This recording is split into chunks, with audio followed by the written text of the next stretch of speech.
This is session 1 of your traffic generation and SEO training. This is the 24-hour traffic plan where you're going to discover how to drive traffic within 24 hours to your website.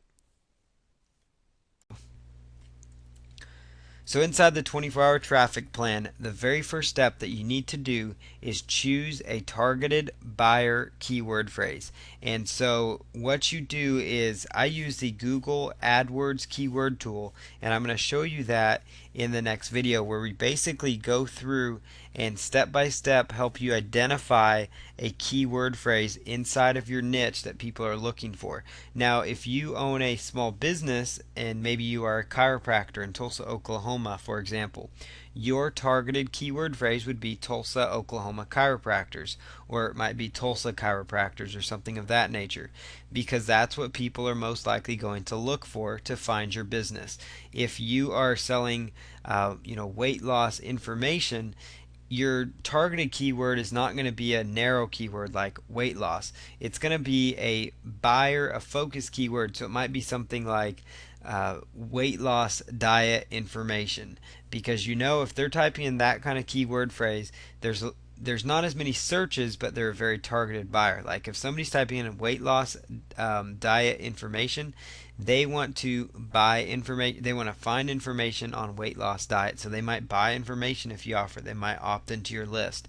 And let's say that you are a let's just say you are a lawyer in Chicago, Illinois. Your targeted keyword phrase would be Chicago, Illinois lawyer, or it's you happen to be a church in Stillwater, Oklahoma. It might be Stillwater, Oklahoma church, churches Oklahoma, churches Stillwater, Stillwater churches. That would be your targeted keyword phrase. And so the main focus here is to narrow down on a targeted buyer keyword phrase that's related to your niche. And I'm going to show you on the screen how to do that, but you can use the AdWords keyword tool. It's ADWORDS, AdWords keyword tool, and you just type in the root domain name. So for example, you are like a business in Tulsa, Oklahoma, you might say Tulsa chiropractors, and see what kind of keyword options come up that way. And so that's the first step, because once you have this keyword, this is the keyword that you're going to target in this 24-hour plan, and you want it to be a keyword that has some search volume. And the AdWords keyword tool will identify different keyword phrases that have search volume, so you see ones that can potentially drive you traffic. And keep in mind as you go through the steps and this process that you can implement this as many times as you want on the same website and get great results. So you can keep going through this step for a different focus keyword phrase, for example. So the first step, after you've identified the keyword phrase, the very next step is to go ahead and submit your website to social bookmarking websites using www.onlywire.com and www.socialmarking.com. Now, what's onlywire.com and socialmarking.com is those are places that have information and links to websites where you can access social bookmarking websites. Now, social bookmarking site, if you're not aware, is a site basically that's set up with the sole purpose of allowing people to share links with each other. And people will go to social bookmarking sites and they will share stories and say, I like this story, so I'm gonna submit it to this site and see if other people like it. And sites like dig.com, reddit.com, mix.com, those are huge social bookmarking type websites that people are using. It's social bookmarking because there's a large audience of people using it. Well, these traffics are high authority sites. They have tons of traffic, and the search engines will actually rank the individual bookmarked pages, meaning that if you submit a link on there, it will actually submit your link on an internal page. And so that's what the power of social bookmarking websites is. And using a tool called onlywire.com, it will automatically submit your website to about 20 social bookmarking websites at one time. And so I'm going to show you how to set up that account at onlywire.com in an upcoming video here. And the same thing, socialmarking.com, it's similar to OnlyWire. OnlyWire does it automatically, Social marketing kind of helps automate the process though, to where it gives you a list of an additional set of social bookmarking websites to consider, of quite a bit more than the 20 OnlyWire covers. So you find more sites that you could submit your business to, and it will actually bring up a list where if you just click on the name of the website, and it will actually pre-fill the forms for the social bookmarking. And because when you're doing social bookmarking, the forms typically will ask for the title of the story, which is going to be your main keyword phrase. So that's very important. When I say submit it, you want to submit your main keyword phrase in the title.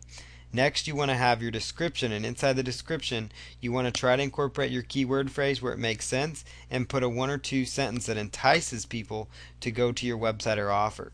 So, as an example here, we're just going to stick with the Tulsa, Oklahoma chiropractors example. If you were to say, Tulsa, Oklahoma chiropractors, and you were going to use that as your keyword phrase, so you would create a story called Tulsa, Oklahoma chiropractors. If that was your website, that's what you would submit. Tulsa, Oklahoma chiropractors, and you would say, get your spine aligned with this powerful, with this recognized whatever, Tulsa, Oklahoma chiropractor, as an example. And so that's what how you're going to submit to these social sites. And then they ask, usually after you've done your title and your description, they'll ask for a link. So you just plug in your link, and then if they ask for tags, it will plug in the tags. Well, the great thing with these two tools is they will automate this process. Now, the first time you do this, I'm going to warn you, it will take some time because you have to go in and set up these accounts. There's about 20 social bookmarking sites with onlywire.com that you'll want to set up, and there's like 50 or so sites with social marketing. Now, you don't need to set up all the accounts with socialmarketing.com if you don't want to, but you will want to at least set up the ones on OnlyWire, because that one will automatically do the submissions, and I'll show you how to utilize that, because that's a very powerful tool. And so in this step, once you've chosen your targeted buyer keyword phrase, and obviously you have your website ready to go so it can get traffic, you are going to go to onlywire.com, and after you've set up your account, you will go ahead and bookmark your site, at least to all the sites on onlywire.com. That'll get you out there to about 15 to 20 or so websites on high traffic sites, and that's going to start the ball rolling and getting you some traffic. And that's also going to help the search engines possibly go and see if you change things on your site, or sometimes it will help them pick up your site if it's brand new, using this step alone, and that will help you get your site indexed faster, which means it comes up faster and higher in the search engines. The next thing you're going to do is ping your website using pingomatic.com. So you're going to go to www.pingomatic.com, and it's going to ask you to insert your blog. And if you're actually doing just a standard HTML website, it would just be your main URL. So if it's just a squeeze page, for example, it would just be your main URL that you are sending them to. And for those who aren't aware, squeeze page is a form where you have it set up to squeeze information out of people. So you're gathering names and emails, and that's an important strategy.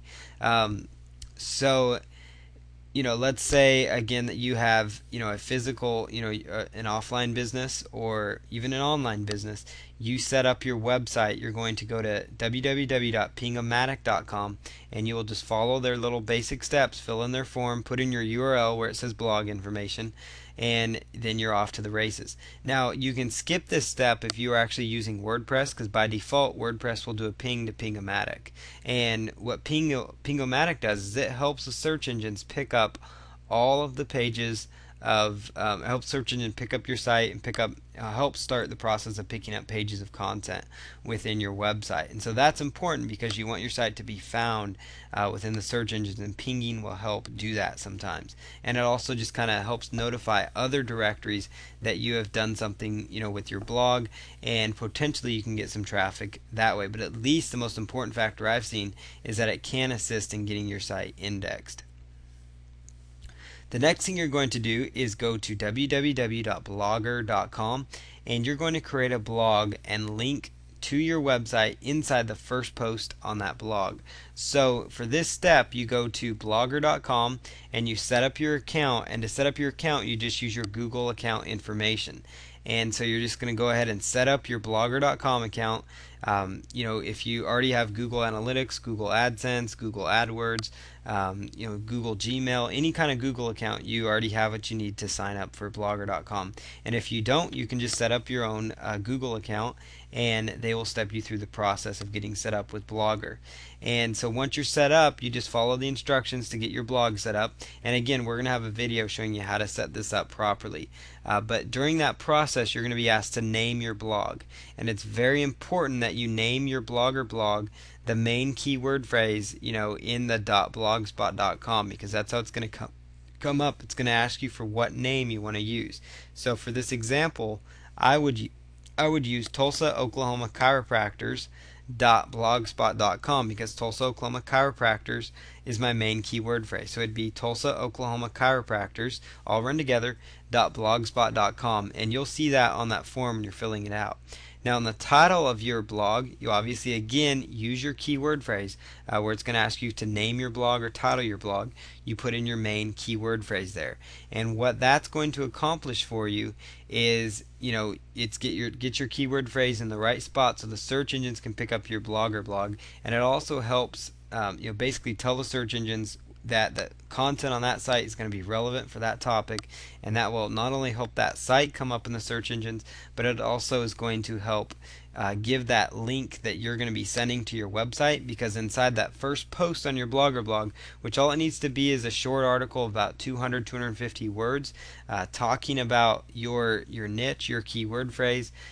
So obviously if you're a chiropractor, you might tell a little bit story about Tulsa, Oklahoma Chiropractors. If you are a lawyer in Chicago, you might write some information about being a lawyer in Chicago, and whatever the case might be, you can put that information in your first post. And inside that first post, you want to send a link over to your website inside that blogger.com blog post.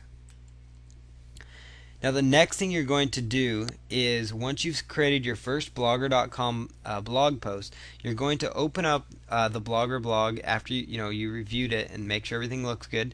You're going to go ahead and look at the bottom of your Blogger blog for something called Post Atom, and it's called Posts Atom, and you're actually going to click on that, and it's going to bring up what's called an RSS feed. Now RSS stands for Real Simple Syndication, and it's just basically a way for you to syndicate your content out there to a variety of different websites at once. And you're going to choose the choose the Post Atoms, and then what you're going to do is submit them to these two sites that I have up here. One's called feedag.com, and another one is called feedbase.net. And these are sites where people can submit their RSS feeds, because other webmasters and other people that have websites go in there to try to look at these RSS feeds. Plus, sometimes people will use these sites, to get their fresh, updated content. So you're trying to just create your, submit your content there. But what's going to happen is, especially feedag.com will rank high in the search engines when you submit it, and that's why it's very important that you named your blog your main keyword phrase. That's another reason it's very important, because it all kind of works synergistically together. All these things do. So you're going to go ahead and once you've opened up the Post Atom, you're going to go to your address bar, and you're going to see a bunch of characters. That's where you'd go to type in websites in your address bar, and you're going to simply copy and paste from the address bar, and you're going to just copy that URL, and then go right on over to feedag.com, and then click on submit in the top right corner is where it's at right now, and you choose submit. And then once you've hit submit, you just copy and paste that RSS feed URL that you got from the Post Atom. And once you do that, you just follow their on-screen instructions to hit submit. The same thing works for feedbase.net. You're just basically submitting the RSS feed from the blogger.com blog to feedbase.net, and that's going to help. All this is going to work together to build some links to your site, which will boost it up, and everything's going to works together. That's what's so great about it. Next thing you're going to do is go to blogger.com again, or excuse me, go to ping-o-matic.com using the steps on the first page, and you're going to go in there and actually ping your blogger.com blog, and that's going to help again, get that blogger.com blog now indexed so that the link going from the blogger.com blog will actually benefit your website now. And all this stuff can work really, really quickly. And keep in mind, as you go through this first video, the following videos in this set actually go on the screen and actually show you how I'm doing these different processes. So keep that in mind. That's very important. Step number 7 of this process is a little more difficult and time consuming, but all the more important. It's extremely important. For this step, what you're going to do is you're going to write a press release on your website, and you're going to submit it to free press release websites. So what you're going to do is you're going to write a press release on your website, and so that would be a press release on your business, whatever it might be. And what a press release is basically it's a news release. It's information that's newsworthy about your company. And so inside your press release, you want to have your title. So you have your title of your press release in there, and the title of the press release, you want to try to incorporate your keyword phrase. So you might, come up with a press release title like Tulsa, Oklahoma chiropractors, aligning Tulsa spines, for 100 years or whatever it is. So you come up with a spin or an angle that's kind of newsworthy. Whether it's, you're launching your new website, so let's say your keyword phrase is golf drivers, titleless golf driver. So titleless golf driver's website, announces 1 year anniversary, 6-month anniversary, whatever the case may be of the website. You basically kind of get the idea, and I'm going to show you on screen how to develop a press release. And what's so great about press releases is that when you submit them, they go out to really high authority websites, and those sites will link back to you. And when I say a high authority site, I mean the site that the search engines look into as a site that it's been around for a while, they trust it a lot, and so therefore when you're getting links from those sites, it's actually going to help your website even more. And also what's great is that the search engines, because they like these sites, will rank the individual press releases files themselves for the main keyword phrase if you've titled them correctly. And that's why it's important to include your main keyword phrase inside the title of your press release. So it's kind of an art to create a good press release title, because you want it to be something that has your keyword in there, but you want it to be something that's kind of fun and interesting that encourages people to look at it, because that's going to help you in the long term. But if you can't think too creatively, at least come up with, even if it's the most boring news angle, what's going to happen is if your main keyword phrase is up there, those sites will rank high in the search engines. And I'm not saying you shouldn't, have passion when you're doing your press release, but you don't have to wait till you have the biggest news story in the world. And you're going to actually take it, and there's 4 press release sites I have listed here. There's literally hundreds of them out there, but what is so powerful about these 4 sites is that they get indexed really, really quick in the search engines. And so this is going to help you get indexed and start getting that traffic within 24 hours. And so you're going to go to each one of these sites and actually go through submitting your press release. The next thing you're going to do is write an article on your business. So it's going to be an article of about 300 or so words, 350 words or so on your business, and you're going to go through the process of submitting it to these 2 websites, Symbio.com and Squidoo.com. And the main points is you just go to these sites and you set up your account, and once you set up your account with them, you just follow their basic instructions for setting up your site. Now what's great about Symbio is you can actually take and import a blog. So you could actually import your Blogger blog by going to the Post Atom and grabbing the RSS feed, and you can import that content to Symbio. And also, when you're naming these sites and pages, use your main keyword phrase again when you're doing that. And so these are sites that the search engines have a lot of trust in, and they really they really like these sites. So we're going to show you on screen though in the following videos how to go about doing this step by step. So once you've gone about and you've done your articles and the press release, the next thing that you are going to do is going to create a very short video, and you're going to submit it to youtube.com, rever.com, and Real People Real Stuff. youtube.com. Now again, there's tons of video hosting sites out there like YouTube, but these are the three of the best ones. Now what I like about realpeoplerealstuff.com, it's relatively new. It's not, obviously as high authority as YouTube or some of these other video sites, but what I like about them is they're designed to be a video classified website. So you can submit there, they intend to run advertisements on there. So with your 24-hour traffic plan, how this fits in is that the search engines will actually index the video pages themselves individually. Plus, an interesting statistic now is that YouTube has a large part of the search market, believe it or not. Like people using the YouTube search feature are starting to use that about as many times as Yahoo and MSN search engines themselves are getting searches. So it shows you how powerful online video is, and that number just continues to rise and grow and grow and grow. So it's very important that you have a video of some sort for your business on these sites. And so to create this video, basically I'm gonna show you in the process but how to grab pictures. Video consists of pictures, and it consists of of pictures and sometimes audio. It doesn't have to have audio, but it certainly helps. And so there's three sites you can go to. One is called sxc.hu. X is in xylophone, C is in cat, H is in hungry, U is in ugly. So sxc.hu, and it's a site that has a bunch of pictures in different niches. And so you can grab these pictures from the site by just using their search features, and they are royalty-free images. They offer royalty-free images and also quite a few free images that you can use for commercial purposes. So it doesn't cost you a dime. And all you're going to do is just get these into a little folder on your computer, these images. And then the next thing you're going to do is you're going to go use a program called Audacity.com, AUDACITY.com. Just go to Audacity into Google. And once you go to Audacity, you're going to follow the instructions, get a USB headset or sit close to your microphone on your computer, which all computers now come equipped with the microphone.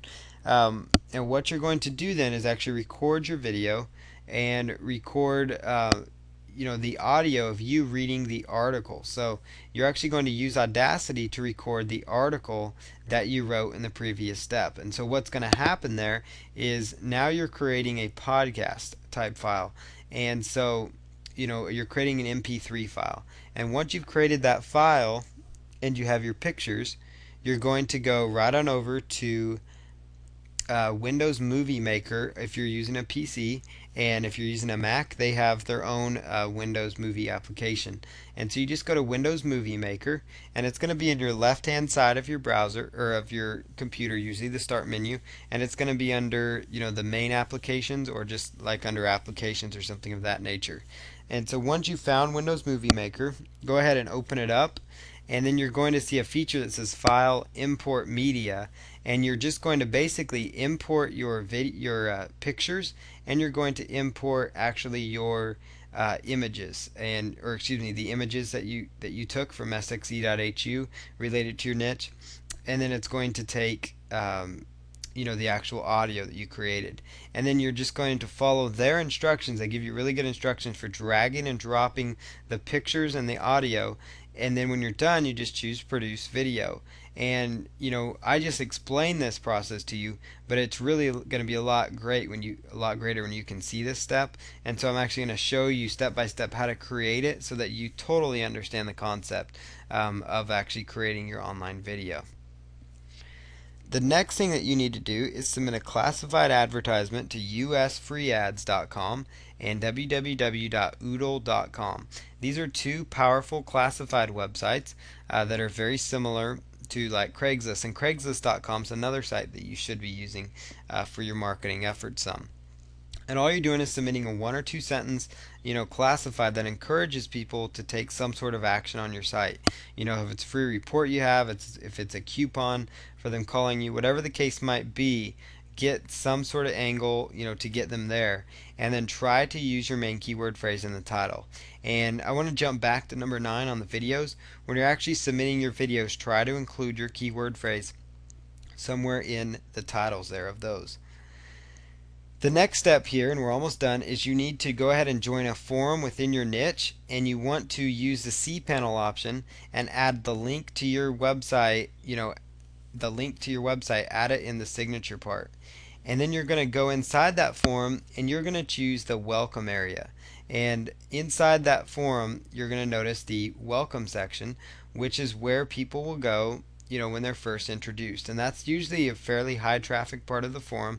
People, are just saying hello to each other, they're meeting each other. But what's so great is that it's got eyeballs from a targeted audience, and inside your signature, you've got a link back to your site. What also will happen is that that signature will pass, give you some benefit in the search engines most likely because it's another backlink. And so it's all, again, as you can see, working together.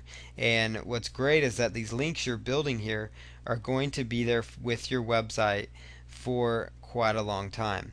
And, it's going to stick with your site longer than just after we've done this work. And so it goes beyond just a 24-hour traffic plan. It helps you maintain and get a more solid search engine ranking. But inside this forum, it's a great way to just start getting some traffic that way. It's important to go around to these forums, ask questions of people, make comments where it makes sense to you, and that will impress them, and they will go visit your website typically from that signature. So it gives you more of a long-term traffic option as well. One other strategy that you want to do is create a radio show on blogtalkradio.com related to your niche. So, if you're related to your niche or your business and you want to name the show, try to name the show your targeted buyer keyword phrase. So if, for example, you're in the tire business, it might be, the Stillwater, Oklahoma Tire Radio Show, or, tires, Stillwater radio, or something like that. So you come up with your main keyword phrase somehow, inside there. And you're going to create yourself a little radio show on Blog Talk Radio, and we'll again show you how to do that. And what's powerful is that these pages themselves will link back to your site, but they get indexed really quickly. And finally, the process that you go through in this 24-hour plan is you're going to create a Twitter account. So you just go to www.twitter.com, Twitter, twitter.com, and you're just going to create an account. You're going to choose join. And so if you do not have a Twitter account, you'll want to get one. And you're going to want to include in that Twitter account name, try to include your main keyword phrase somewhere inside of there. And what's so powerful about Twitter is that it will link back to your site because you want to set up your profile so it links into your website. And then, you can make a few Twitter posts that mention your site as well. And then what you're going to do within Twitter is you want to go out and you want to follow people inside of your niche, because that's going to help you get a targeted following rather quickly. And again, all these strategies I just laid out verbally are going to be shown to you in step-by-step video format coming up here next. And so this is the first video that gives you the step-by-step traffic plan. There's 13 basic steps you can use. Now you don't have to do them all, but it will certainly give you the best benefit possible, and that is the most important aspect. This is session 2 of the Traffic and SEO training. In this video, we're going to talk about professional search engine optimization training so you can do SEO like a true pro. So basically, I'm going to jump right in here. What is search engine optimization? For those that aren't aware, it's basically the act of publishing and marketing information in a way to improve search engine understanding of website content. It's arguably the best marketing strategy ever because it enables you to reach unlimited people with even the smallest budget. Now, I say that it's the best avenue ever, and that's not just because I teach on it and that I'm in this niche. It's basically because with SEO, you can compete with some of the most competitive websites online, like Amazon.com, the MSN Shopping or NBC. I mean, you can compete with some of the biggest websites out there, Petco, PetSmart, and just with search engine optimization, you can compete with companies that have multi-million-dollar advertising budgets just through the organic listings in Google. And when I'm talking about the organic listings, I'm talking about the main listings that you see in Google. So when you do a Google search, you see at the top side there is sponsored search results, and on the right hand side you've got sponsored results, and those are results, the pay-per-click spot where people are paying per click. And then you've got the results in the middle where about 85% of real estate on that screen is taken up by the free side, which is called the organic side, and that's where most people are actually going to click on your links and find your information. And what's great about it is that it doesn't cost you anything to get ranked there. And so, as I talk about SEO, just keep in mind it stands for search engine optimization. And basically, it's just the act of publishing and marketing your information in a way to improve the search engine understanding of your website content. It's probably the easiest explanation. Basically, what we're going to talk about is things you can do with your site to make them make them search engine friendly, so that people find your content and you get that free traffic. Here's a few little quick search engine statistics. The only three main search engines to worry about are Google, Yahoo, and MSN. Basically, there's literally thousands of other little mini search engines, but Google, Yahoo, and MSN actually make up for about 95+% of all searches. Google alone gets 75% of all searches. And then some of the smaller search engines like Lycos and Hotbot and some of these other ones, their results are actually come as a result of Google. Google or Yahoo or MSN, one of those search engines drives those companies' results and a lot of the smaller search engines. So in all actuality, it's really pretty much like Google, Yahoo, and MSN own the search market. And there are little search engines, but you don't need to worry about them. Google gets 75% of all searches, so that's where you should focus your attention when you're doing search engine optimization and SEO and looking for traffic generation. Google's really where it's at. Now here's another interesting stat, but believe it or not, YouTube even receives more searches than Yahoo and MSN. That was a recent statistic that's come out. YouTube, when I say they receive searches, they have a search area on YouTube. And that shows you right there how powerful video marketing is, which we're going to cover video marketing in some upcoming lessons. We touched on it briefly last week, but we're going to cover it even more in depth in the upcoming lessons here. But that shows you how powerful video is for driving traffic. I mean, like I said, YouTube alone receives more searches than Yahoo and MSN. That means people are going to YouTube just to find random information. And what's powerful too is these YouTube rankings will come up in the Google search results, in the Yahoo search results, and the MSN search results.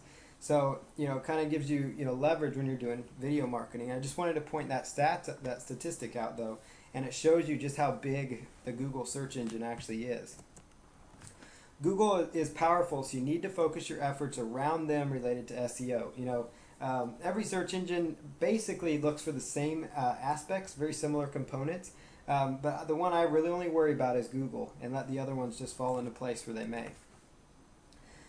And we're going to talk next here about relevancy and search engine optimization. The search engines make money, just so you know, with advertising, and they get people to perform searches by providing relevant results to their users. And so basically what that means is that Google, they get their money from advertising revenues. So all the pay-per-click ads and a lot of that stuff you see, that's how Google makes their income. And so they want people to perform searches on their site, and so they want people to come to their site often because they're finding the information that they want online. So basically, if you're typing in, Titleist Golf Club into a search engine, the expected result is to find a Titleist Golf Club. The user is not trying to look for, they don't want to find information on a Callaway Golf Club. That's a totally different brand of golf club. Even worse yet, the person doesn't want to find information on golf bags or golf balls. They're there to find information about a Titleist Golf Club in this example. That's a brand of golf club. Same thing, it might be a Panasonic HD TV. They didn't particularly look for a Sony HD TV. They were looking for a Panasonic HD TV. So what would happen if the search engines weren't providing relevant results to their users, the people would leave and go to another search engine to find what they want. They'd find a search engine that gave them better results. And so that's why Google and the other search engines, they want, relevant results at the top. They want your site to rank at the top, believe it or not, contrary to popular belief. They want you to have, good content. I'm going to show you how to provide that content to Google in a way that is relevant in a non-spammy way, so that the search engines will love your site and display it, because it's look at it like a partnership. You want to partner up with Google to help them achieve their business objective, and in return, they're going to help you drive a lot of traffic. You want their business objective is to get users coming to their site looking for relevant results. And that's really their sole purpose online, is to get people to use their search engines. So they do everything they can to make sure relevant results are coming up. And so that's something very important to keep in mind here, and that's why I brought this slide up here. Search engines have a very vested interest in providing the best results possible, as I covered. So I just want to make that point one more time. They have a very vested interest in making this possible because that's their main business. I apologize for the background noise if you hear anything. We're actually in the middle of a huge storm here in Oklahoma, so so I do apologize if anybody hears that. We got piles of rain and thunder and stuff. Okay, but you need to make your pages and your website as relevant as possible, and that's what we're going to talk about here in the upcoming slides. There are several different on-page optimization factors that you can do to make your pages on your website search engine friendly and more relevant for the search engines. And so I'm going to talk about relevancy because that's so important. If your site is relevant for the search engines, it will rank higher in the search results. So now in order to make your site relevant, you need to focus on keyword phrases. And so after this slide talking about keywords, I'm actually going to touch on relevance. But I want to talk to you guys real quick about keyword phrases because that has to do with relevancy, because the keywords are what makes your site relevant for the search engine results. You know, like I was using that Titleist Golf Club example before. If you are selling Titleist Golf Clubs, if you happen to be an affiliate for them, or let's say you're a golf store in let's say you're a golf pro shop in let's say Jacksonville, Mississippi or something, or Jackson, Mississippi. Let's say Jacksonville, Florida. Okay, there we go. So you are a golf pro shop, Jacksonville, Florida, and you want people to come to your pro shop. You know, that's the kind of relevancy. Those are the kind of keywords you would want to use on your site. And so I want to narrow down here though, so you first understand how do you find the most profitable keywords for your campaign, because that's where all this relevancy, that's where all these on-page factors are going to stem from. And so I want to start here with the keywords. Now some of you have probably seen this slide in some of my other presentations, but I want to touch on this one more time so it really hits home because it's a very important part of this process. So the first phrase here, you know, a generic word or phrase, those are low value keywords with high competition and they have poor conversions. And those would be keywords like pets or real estate or even just football. Those are just generic keyword phrases. They're not going to get you the results you want. That'd be like golf, you know, as another example. Then you've got a category level keywords. They have a little higher value and they are a little easier to rank for. And those are keywords like pet supplies, Oklahoma real estate, and college football. And they're still not easy to rank for because those are still highly competitive. But they're a little higher value. And the reason they're higher value keywords is because people are a little closer to finding what they want. Like, I'm going to just throw this out there so you understand where I'm going with this. But if somebody types in digital cameras, that's kind of a, you know, or cameras, that's a generic phrase. A category keyword would be like, you know, digital cameras. Subcategory would be like 10 megapixel digital cameras. And then a specific topic would be Kodak 10 megapixel digital camera. That'd be a specific topic because it's a specific brand. And you're going to find that the specific topic keyword phrases, they may not get you the most traffic, but they're going to get you the highest value of visitor. You know, it's kind of like if somebody types in, you know, a subcategory keyword phrase, they type in like Sacramento real estate and or pet supplies online. You know, they want to buy pet supplies online. But if they're typing in automatic pet feeders, there is no doubt in your mind what they're looking for. If you type in Oklahoma City, Oklahoma apartment complexes, there's no doubt in your mind what they want. If you type in, you know, Walla Walla, Washington, winery, you know what they want. They want to look for a winery in Walla Walla, Washington, or they want to find a lawyer in, Sacramento, California, lawyer. You know, they're not just going to type in lawyers, California, because California lawyers could mean every single city in California. That could be, you know, a little hairy. And so you want to find and target these specific topic keyword phrases because a lot of people, you know, will sit there and say, well, you know, it's great to rank for real estate because it gets millions of visitors. Well, the phrase real estate, that could be everything from commercial real estate, regular real estate, apartment, somebody wanting just to learn about real estate. You really don't know what their goal is. And when they're typing in specific keywords, like maybe they're typing in diet information, you know, weight loss information, weight loss tips. Those are keyword phrases people know what they want. They want weight loss tips. You know, if they type in acai berry weight loss tips or acai berry weight loss, that's a little more targeted. And so I want you to keep that in your mind when you're doing your keyword research. So we're going to talk a little about how to find your keywords. You want to put yourself in your customer's shoes. What problem does my product or service solve for my typical customer? Ask yourself that question. See what people are searching for to find your website. You can use Google Analytics. It's free to set up. You could use Webalizer or you could use AW Stats.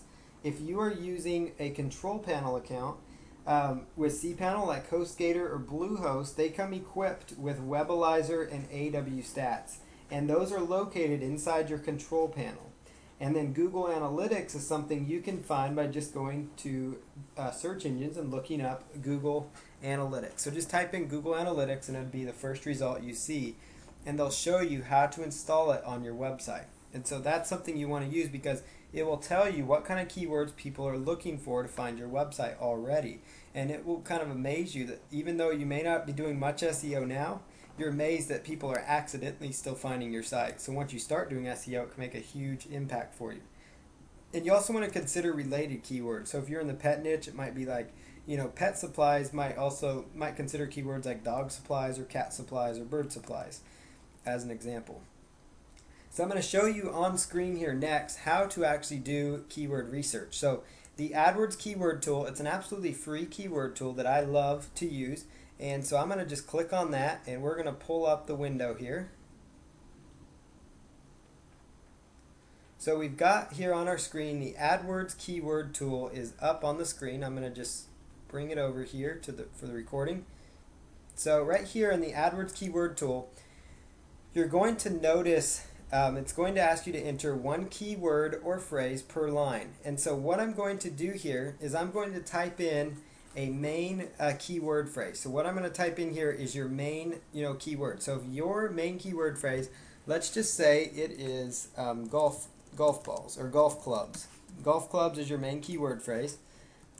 But see, that's not your highest value keyword phrase as we've discussed, but it might be, it's a keyword that gets a fair amount of searches. And that little random letter sequence that I typed in there, that's actually just, the standard, form to prevent spammers. And so you just fill that in and then choose Get Keyword Ideas. And then you'll wait just a moment. And what this is going to do, this tool is going out there into the Google database and it's pulling up the search results from Google. So it's pulling up a variety of different search results, from the Google results. And you're going to see here, right inside here, you're going to see it says, like advertiser competition, it says local search volume, and it says global search volume. So like global search volume is more like, like it says right here in this tab, it shows the approximate number of monthly number of search queries matching each keyword phrase. So this is kind of on a monthly basis. And so that's a lot of keyword for, people looking up these different topics. And, so basically it's kind of a monthly number. And it kind of gives you some idea of to how they're finding this data. Now the local data and the global data will sometimes be kind of skewed at this point, but the main thing you're looking for is you're just looking for volume. You're looking for keyword phrases that have searches over 1,000 or a couple thousand that are decent keyword phrases to go after. And so one thing you want to do then is go right over here and you want to do a search by clicking right there. It'll actually sort them out by how many people are looking up these various keyword phrases. Now you notice here golf clubs and golf club are two different searches, and that's something that we'll talk about here in a moment, but believe it or not, they actually are different. So that's something to keep in mind. Google will look at results actually different. I'll actually just prove that to you here in a quick little search on Google. So if you go to Google here and we were to type in, let's say golf clubs, you notice the result, and then if we type in golf club, it changed. You notice the result changed by just taking off by basically just taking off the S. The result totally changed. And so if you add the S, so it's plural, you see the results here. It's totally different. So that's something important and something that's really something you want to keep an eye out for, because Google looks at them as completely different, quite a bit different keyword phrases. They have some of the similar results, but they're all not the same. It's not the same keyword phrases. So that's very important. So you see here, you've got a variety of keywords here that it sorts through. Now, what I look for is I'm trying to just find a keyword phrase that has a fair amount of searches. Something north of 25,000 is good, on a monthly basis. And it doesn't even have to, even the lowest things like equipment golf clubs, hybrid golf clubs, keywords like that. It doesn't have to be a keyword that has tons and tons of searches either. It can be a smaller keyword phrase that has maybe 1,000 searches. Because it's going to, a lot of times people will not target keyword phrases if they don't see any, if they feel like, well, it's only got 1,000 searches or it's only got 700 searches, I'm not going to look for that. Well, like if you look at this keyword right here, Callaway pre-owned golf clubs, that keyword is only searched for 720 times a month. So a lot of people are going to say, well, that's no good. That's not a good keyword phrase.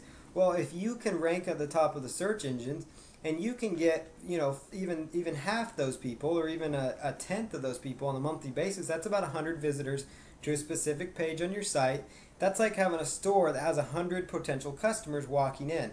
And I'll guarantee you, if somebody's typing in Callaway pre-owned golf clubs, and maybe you're an affiliate for eBay or something of that nature, or you're optimizing for Callaway used golf clubs or pre-owned golf clubs, you're getting a targeted buyer. They know what they want. They want a used golf club from Callaway. They're not just looking for used golf clubs. They're looking for Callaway used golf clubs. And so that's something to keep in mind. You've got Lady Golf Club Set. That's a pretty decent keyword phrase. And so, it's just a matter, you just want to look for keywords that have numbers in this column. Sometimes you'll see not enough data, and so I tend to kind of steer away from those keyword phrases. So when you found a keyword phrase, it's just a matter of browsing through here, typing in your main keyword phrase. So kind of your main niche. So you might type in like weight loss into this category here, weight loss, and then just type in get keyword ideas. And you'll notice here, you've got, weight loss diet program, weight loss program. It's got, it's a little easier to rank for because it's called more of a long tail keyword. It has 3 or 4, different words to it. Like here's one: free weight loss programs, quick weight loss center, vegetarian weight loss eating. All these searches have a fair amount of volume. And this number here that you're seeing, it's not going to be 100% accurate all the time. I just want you to keep that in mind. The number you see is not what you get. There's times when this number, it could be way off, or it could, way off on the high end and way off on the low end. It kind of can fluctuate and vary. So don't look at this number like the gospel truth, but look at it as an indicator as to the volume of your various keyword phrases. So that's very important to keep in mind. And you want to find keyword phrases that you're really targeting your main site for. You want, like on your main page, you want to go after those keywords that get you a lot of different searches. Like if you're a finance website, you might be doing something like, small business loans. That might be your keyword phrase if you're doing like business financing or something. So you're trying to get ranked for, small business loans because that has quite a few searches, about 200,000. But you notice here, when you type that in, you'll find a lot of different keyword phrases that you could create content around, So you might have a keyword like let's say, weight loss, or let's say bird watching, for example.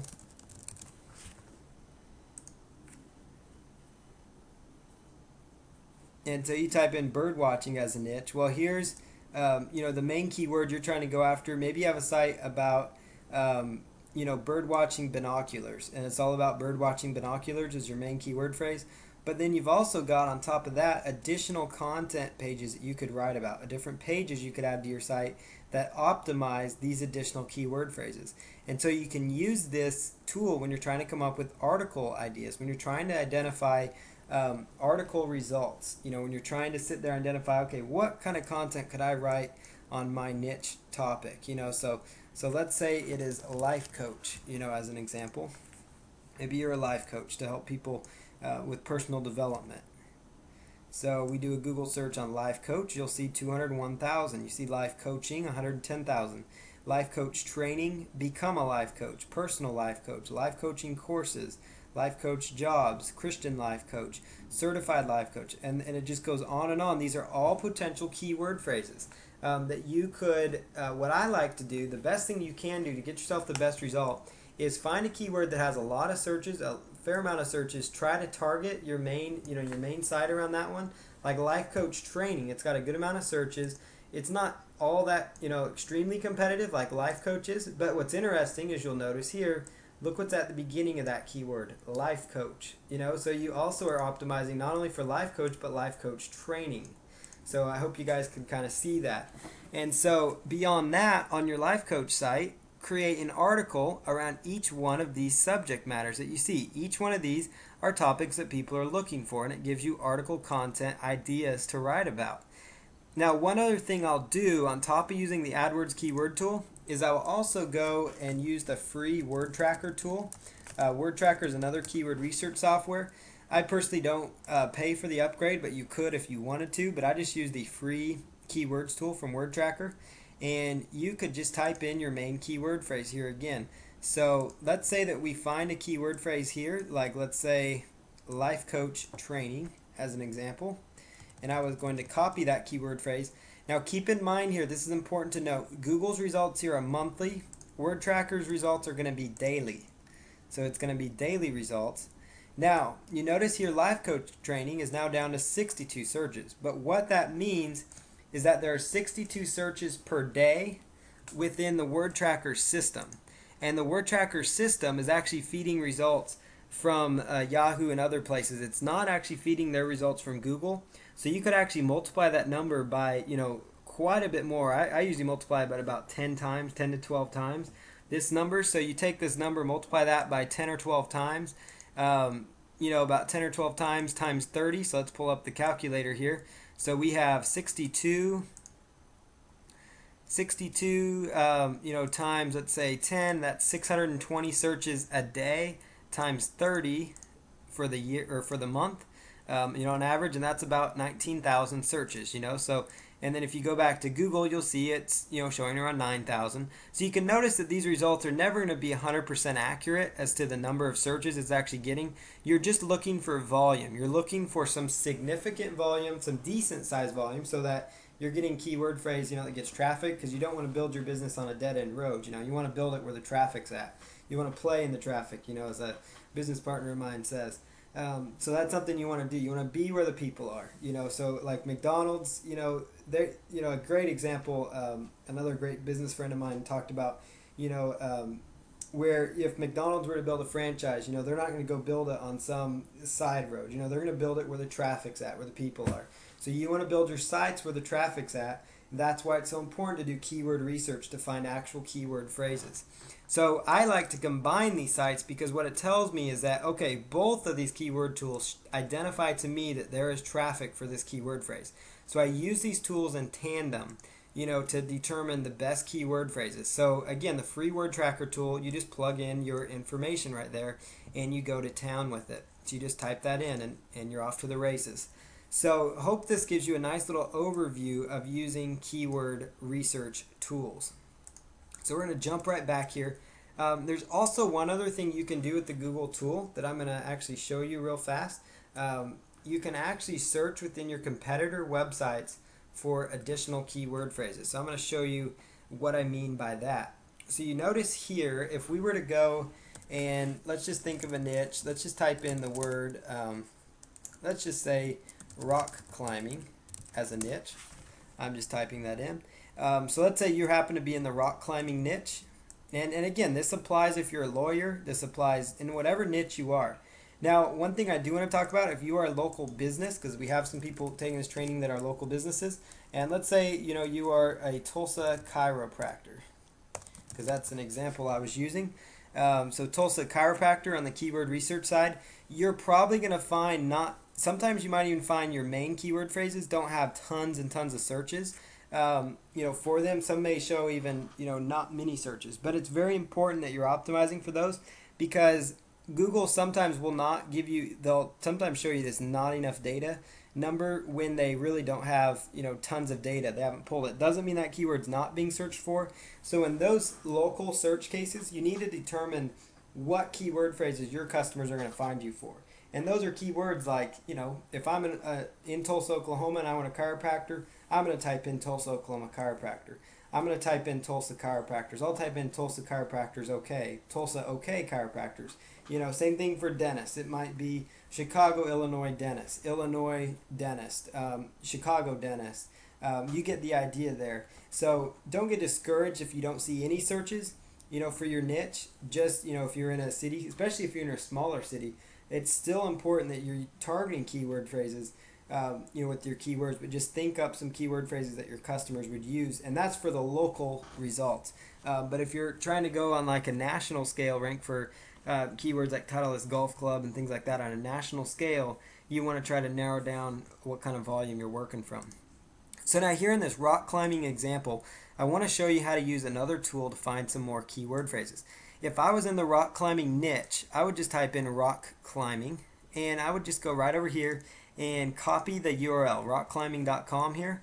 And whatever niche it is, you can do this for any of your competitor websites.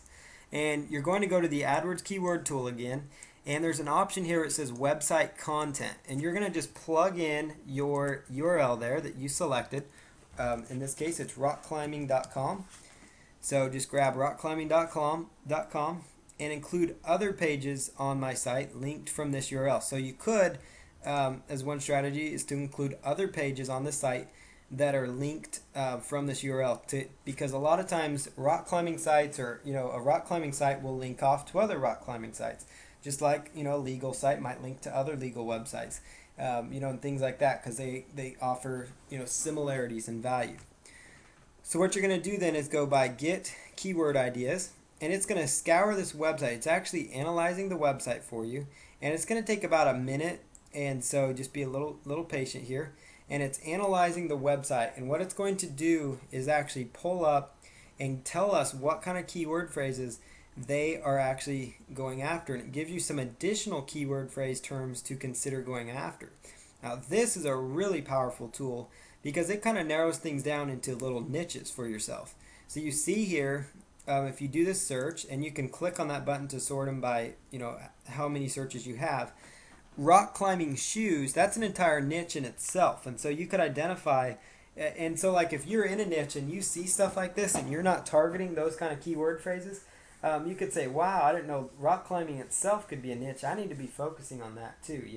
I need to add that to my arsenal. So you see here, rock climbing shoes in this example is, right there, rock climbing shoe without the S, mad rock climbing shoes, 510 rock climbing shoes, discount rock climbing shoes, evolve rock climbing shoes. All these came from me analyzing a competitive website, and I identified some additional keywords.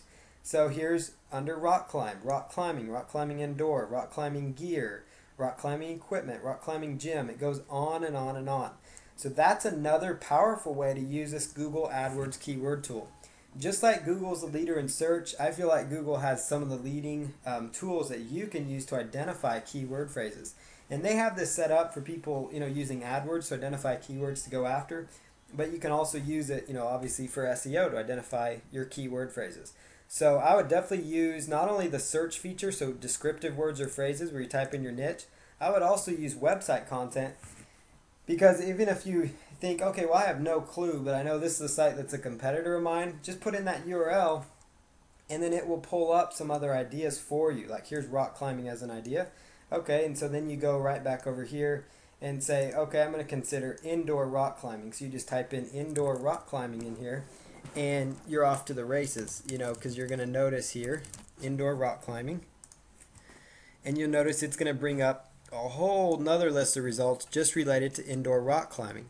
And so finding content for you to write about, there should be no issues whatsoever, because you're going to notice here, like basically I tend to focus more on the global side with Google, just so you know.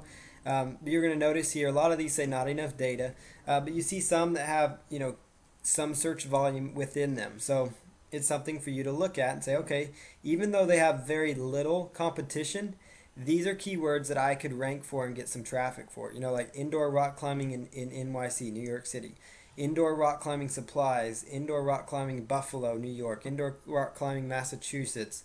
So you get the idea. But rock climbing itself, indoor rock climbing had 130 additional keyword phrases that Google had within their database somewhere. So it's very important to do keyword research before you start taking on, this stuff, because you need to make your sites relevant for these keywords. And so now that you kind of have an understanding of keyword research, I'm going to dig into some more ways to optimize your site. But we're going to continue real quick here with where we left off. So what you can do then is, run Google searches is another strategy that I found to identify keyword phrases. So I'll show you what I mean by that. So let's just pull up a Google search window here, which I have. And if I were in, let's just throw out another niche market here. And let me just say, let's say personalized jewelry was my niche. So you are a jeweler and you did personalized jewelry. We type in personalized jewelry into Google. Now, a lot of this stuff right now I'm doing is unrehearsed. So, you guys can see it's very, very alive. So you can kind of see how I think. So type in personalized jewelry. That's your main niche. And then scroll to the bottom of Google. And they have a feature here where it says searches related to personalized jewelry. And it says personalized gold jewelry, sterling silver personalized jewelry. These are related searches that Google has identified that other people look for when they're in this niche.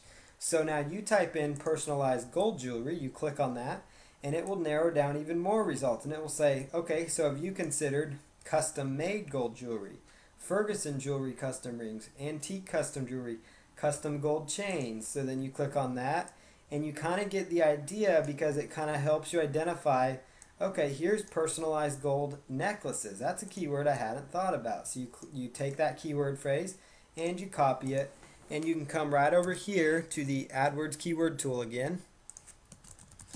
And you can kind of now, I hope, understand how this tool works together. And I'm spending a lot of time on this keyword research part just because keyword research is so vital to your online business. It's a very, very important aspect to your web business. So you type in personalized gold necklaces, and you notice that does have some search volume behind it. So that's getting about 1,900 searches. Personalized gold necklace without the S is about 3,600. It's got quite a few more searches. So that could tell you, okay, I should target some page around personalized gold necklaces. Or maybe I should start selling them. Or maybe I should do an ebook on how to take care of your personalized gold necklace. Whatever the case might be, you get the idea of how you can, just by using regular Google search results, you can identify more keywords to go after that you may not have uncovered even in the AdWords tool. Or sometimes you could just start with the regular Google search to start identifying some keywords that don't have tons of competition, because like pet supplies, that's tough to rank for. But you start doing things like like pet feeders, and you're going to start seeing, okay, that's getting a little more narrow.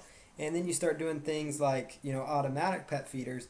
And this is a site that I'm a very small owner on, but you'll notice here, we compete. There's sites, Amazon, some other big sites that are trying to compete for that, eBay, and a few others, out there that are trying to go for these different keyword phrases. And that's all just because of powerful SEO strategies. And so let's just jump right back in here. And another thing, you can do the same thing I just showed you with Google using the MSN Live search. You can just go to msn.com or live.com, Live, and run a search on their search engine. And on the right hand side, as it is right now, they have what I just showed you in Google at the bottom. They give you related searches. Google Insights, that's another really powerful tool. And I'll show you that real fast, and then we'll jump back to a little more content here. The Google Insights tool is another fabulous tool for you to use in your arsenal. And so let's just pull that tool up here. And you're going to see here where it says all search terms, it says search terms. And so you want to add your search terms. So it might be, let's say tennis is your search term, because that's kind of your broad niche. And I want to identify what I'm doing here. So you want to put in kind of your broad niche here, because you kind of want to see what's been going on with your niche over time. And you're going to notice here that there's a variety of different elements that you can gather from just typing in tennis or your main niche here. You'll notice here, this is the interest over time, dating back to January 2004. And you notice how it fluctuates and kind of goes up and down. Notice how it might be going down slightly. It's on its way back up. You can also notice, look at this. There is a big interest for tennis in Australia. There is a huge interest in France and Switzerland, and the United States is clear down at number 8 for tennis. You would also notice, as you keep going, that top searches are table tennis, believe it or not. Gets more searches than US Open tennis or tennis games or other tennis shoes even, or something of that. Those are other hot keyword phrases that you could consider, because you could create a whole niche around table tennis, because you see In the tennis niche, that actually gets more searches than regular tennis. Rising searches, you're going to notice here, Wii Tennis, Virtua Tennis 3, it's like a game. Tennis Warehouse. So if you had a site in that niche, you could find keyword phrases because it's telling you they're trending. It gives you an insight into what the market's doing. Here's another example. Let me just show you one more example here, and then we'll move on. Type in weight loss as an example. And not every keyword phrase will actually come up here, but most will. So you're going to notice here weight loss. In the United States, it's more popular. It's the most popular keyword phrase of all the countries. Weight loss diet is a top search term. Lose weight, weight loss pills. And so you can use this tool synergistically together with the Google AdWords keyword tool. I'll show you one more time what I'm talking about. Do a Google Insights search, look up weight loss diet. So you do search for weight loss diet right here because Google Insights tells you that's a top search with the term weight loss in it. So weight loss diet. I jump right over here to the AdWords keyword tool. I click on this. I follow through their little steps. And I pull up a whole list of keywords just with weight loss diet within those keyword phrases. Now I've got, another 100 or 70 or so keywords just around weight loss diet. Every single one of these keywords could be an additional article for you to submit through an article directory. It could be an additional an additional article to put on your website. And all this stuff's going to work together to increase your traffic because you're having more content. You're going to notice, Ally weight loss, that's a breakout. That means tons of people are looking for it. Biggest Loser, that's a TV show. These are all additional keywords that if you had a site around weight loss, you could focus on. Or you could even develop an entire niche around these. So it's also kind of a great tool for niche research. I'll show you, I said one more result, but I'm going to show you one more here for a local market. Like let's say Chicago dentist, for example. And we'll see if it even shows up here. And it does. It does actually show up some results here. And you'll notice here that it's pretty stable. People are looking for Chicago dentist. Not surprising, most of them are in the US when they're looking for that. And it will tell you their top searches. Dentist in Chicago, Chicago Dental, Dentist Chicago IL, Illinois, Dentist in Chicago, Cosmetic Dentist Chicago. So it tells you right here, okay, these are the keywords if you're a dentist that you should be going after. So I hope that this sticks with you and that you use this tool. It's a Google Insights tool and it's very, very powerful. Google Trends, I don't have to show you that is. You can just click on that and it will actually show you trending topics, so keyword phrases that are trending. Obviously, you can look at competitor websites, you can look at competing websites, and you can look at their title tags to identify what keyword phrases they are targeting. I'll show you, what I mean here by title tags. So I clicked on here, and let's just go and look up google.com. Oh, what the heck? While I'm over here on Google Trends, why don't I just show you that? It bothers me to not show you this. Here is Google Trends. It will tell you you could type in search a trend, for example. So it could be, let's say, Titleist golf clubs. Now, I'm not really a golfer. I've got a friend that is, but I'm just using these as an example. But you'll notice here it tells you kind of a trend over time for that keyword phrase Titleist golf clubs. Notice here how it really drops off, but now it's become stable over the past several years and it's kind of rising and going around. You might try, Nintendo Wii and it will give you some examples. And it also, what's interesting with this Google Trends tool that I do want to indicate to you is it tells you what cities are actually doing the most searches on this particular topic. It'll tell you Nintendo Wii, Philadelphia, Pennsylvania happens to be a city where more people are looking for that, according to this tool, than any in the United States. And look at all these United Kingdom sites that are interested in Nintendo Wii. So that's just an example. You type in your keyword phrase into Google Trends, and away you go. But if I go here to Google and let's just type in Nintendo Wii as an example. Let's say Nintendo Wii in stock, a little more narrow keyword phrase. this is the title tag, which I'm going to address here in a moment. This is the title tag, and so you could just type in your main niche, and all your competitors will come up, and you can look at their title tags to identify keywords they are using. The blue clickable part is your title tag. So let's just jump right down here to the presentation. And then you can also go to ezinearticles.com. It's an article directory, and browse through your category and look at the titles of the articles and look at what keyword phrases they're using in the titles. Because most of the time they will have done some of their research. But like I said, you can use the AdWords tool to identify some keyword phrases. So I'm going to keep going. I tried to keep this content down, but there is so much to cover with SEO. So remember plurals and synonyms like auto parts, car parts, automobile parts. Keep in mind merged and hyphenated words, even misspellings. Like I said, plurals and synonyms, like when I was saying car part or car parts, those would be different. Add keyword modifiers to your keywords. So things like buy Nintendo Wii, cheap pet supplies, best price Motorola. Those are all some indicators and examples of modifying keyword phrases. Like buy Nintendo Wii, that means they want a Nintendo Wii. Find Tulsa chiropractor. Find Chicago lawyer. Find Los Angeles realtor. Things like that. Add those keyword modifiers to your keywords, or add them into your keyword research tool and see if there's actually traffic for them. And so let's just jump over here. Looks like this similar slide. Okay, so next we have on-page search engine optimization. So at this point, you should have identified your main keyword phrases that you are going to go after. And I'm going to step you through the on-page process. One very, very important factor is title tags. Another important thing to consider is using your meta tags on your site. And the next very important strategy is your header tags within your site. And then we're going to cover your internal link structure, your URL structure, the links on your site, and the structure of your actual content. So here is the title tags that I'm going to talk about here. Title tags are very important, like I showed you in Google. It's the number one factor. They're the single most important on-page ranking factor out there.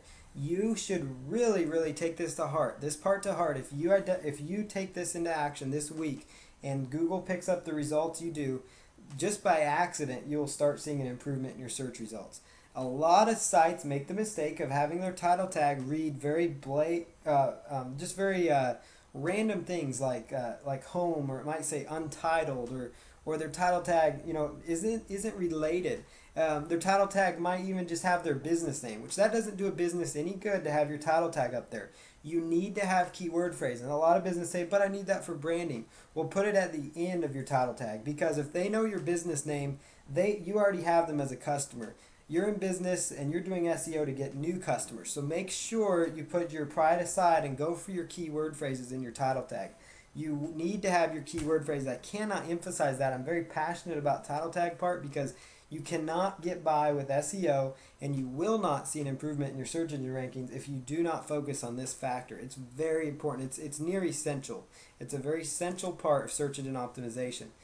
So now when you're looking at the code on on a particular page, this is what it's going to look like. And I'll show you here what I'm talking about here. If I were to pull up, let's just say a random site here. So I pull up this website right here as an example, and I go to view and I do page source. So notice I just did the search view and page source. You will notice here, right here, title, it's got their main keyword phrase, Nintendo Wii Tracker, find Nintendo Wii in stock. So notice they're using the keyword phrase Nintendo Wii Tracker because people were trying to track Nintendo Wiis when they were hard to find. So that was their main keyword phrase.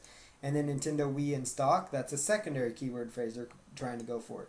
Nintendo Wii in stock online, that's another long tail keyword phrase. You notice how they're using their title tag. And this, when you're inside of your web editor, like it might be a standard basic web editor, like there's some free ones called NVU. Some more common ones used are Front Page or Dreamweaver. And you click on the code view section of your website, you are going to see right inside the code view of your website, you will see the title tag. It would be between this wording, title, T-I-T-L-E, with carets on the left and carets on the right, and then there's going to be another set that says title, but this one at the end is going to have a forward slash. And so inside that tag, that's where you write your keyword phrase in there. And oftentimes, by default, they will just call that tag, like untitled one or something like that. So that's something for you to keep in mind. So that is where you go with title tags. You want your keyword-rich title tag to show up right there. Now, if you're using WordPress, your main homepage title tag can be manipulated and changed by simply going inside your WordPress and changing the name of your site under the settings. And then you can also use a plugin called All-in-One SEO. It's just called All-in-One SEO. And you can use that plugin to actually change your title tags on your homepage. And so we're going to be covering WordPress later on in this training, not in this particular call, but in future ones. And we'll show you how to do that in there. But if you have any questions on that, contact me anytime this week regarding WordPress. As far as if you have any questions on changing your title tag, please ask because it's such an important part. The title tag should contain the exact phrase you are trying to rank for. The exact main keyword phrase should be at the very beginning because search engines read left to right. When I say SES, that stood for search engines. Search engines read from left to right, just like we read. They will put more importance on your keyword if it's at the left than they would if it's more towards the right. They read left to right. They look at that, and so you want to try to have your main keyword phrase because that's going to tell them that is most important on that page. That page is going to be relevant, there's that word again, for the keyword phrase that you identified from the previous steps. You should try to repeat the keyword phrase or a plural/singular version of it somewhere in the title tag. That's going to help you get the best benefit possible. Now, I'm not saying that you just say your keyword phrase 3 times in a row or 2 times in a row even. Put it in there if it makes sense, and I'll show you some examples here. So for example, keep in mind that the singular and plural keyword phrases come up differently in the search engines, like I showed you. And that's why, golf club and golf clubs was 2 totally different search results. So that's why it's important, to go after those. Tulsa chiropractors and Tulsa chiropractor would bring up 2 different search results. Car dealership, car dealerships will bring up 2 different keyword phrases. So for example, laptops and laptop produce totally different results. You want both of those in your title tag. Here's an example of how that works. Dog collars. Find the best dog collar for your dog. So that would be your title tag. Dog collars is your main keyword phrase with the S. Find the best dog collar for your dog. And what is interesting here is your title tag. It's also, you want to make it kind of salesy almost. Not really salesy, but so it reads well, so it sounds well, so it encourages the click. Because it's one thing to get people to your site, to come up in Google. It's another thing to encourage them to click among all the other options to click that they have on the Google search engine. So you want to make sure you sell the click. So dog collars, find the best dog collar for your dog. Notice I'm using the plural and singular there. Now weight loss, there's really not a plural of weight loss, but I'm trying to incorporate weight loss twice. Weight loss, your source for weight loss tips. Weight loss articles, your source for weight loss article, or weight loss tips or something like that. So you notice how I kind of bring those together. And these again were samples of good title tags. And I'll show you here, I'm going to jump off the page here one more time though, just so you understand again what the title tags are and where I was going with this. So let's just say here, I'm using the Google toolbar in case you're wondering. So you notice here, Tulsa, Oklahoma chiropractors. Notice here inside the title tags, and you guys will probably recognize this little ugly site that I designed just real quick, and I haven't even finished it. But notice I'm on the first page. That proves it right there. You all saw me with this website. But notice this title tag. I'm very proud of this title tag. Tulsa, Oklahoma chiropractors. Find a Tulsa chiropractor today. So you notice how that's got the keyword phrase. So notice that again is the title tag. That is in the title tag of the website. That's what the search engines picked up. So there you have the title tag. And so there's that as an example. So if you have any questions this week about title tags, let me know, because as you see here, it's the most important factor, because these are all title tags that search engines are looking at. and 4. So let's go right over here to meta tags next. Meta tags and meta description. The meta tags, including the meta keywords and the meta description, they have a very minimal part of ranking, of making you rank high in the search engines, but they should be used. Now you probably say, why on earth would I say that? They have a minimal role.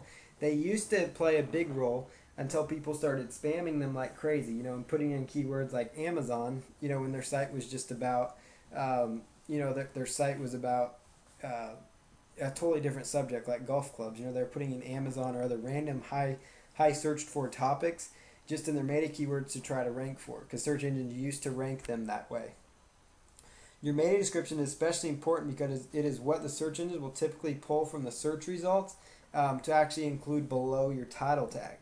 So you need to include your main keyword phrase for the page in there and some sort of a call to action. I'll show you what I mean by this. So if we go right over here and let's say, let's just use the Chicago dentist example.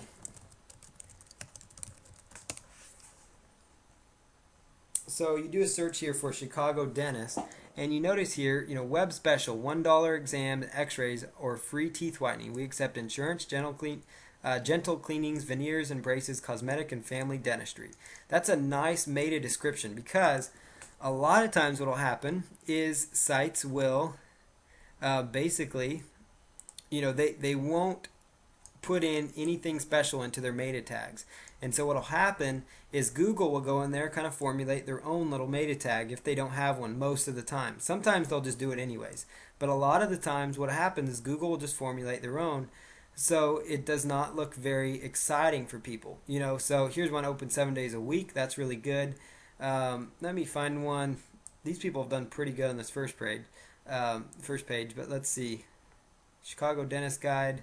Okay, so here's one. This isn't very exciting. Chicago Dentist Guide, 1833 Dentist Chicago, 1833 Dentist Chicago Reviews, Cosmetic Dentist, Endodontitis, Orthodontist, and all these other big words. That's not very exciting to read that in your meta description. That's not very exciting, and so, this is a lot more exciting.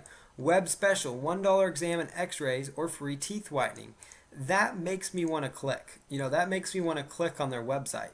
Now I want to point out something here so you understand. Look at their title tag.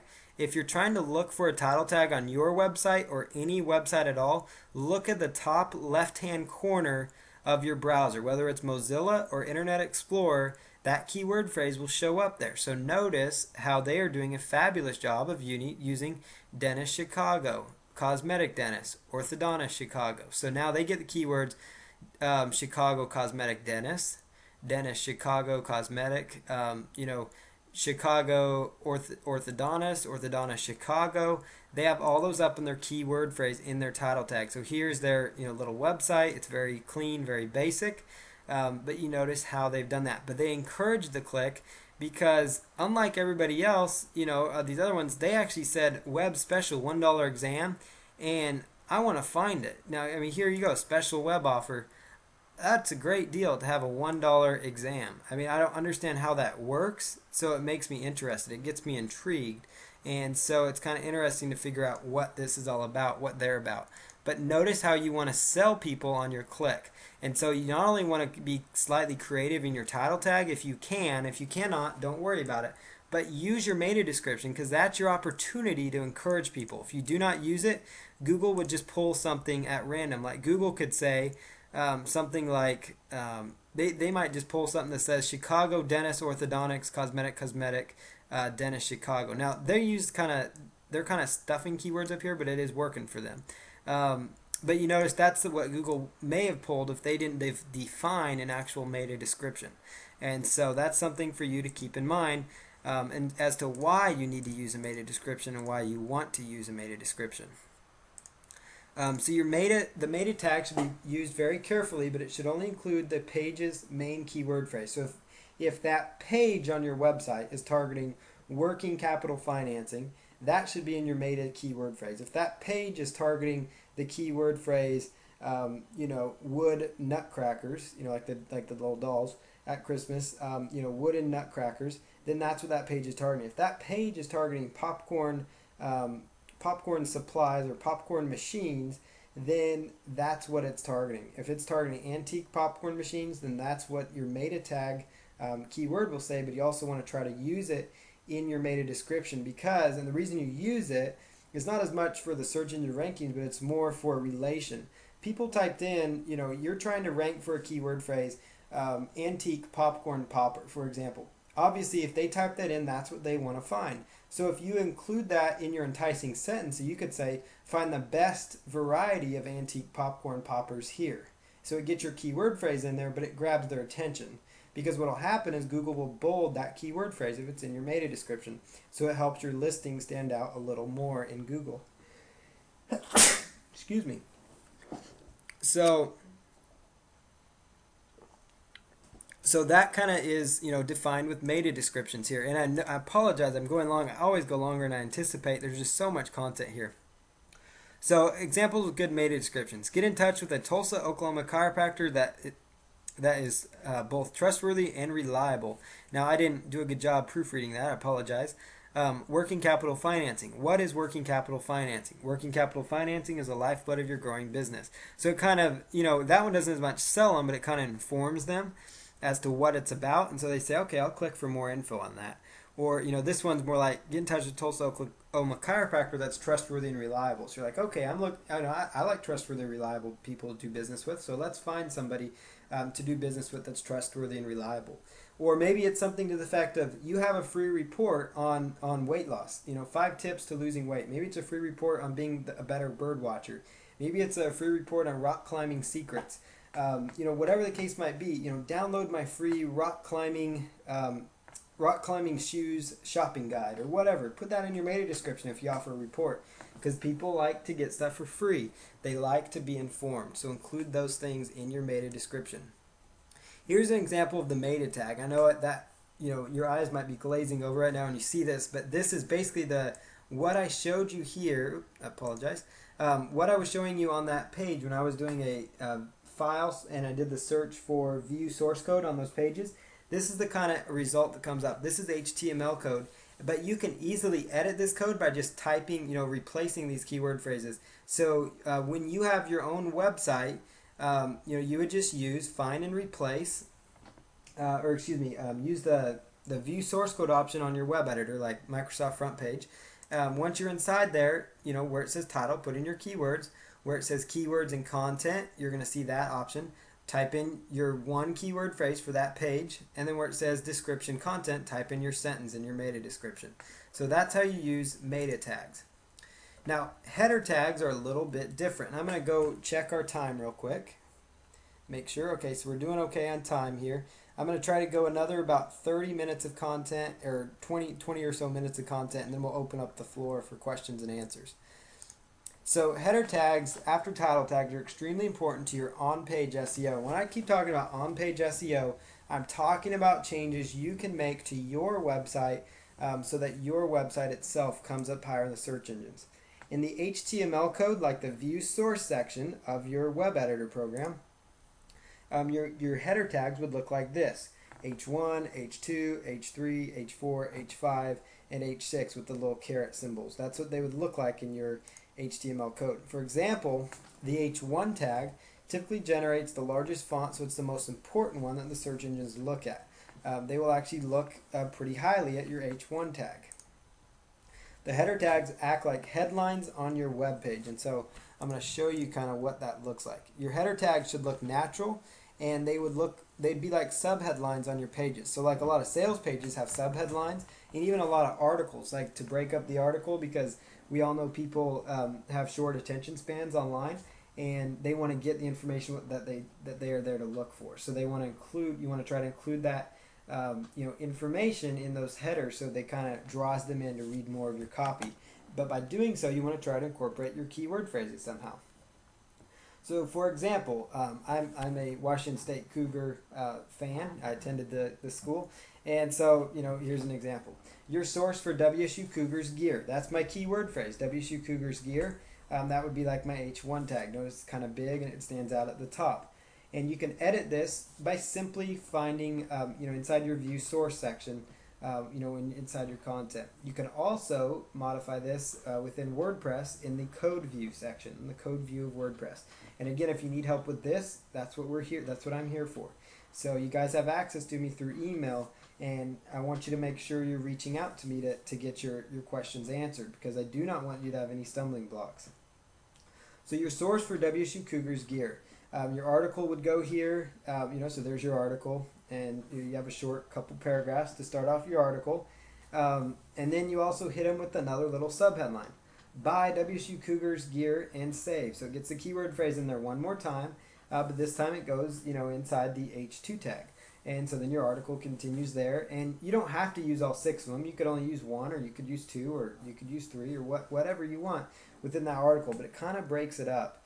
But I'll show you here an example before I jump off here of a great site that does a fabulous job of using this. This is a guy who runs the site. It's a phenomenal SEO guy. This site gets a lot of unique visitors each month, and they have some fabulous content, and it's a site that I actually support and do stuff with. It's a Christian website. So this site, they talk about, is the Bible true? They talk about notice how they're using their keyword phrase in their various sub-headlines. And you can actually size your H1 and H2 tags so that they are not the exact same size. And I'm just pulling up this site just so you guys see an example of a fabulous way to use your header tags and how it kind of breaks up the content. So you notice here, that kind of draws people into what they're going to find on each paragraph. So like my WSU Cougars gear example, that, buy WSU Cougars gear would be here. Their keyword phrase on this page is the Bible true? And, that's the only keyword phrase. Notice that in their title tag. Notice that in their URL structure. Notice that right here. That's the only keyword phrase they're trying to focus on, and that gives you the best results possible. So I definitely want to show you that, as an example of what I meant by the header tag example. So you can jump right over here to internal link structure. So your website should be easily spidered by the search engines. If your site is not easily spidered by the search engines, then that means the search engine spiders and the search engines cannot find your site. Because the search engine spiders go out there to find websites, and they have a little, it's a little program, computer program they use that goes out there and picks up your website. You want them to find all your pages, and you do that by offering text-based links within your website. So you want to have text-based links for your website. So a great example here is Patronic.com. This is a site that I used to be a major owner in. I'm a very small part of it now. But it's a site that we get a lot of it, or actually all our traffic right now, basically through SEO traffic, search engine optimization. And you notice here that on the left hand side here we've got our navigation, and it is all text-based links. These are all text links. And you notice how, you click on them and they go right over there. So what happens is the search engine spiders come in here and they will just eat up this content. So they would just come in here and they can follow these links all the way through to the internal pages of content. And they just go through these sites and they can pick up the content. So that's how text-based links are. That's what I'm referring to. These would be considered image links. Now, we are using image links, but that's because in the footer of our website, we also include the similar subject lines that you saw at the top, in the footer here. And so that is where, that is showing up here. So you've got, what you want to have is, if you're going to use fancy navigation, like using images or using JavaScript or something of that nature, you're going to want to also include it in the footer as a text-based link, because the search engine spiders have the easiest time following text-based links. I'm not saying they can't follow image links, they can't follow JavaScript links, it just makes it more difficult. And they have no problem finding text-based links to find them.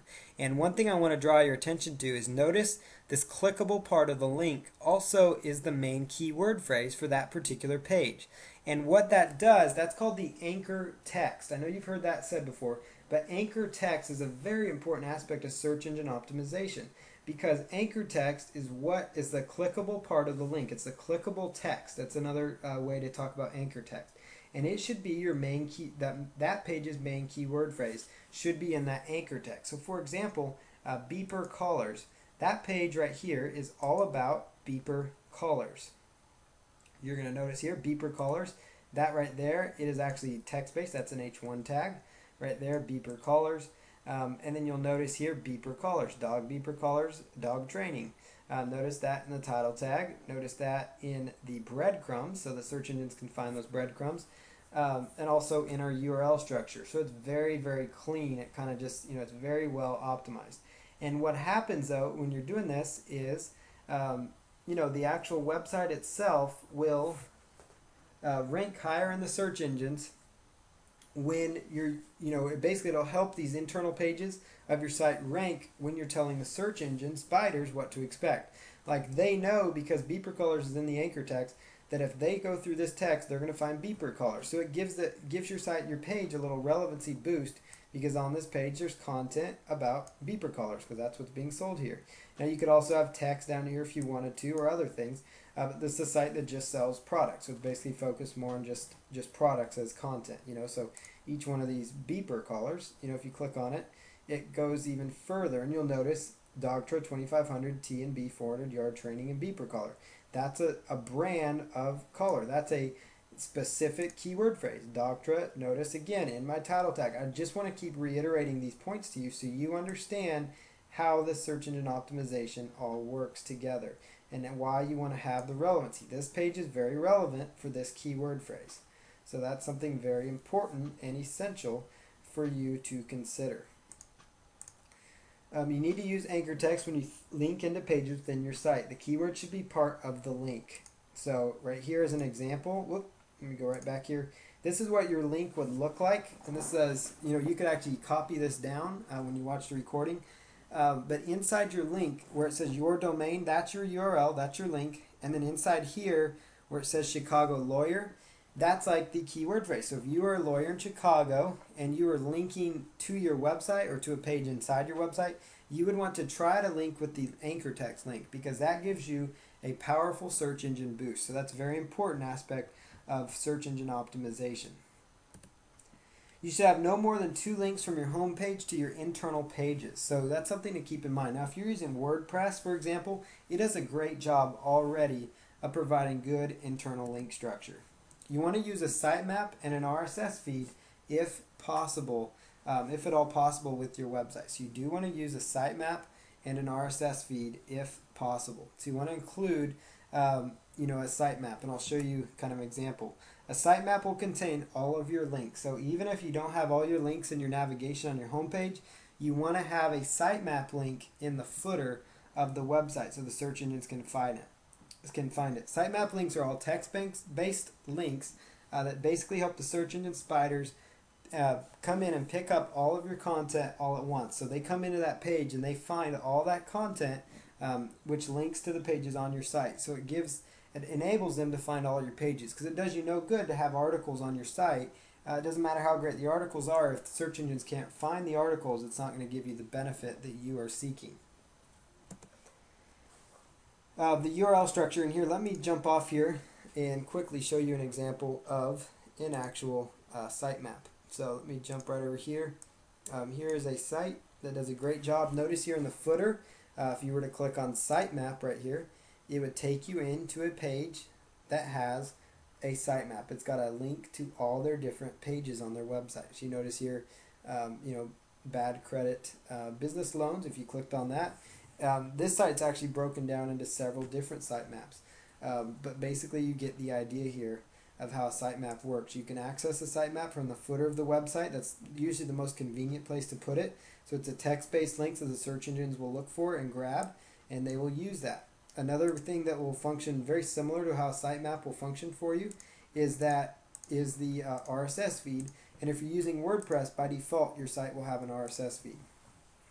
Your URLs or links should contain your main keyword in it. So for example, it should be like yourdomainname.com / Miami-pest control. So if you are a pest control service in Miami, or maybe you have a site related to pest control and you're just targeting different, so maybe it's like, floridapestcontrol.com, and then you have subpages related to each different city and the keyword phrase pest control. That's just an example here. So floridapestcontrol.com / Orlando Pest Control. Florida FloridaPestControl.com / let's just say Jacksonville Pest Control. Different cities in Florida. And then you get the idea, Tampa Bay pest control. The reason you want to try to use the dashes within those links is because the search engines will actually look at the dashes as actually spaces, and so it actually will give you another spot where your keyword phrase will show up in the search engines. So for example here, if you had a site about tennis and you have a subpage about Wilson tennis rackets, it'd be like Wilson-tennis-rackets. Just like you saw on that pet site that I was showing you, for example, notice how the keyword phrase, there's a separation there. So the next thing here,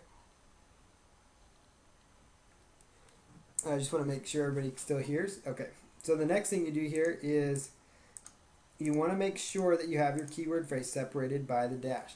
And if you have WordPress, you want to use the permalinks from WordPress to do this. So you want to name your HTML. You also want to name your HTML files in your web editor.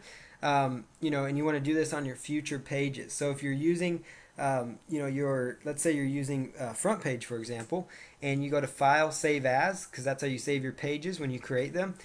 Just save it as, Miami-pest-control, your-keyword- here, you get the idea. So I'll show you here real quick how to use the permalinks within WordPress. So let me just go right over here to paulcounts.com / go to my administration side of things. And let me actually use a more recent website here.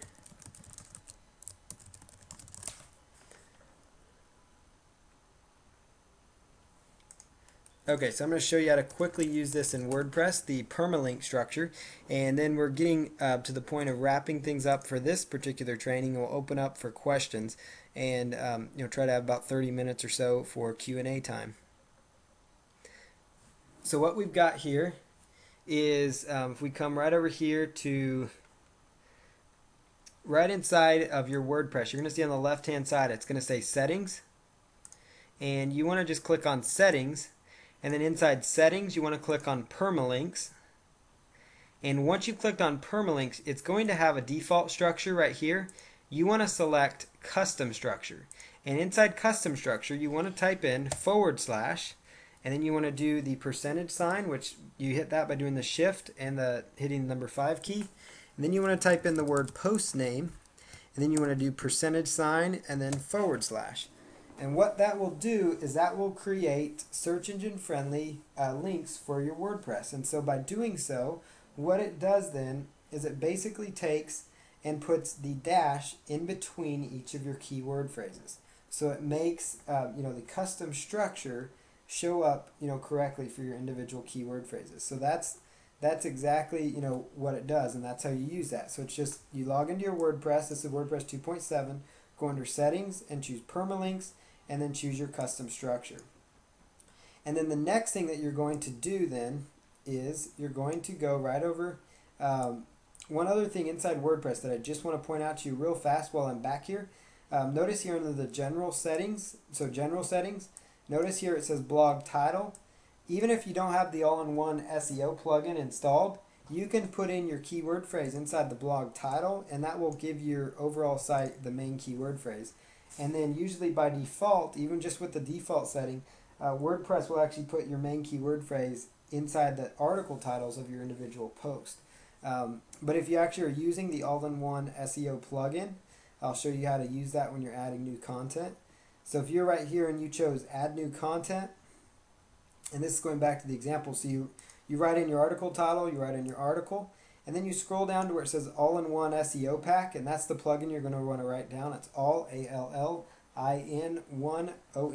SEO pack. And then where it says title, you could actually put in whatever title tag you want using the examples I showed you from the training.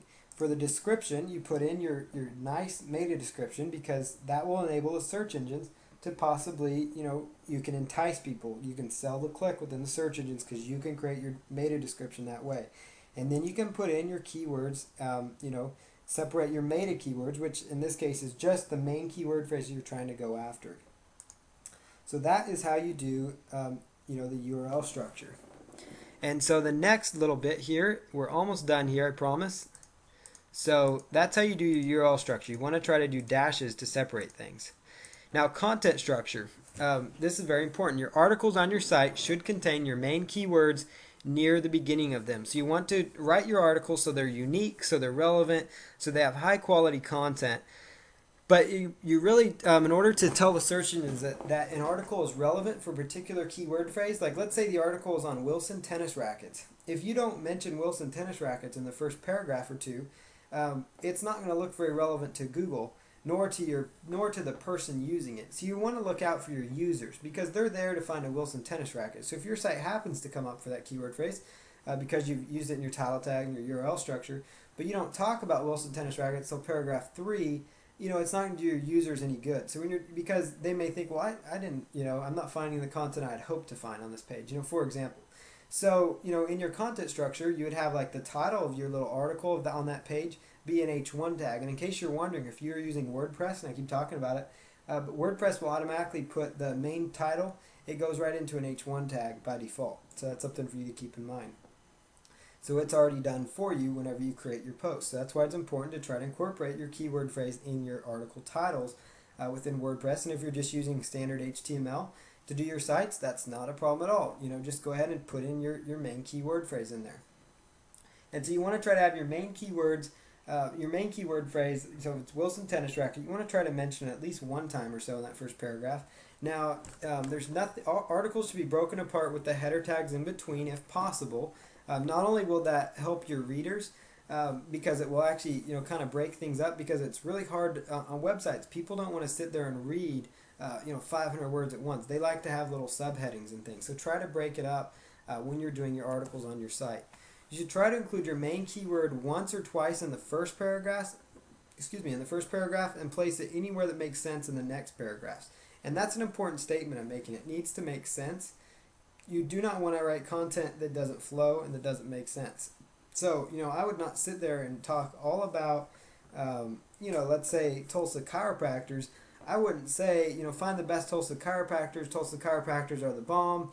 Tulsa chiropractors are trustworthy. Tulsa chiropractors this. Tulsa chiropractors that. That doesn't flow well. So you do not want to stuff with keywords. Not only will that get, a little red flag to the search engines that you're trying too hard to optimize, but it's also going to send a red flag to your readers that you don't care enough about them to write good content. So you need to write good, solid content that they're going to read, actually. That's very important. So it needs to be search engine friendly, solid content. Try to include your main keyword in the last paragraph of the article if possible to kind of close it out. That's just kind of well-rounded approach to getting that content on there. So you want to include one or two times in the first paragraph, where it makes sense in the middle paragraphs, and then try to close out with that keyword phrase. And that's going to kind of give you that nice balance of relevancy, and only include it at the end if it makes sense. If it flows in your close, put it in there. If not, don't use it. Don't say, well, Paul said I need to have it, so you write it in there. Just do it if it makes sense. That's the important thing, is use your keyword as it makes sense, but use it. A lot of times people, well, they may not try to use it. So it's important to try to incorporate your keyword phrase in your content, but don't overuse it. Don't abuse it. Use it, but don't abuse it. Oh, that kind of rhymed. Perfect keyword density is an absolute myth. I know a lot of SEO people might be seeing that going, hey, but it's a myth. There's no such thing as perfect keyword density. Not only will it waste your time because you're going to be sitting there calculating, according to my calculations, or whatever, I've got 500 words of content and I've got the keyword 20 times, and so I need to have a keyword density of 0.113 or whatever. There's no such thing. Don't bother with that. Don't worry about a percentage. There's really no set percentage. If your article makes sense to you, if you can read it out loud, or if you can read your own article and it makes sense, if it reads like you speak, then it's good enough to go. If it reads like you speak and it really gives good content, good information, then it's good. You just want to try to include your keyword phrase because it makes sense. Because if your article is relevant about a subject, obviously it's going to include your keyword phrase. So really, there's no science behind that part of it, or really any of this SEO that I'm showing you. It's just a matter of putting things in good locations. And so don't worry about perfect keyword density. Just write good, solid content. You could write 5 articles in the time it'd take you to sit there and calculate keyword density of one. So sit there and write those 5 articles, because that's going to do better for you. and then read your content and make sure it flows and makes sense. Just, don't insert keywords because you think you have to. Don't abuse keywords though. Don't overuse them. If you have to, err on the low side of using them, but still use them. I can't stress that part enough. Make sure they're in there because it makes sense. Don't get caught up with it at all. Write for humans and not for search engines, and the search engines will appreciate your content. Like I said at the beginning, the search engines are there. They want to partner with you. They want to show your content to their visitors, believe it or not. And it's not that they want you to succeed, but basically, if you succeed, they will succeed, because as you come up there, you're going to write more good content. They want to show your site, and I'm not saying that they're going to signal you out and pick just your site, because there's tons of competing sites, but it will by default signal you out, because a lot of sites are not focusing on basic SEO principles. They want to provide their users with good results and good information. So if you send people to a site with good information, high value content that's search engine friendly, then you will be just fine. And yes, it does take a little bit of work for SEO, but it's not all that bad, as I hope you saw here. Try to write unique and relevant articles for your individual website. That's very important. Target one keyword phrase per article. So don't try to target every single keyword phrase that you saw on that list, within your title tags and things. If you have a list of 30 different keyword phrases, and they're all in a similar niche, maybe it's all about rock climbing shoes, and you have 20 different keyword phrases that you could go after. Try to write 20 different articles on rock climbing shoe, the variations of those keyword phrases.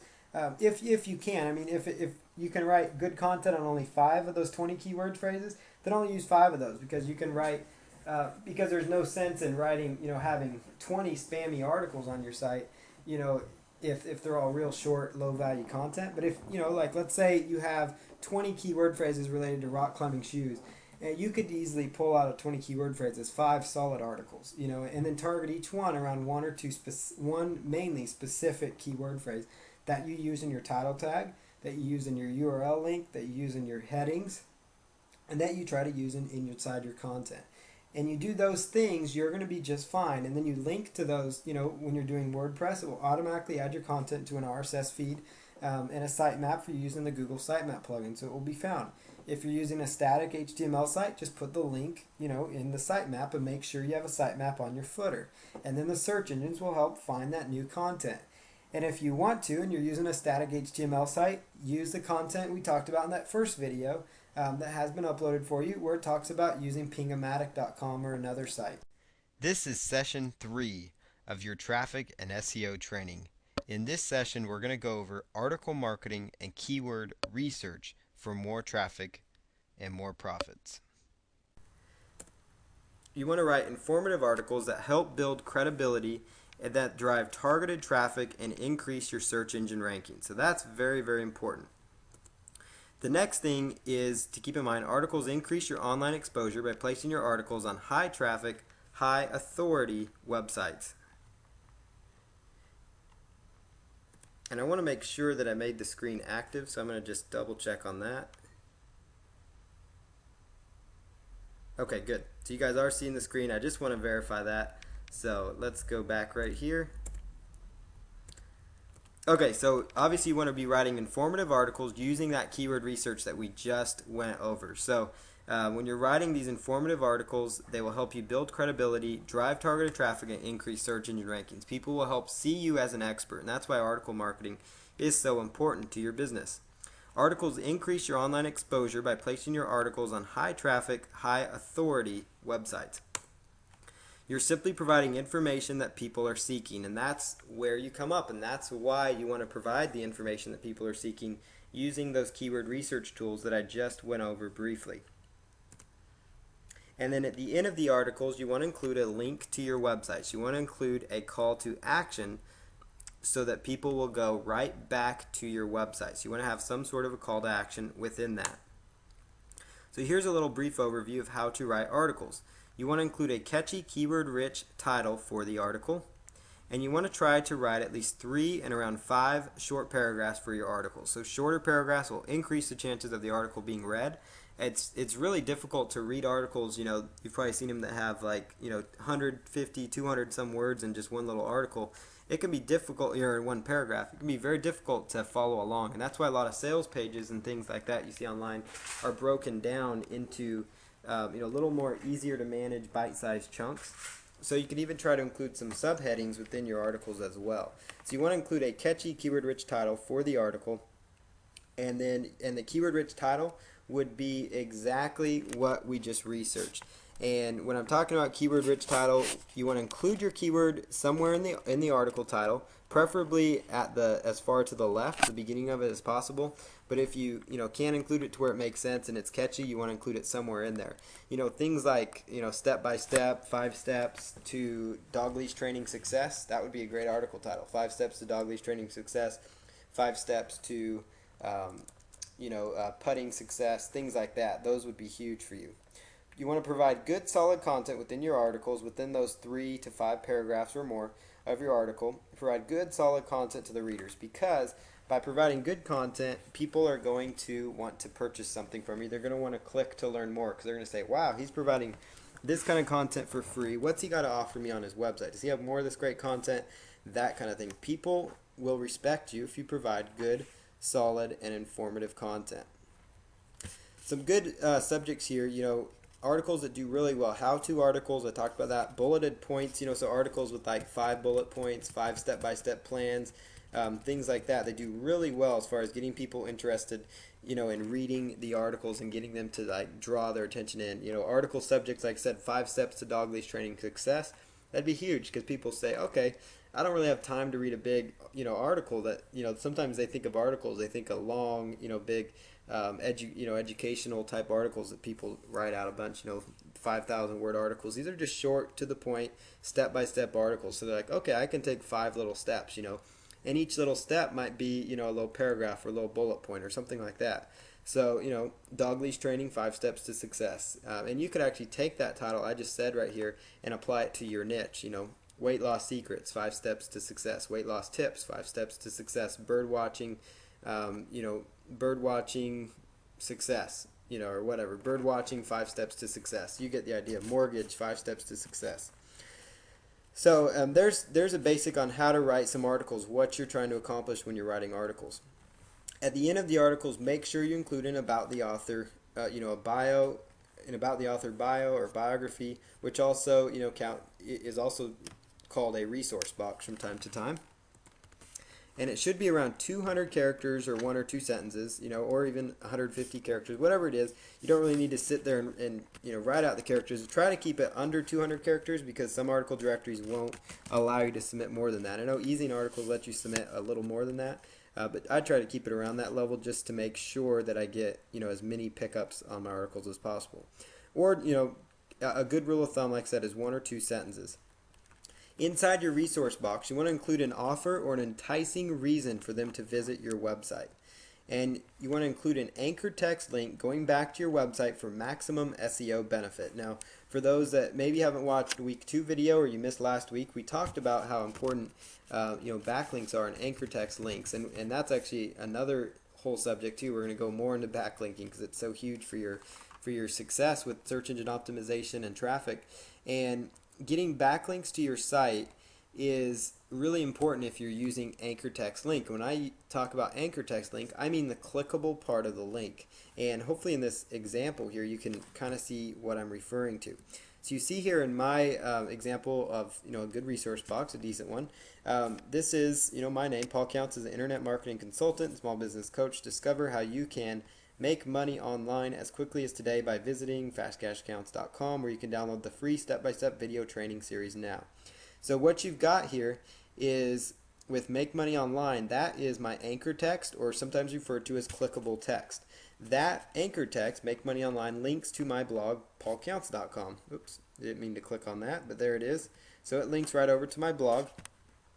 And that anchor text tells the search engines what to expect on my website. And search engines love anchor text, search engine friendly links. And I show you here how to actually create that, so you know the code that I use to make a link like that. And that's very important that you're using this, because not only do you want to use these articles to get traffic and interest in your site, but you want to use these articles so that people are coming to your site, and also search engines scour these article directories. They pick up the article directories, and then they'll follow the link to your site, And the more links to your site, the more votes your site has, so to speak, in search engines, and the more votes your site has, the higher your site ranks. So I hope you can see how they work together. Not only do the articles drive traffic, they also drive and improve your search engine rankings, which, when working together, will help you increase your overall traffic. Now, article directories, just so I'm clear on that, it's not the only source of link building you're going to want to do. Article directories don't have as much authority as far as increased search engine rankings as they used to, but they still benefit you. So there's other link building alternatives for SEO link building that we talk about, again, more in depth. There's so many things to cover in this traffic course. But basically, as quickly as today, you can just go to fastcashcounts.com, so basically this is my call to action. I have another site I'm directing them to. So I'm getting links into this site. It's just not an anchor text link. And the reason I didn't do an anchor text link on that is because you want to try to limit your resource box, this is really important, to one anchor text link, because you don't want to have too many of them, because the search engines, it'll kind of discount it. So I try to just focus on having one anchor text link, within within the actual resource box. So that's what I try to focus on, just so they have a focus there. And then the website right there, I want to try to build up that brand name when I put in the website. So these could be the same website if you want them to. I just chose to make them separate. And, so as quickly as today, visiting, fastcashcounts.com, and also do that too so it flows, because, it doesn't look right to say as quickly as today by visiting, Make Money Online. That won't flow. So you have to have your URL in there. But you want to try to use your anchor text before you give them the call to action on your URL, if that makes sense. So basically structure it very similar to how I've structured this resource box, and you'll be set to go. You obviously can see how you can include your name, so it builds your name's your credibility, and then your niche, whatever niche you is, whatever it is that you do, try to build up who you are and what you do, and then give them a reason to visit your site. Like I say, discover how you can make money online as quickly as today, and I have a 7-part video series where I teach people how they can start making money online as fast as today using Google Hot Trends, and I have a nice little 7-part training series, so I get them on my list. And so that gets them a reason to say, okay, he's got a great article here, so wow, this is really interesting, where I want to download this free series. So basically they go right over and they'll click right on that resource box, and that's how you want your resource box structured. You want to give them a reason to go to your site. You want to give them a nice anchor text link so you get some search engine benefit, so you get some backlinking benefit from it. But again, I want to reiterate on the search engine linking part, don't just rely solely on article marketing when you're doing link building. Rely on some of the other things we've talked about so far, and that we will talk about here in the future or in the next training. So keep that in mind. Now, article resource box. Here's the HTML version of the resource box I use. Now, when I say HTML, that means the hypertext markup language, which is basically HTML is the coding. You're probably familiar with that, obviously, by now, that sites are run on.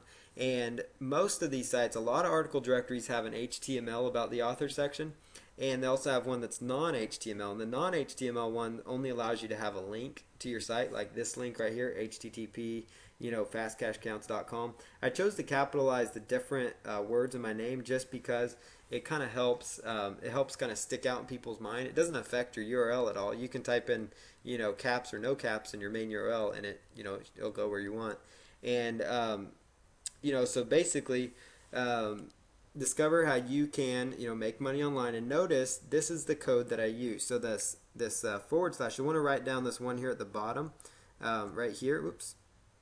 The one that has a caret to the left, and then it's got the A space href equal sign, and then a quote, first quote mark, and then put in your URL. So that would be the link to your website that you want to get the benefit. That could either be a link to your website, a link to an article page on your site. It doesn't have to be to your homepage. You can deep link is what it's called. And deep linking can really help you with search engine optimization, and we cover that in the future as well. But with deep linking, you send them a link. So you pull up your website, your article, maybe it's an article on your site, and you want to send traffic just to that particular page on that article. That would be, obviously your URL, that's where that goes. The link text, that's your main keyword phrase, is your link text. That's where your main keyword phrase is. That is the link text. That is the text that you want your anchor text. That's your clickable text. So that's like, in this case, make money online. And it has to be in between these two little, I call them little carrots, you call them whatever you want. So there's the caret to the right. Some people call them less than or greater than, like the math symbol. So you choose however you want to call them, but it must go between those, the link text, and then it must end with this. You've got a little arrow to the left, / the letter A, arrow to the right. Now don't ask me what all that stuff means. All I know is that it makes a link look how it does. I'm not an HTML guru or expert. But this is the little link code you're going to want to write down, because you want to use this when creating your anchor text links. And you'll want to refer to this in the future too, for when you're doing press release marketing and other forms of marketing on your site as well, to generate anchor text, search engine friendly backlinks that we have discussed before. So article topic ideas, like I mentioned, that keyword research is some ideas, and here's a few more. You can research other article directories and browse the top performing articles for ideas on content to write about. So basically, so you could research these other article directories and research other article directories and browse the top performing ones and come up with some ideas. So you can go to, for example, you can go right over to ezinearticles.com, and let's just pull that up, www.ezinearticles.com.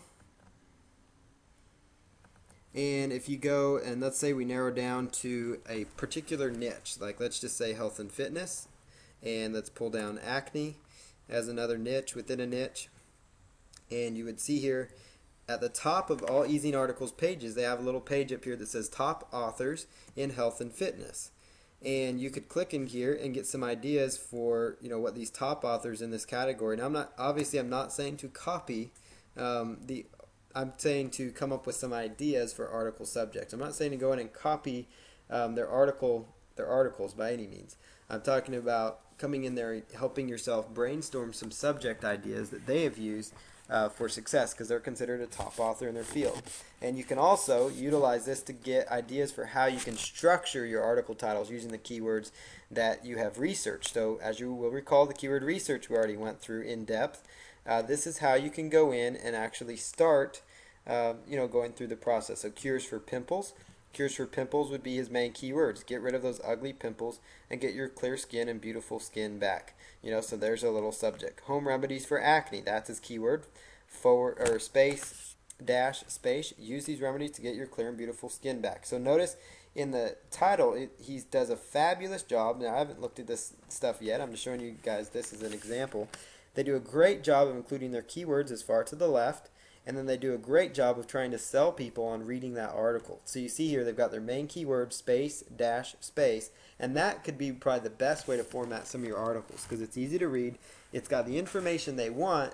If your article title is on, comes up on the first page, not only is it going to interest people because your actual article, not only is it going to interest them because of your article itself, but it's actually going to interest people because it's what they searched for. It's what they actually searched for, so it's going to match up, obviously, and that's why it's ranking, but it's going to match up with what they looked for. Dog leash training, they are looking for dog leash training. They're not looking for, dog training overall. They're particular about dog leash training. So if you give them the article related to dog leash training, they're going to click on it. If you include that in your subject line with something enticing like 5 steps to success, they're going to be really interested in clicking. They'll see like, wow, this looks like a great resource.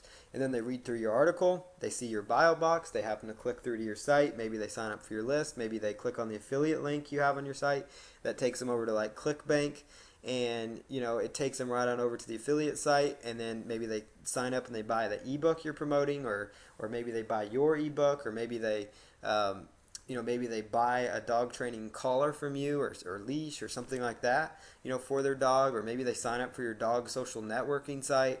You get the idea. Now all of a sudden you've given people what they want because you did a good job doing your research and applying these principles, and you will be rewarded for that, because not only will Google reward you by ranking the various articles up there because you've matched up with what people want, you have good content, but the people will appreciate the good content, and then you see how this can really grow. Obviously, use the keyword research and then use the idea mentioned above. Work them in tandem, Okay, here's some keywords. Now, how could I, let's look up some ideas of how successful authors on ezinearticles.com has formulated their articles. So use that as a guide or as some examples. Obviously, do not copy titles. Try to not copy article titles, that's not a good thing to do. Sometimes, obviously, there's some article subjects that you may have to have very similar subject titles, and that's just a hard fact because there's because search engine optimization. There's only so many ways you can say the word search engine optimization. So I could do an article, search engine optimization, 5 steps to success. And somebody else might have an article, search engine optimization, 3 steps to success, or successful search engine optimization tips. Well, obviously I'm not copying the content. I'm writing my own content. But if the article title is similar, don't fret about it. Just don't blatantly go out there and try to copy them if you can help it. And obviously, do not copy the content that they have within their articles. Create your own content. Be original. You can write one article per keyword phrase most of the time. So as we identified using the AdWords keyword tool, we were able to identify a lot of keyword phrases that we could go after. So creating content for your articles, research other websites, books, and magazines in your niche. Now, books and magazines, that might be slightly extreme. But if you really want to get serious and write some good contents, go to the library or buy a book on your niche, or library is your best bet because it's free. Compile some research. Make sure you give, if you take some credit, if you're taking exact points from, exact written text from books and stuff, try to, put together a little resource sheet if you can help it, so you can say things like, according to this book by this author, blah, blah, blah is true about dog leash training, So I hope you guys get that idea there. So don't obviously plagiarize from books. I'm not encouraging that. Use it like you're writing a paper for college, Come up with some ideas, some subjects, things like that. Reference them in your article. It'll help give you some credibility, too. It's kind of using that, what we call borrowed credibility in this industry, They're like, wow, look at that. They're kind of writing an article, that this successful author's written. Wow, this must be good information, that kind of stuff. Plus, it helps that, it helps that author out because they helped you. It's just, good karma to do that. Take things from magazines. According to Dog Training Journal, dog leash training can take, 5 weeks to be successful at, or something like that, So you get the idea. Use books, magazines, other websites, within your research, and obviously if you just take stats from these different sites, you don't really need to reference them. If you pull some data or stats that may not be proprietary to them, meaning that's their only source of content, then by all means, use that content, just formulate your own wording around it. But just be careful there. Obviously, I'm not teaching anybody to go plagiarize and copy. I'm going to be very careful about saying that. Don't want anybody to get upset here. But you do need to do research if you're going to have good, solid articles. You need to research your niche market. You can use software to help you find the information you're looking for. And so this is a perfect segue to go right into the software that I am providing for you guys as a free little bonus. So this is a free bonus. It's an article ideas software, and it will help you really write articles really, really quick. So for example, how this little software works, and you guys get a copy of this. It will be available sometime in the next 24 to 48 hours on the same page where I post, all the articles on. You're going to, get a main topic. So you can just click here where it says main topic, and main topic you type in your keyword phrase. So for example, dog leash training, and just choose go. And then what the software is going to do, it's going out to various websites, and it's actually pulling down some information from these websites. It's grabbing just some basic research information. So obviously you're not going to want to just go out there and swipe this content directly. It's so you don't want to just copy it verbatim, but you can take some of this wording, reword it for yourself, or you can go to these sites and find some more research. So notice how really pretty quickly, I got several sites that I could consider. So let me drag this down here. And there weren't a ton of sites for this particular niche keyword phrase, but you could use it for some more broad terms pretty quickly, to get some more ideas. But if I click here, pets, animals. Oops. So that's a bad example. Okay, so you could actually click here and copy. Oop. You can open that link, and then you could go and read, here's a nice little article. You might be able to pull some ideas. You might be able to even, reference this person, the author of this article. They didn't really include a name in their author section, but you could go here and, okay, so that's a good source for, dog leash training. So I could go there and write up some information about it. You could take here and put in, keywords such as weight loss as an example. And notice weight loss and some broader niches will actually start pulling the results that I was hoping that would actually pull from. And you kind of get some ideas here. Now, some of it, is kind of junky, but some of it is workable. So if I just stop that. Okay, and then notice here you can go right over here to the plain text view, and you could actually just take these various little segments and copy, like you could take this whole thing, copy to clipboard, and then you could open up a little notepad file, paste it right in there, format, word wrap, and then you could just go ahead and just start, clean out the junk that maybe comes in.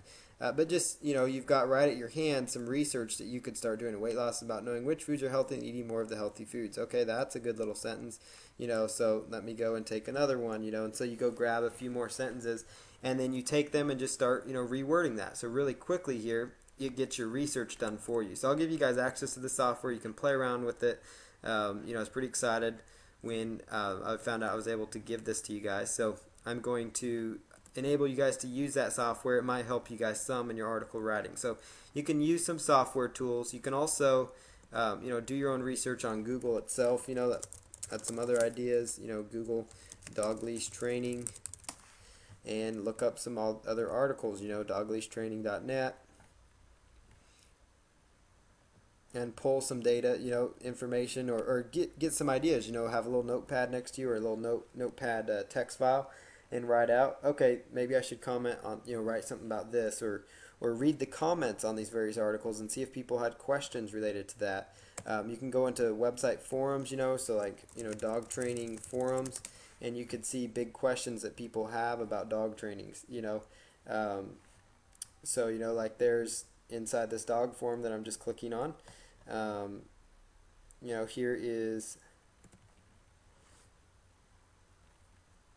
here's a dog behavior training section, or some articles on dog behavior training, so you could pull some more ideas within these forums. And there's just a lot of data that you could pull from. So here's like an individual dog training forum, and you could go through here and identify questions that people have, so then you could answer these questions that people have related to dog training. Another tool example, another tool slash freebie thing that you can use is Yahoo Answers. So you can just go right in here to Yahoo Answers and go ahead and do a quick search for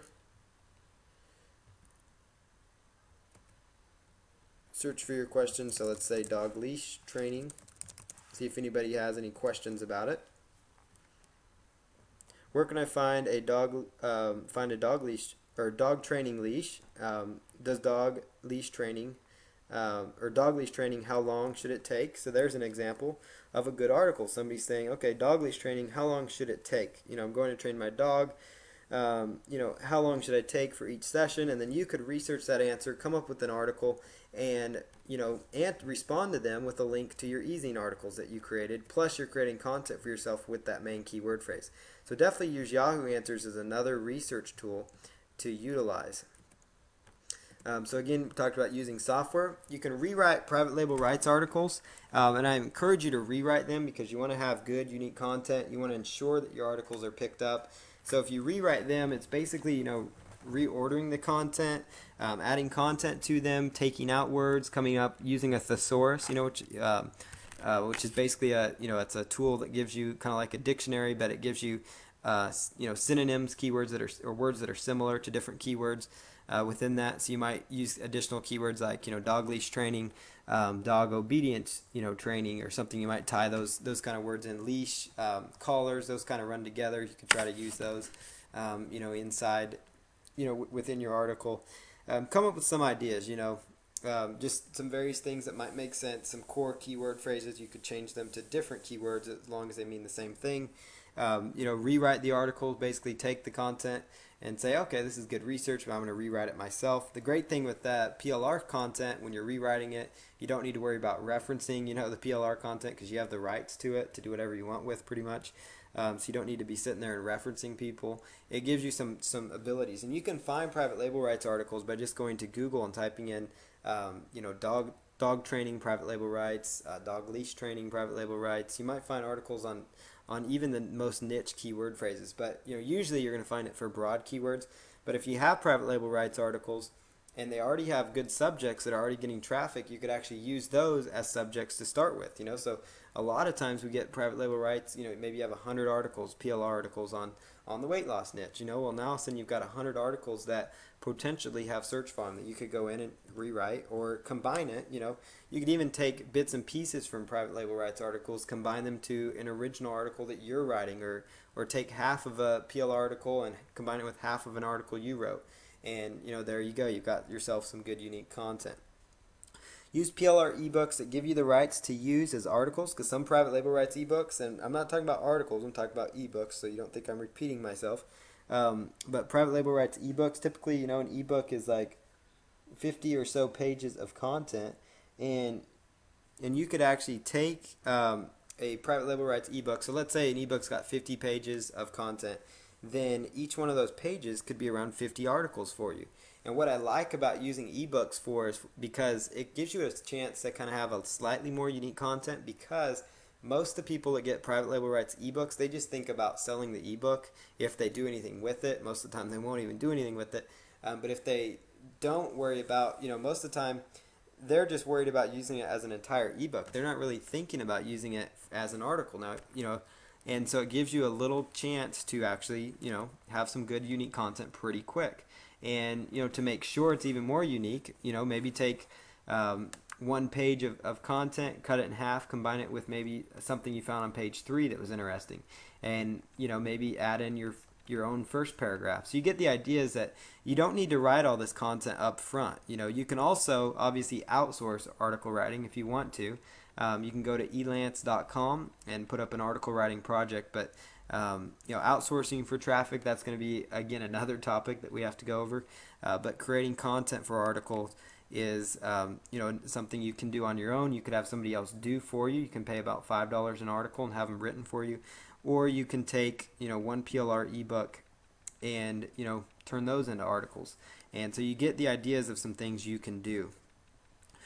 Some other great ideas for creating content for your articles is record yourself creating your articles using a free program like Audacity, and then transcribe the free content. So you can go download a tool, type into Google Audacity, hook it up to your USB headset, and then what you're going to do is go ahead and read talk about your article. You can speak faster than you can type, and so you could basically take the research that you found on your niche, or even what you know off the top of your head, because most of you have expertise within your niche. Take what you know on top of your head after you've done some keyword research and say, okay, I'm doing this example on golf ball training. I'm doing this, or golf ball driving. Be a better driving a golf ball further. So you say, okay, that's my subject.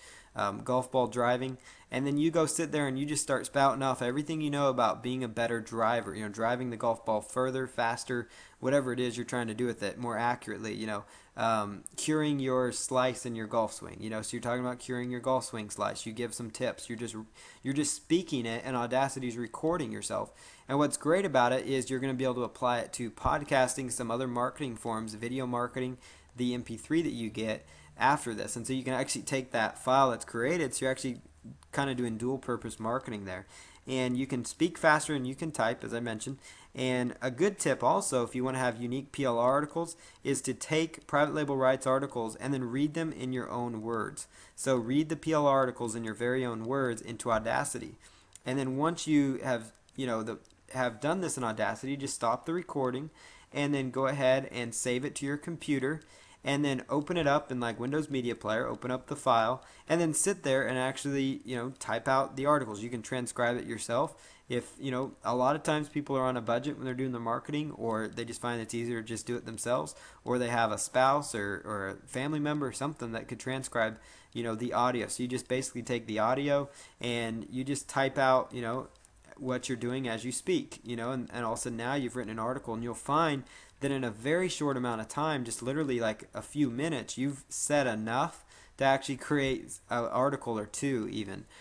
Sometimes within 10 minutes you could actually write 5 or 6 articles, 4 or 5 articles in just a short time by speaking it. And then obviously you have to go back in and transcribe it, which takes a little bit of time, and then edit it, but it really will speed up the content creation part and make your life much easier. And transcribing audios is something else that you can outsource. And you could outsource it to relatives, spouse, whatever it is, children, whoever you're outsourcing stuff to, outsource to freelance sites like elance.com, guru.com, getafreelancer.com. Use those sites to outsource transcribing of the content for. And that's how you can, start creating some content really quick. You could also use a text-to-speech program called Dragon Naturally Speaking that will actually type what you say. And one thing to use in tandem with it is Audacity, because as you're actually saying what you want to say, it's actually recording that into an audio file, which again you can use for video and podcast marketing, which is a whole nother training set that we will be covering again as well. So we've got a lot of things in store again. The Dragon Naturally Speaking, basically it will type what you say. Now it sometimes is inaccurate. I find that it won't work as great all the time, but it gives you a rough idea of what you're trying to say. And and basically before you start reading these articles, write down a few bullet points, jot down a few notes to yourself, like I'm going to write on these 4 bullet points today, or I'm going to talk about these are my main points. Or if you know your niche on top of your head, don't worry about writing down bullet points, just speak in there, and it'll help you create some good, solid, unique content. Make sure you go back to edit your articles after you use them in Dragon Naturally Speaking. It's a program you can just type into Google. You can buy it. I think Amazon even sells it, but you'll find their website too. It costs, I believe the last cost I saw was like $99. Staples, Office Depot, Best Buy, some of those kind of stores, electronics, office type stores, Office Max, things like that, they usually sell Dragon Naturally Speaking software. It's about $100 software program, but with a good USB headset, it can actually really save you a lot of time, as far as outsourcing, the articles. You get content that's really in your voice, for sure it's in your voice. It really speeds up the process to do a lot of things, but you just need to make sure you go back and edit the content, but you can write some article content really, really quick. So those are some strategies to really start ramping up the process on top of using private label rights content. So again, you don't need to worry about, if you are scared to sit down and type in front of your computer and that you get writer's block by looking at the blank screen, don't let that hold you back, because it's all about creating as much content and information as possible. So that's really what it's all about. So we're going to just continue on here and talk a little bit about maximizing your traffic opportunities. So you want to create as many articles as possible when you're doing article marketing. Basically, the more articles you can create and distribute, the more traffic you can start to see. Now, I know that might seem like, well, that's a no-brainer. Why did I just pay Paul to tell me that? Well, it's because you need to be reminded that it takes effort, and it takes, a little bit of time, but effort. And that's when you're going to start seeing results. Your efforts going to start coming up to match a reward. So the more articles you can create and distribute, the better you're going to be. If you can write 50 articles to distribute, you're going to be that much better than if you had just written one article on one core keyword, because now all of a sudden you're targeting 50 various keyword phrases. And ensure you have keyword-rich titles that have been researched, so you know that there is an interest in those topics. That's how you can really maximize article marketing. Like I said before, when we were doing that keyword research using Google Insights, using Google AdWords tool, using all those things together to generate as much good keyword research as possible, you want to know that those topics are being searched for. You want to know that they are hot topics.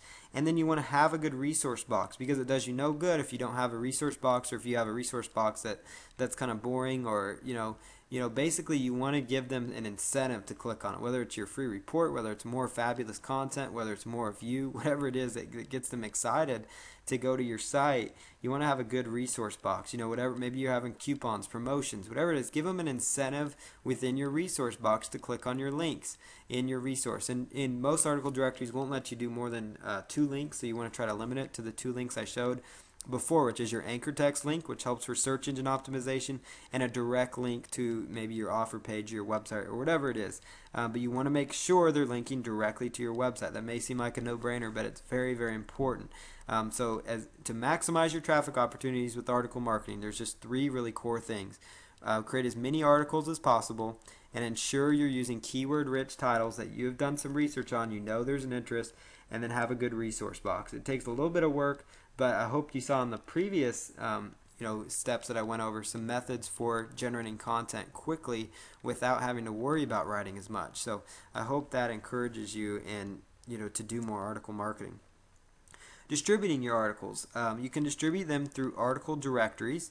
And we'll cover a few good article directories to use. You can go to Google and even type in article directories to find some good ones to submit to. Article directories, Easing Articles is one I talk about, goarticles.com, and I'll have a slide with those on there. But those websites, they're high authority sites. Google still ranks them high. They're great sites as far as getting good traffic from them. They have huge amounts of traffic. People not only finding them from the search engines, but also within the websites, people are actually finding the information useful, so they're inside the site, typing in things like, weight loss or dog leash training or dog obedience to find more articles on their subjects. If they stumble across your article and you have a good resource box, they get, they'll click through. It's all about getting as much traffic as possible to your article. So, article directories are really important to submit to still. Very important. You don't want to use it as your sole link building strategy, but it can help you. It can really help you not only rank in the search engines by an improved amount of link building ability and having an increase in the number of various ways that you're doing link building, but it also is going to help you just from a sheer traffic standpoint. Some other strategies is to offer to write articles for blogs and websites in your niche. I know this might seem weird, like why do I want to create content for somebody in my niche or something else?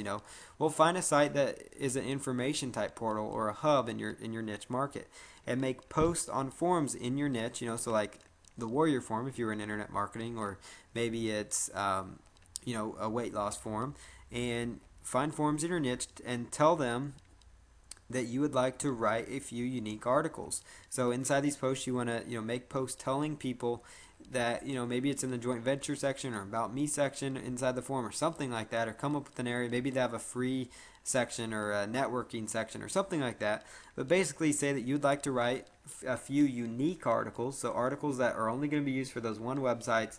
But in exchange for you writing a unique article for them for free, you want to include an anchor text link to your website. What's going to happen though is that a lot of these sites, they're good authority sites. They have good traffic to their sites. You'll get good traffic from the sites, but more importantly, you're getting a good anchor text search engine friendly link going to your website, and that's a good advanced little SEO link building tactic. And you could also, just do straight emails to website owners. Use domaintools.com, DOMAIN, domaintools.com. Type in the website that you're interested in, and it should bring up the contact information for that website owner. Now, they may not have, all their information public, so if they don't, just move on to the next one, or try to find their information if you really want them. Submit the contact us form on their site, or sign up for their list and email them that way. Come up with a way to kind of try to get in touch with them. Hit their support desk up. I had somebody just do this, for me. They offered to write me 2 articles for my blog, and they were, in exchange, they're doing anchor text links. I knew exactly what they're doing, but I still took them up on the offer because and the articles look great. I'll take 2 fresh, unique, solid articles in exchange. All I'm doing is linking out to their site. They have relevant sites. I obviously looked at their sites before I approved the articles to make sure they were sites that my users would benefit from and that were beneficial, so it wouldn't hurt me by linking out to them. So, obviously you're not going to link out to a Viagra site or something like that, when you're in the pet niche, or something like that, or some other, casino site or a site, that's got a bad website. You don't want to be linking off to bad websites. You want to link off to sites within your niche. You don't want to be in the dog training niche linking off to internet marketing, type website either. So keep that in mind as well. So make sure when you're when they're doing this for you, if you have your own site and somebody offers this for you, or if you offer it for somebody else, make sure it's relevant, because it's going to benefit them if it's relevant too. Google will frown on sites that are linking out just, to link out to other sites.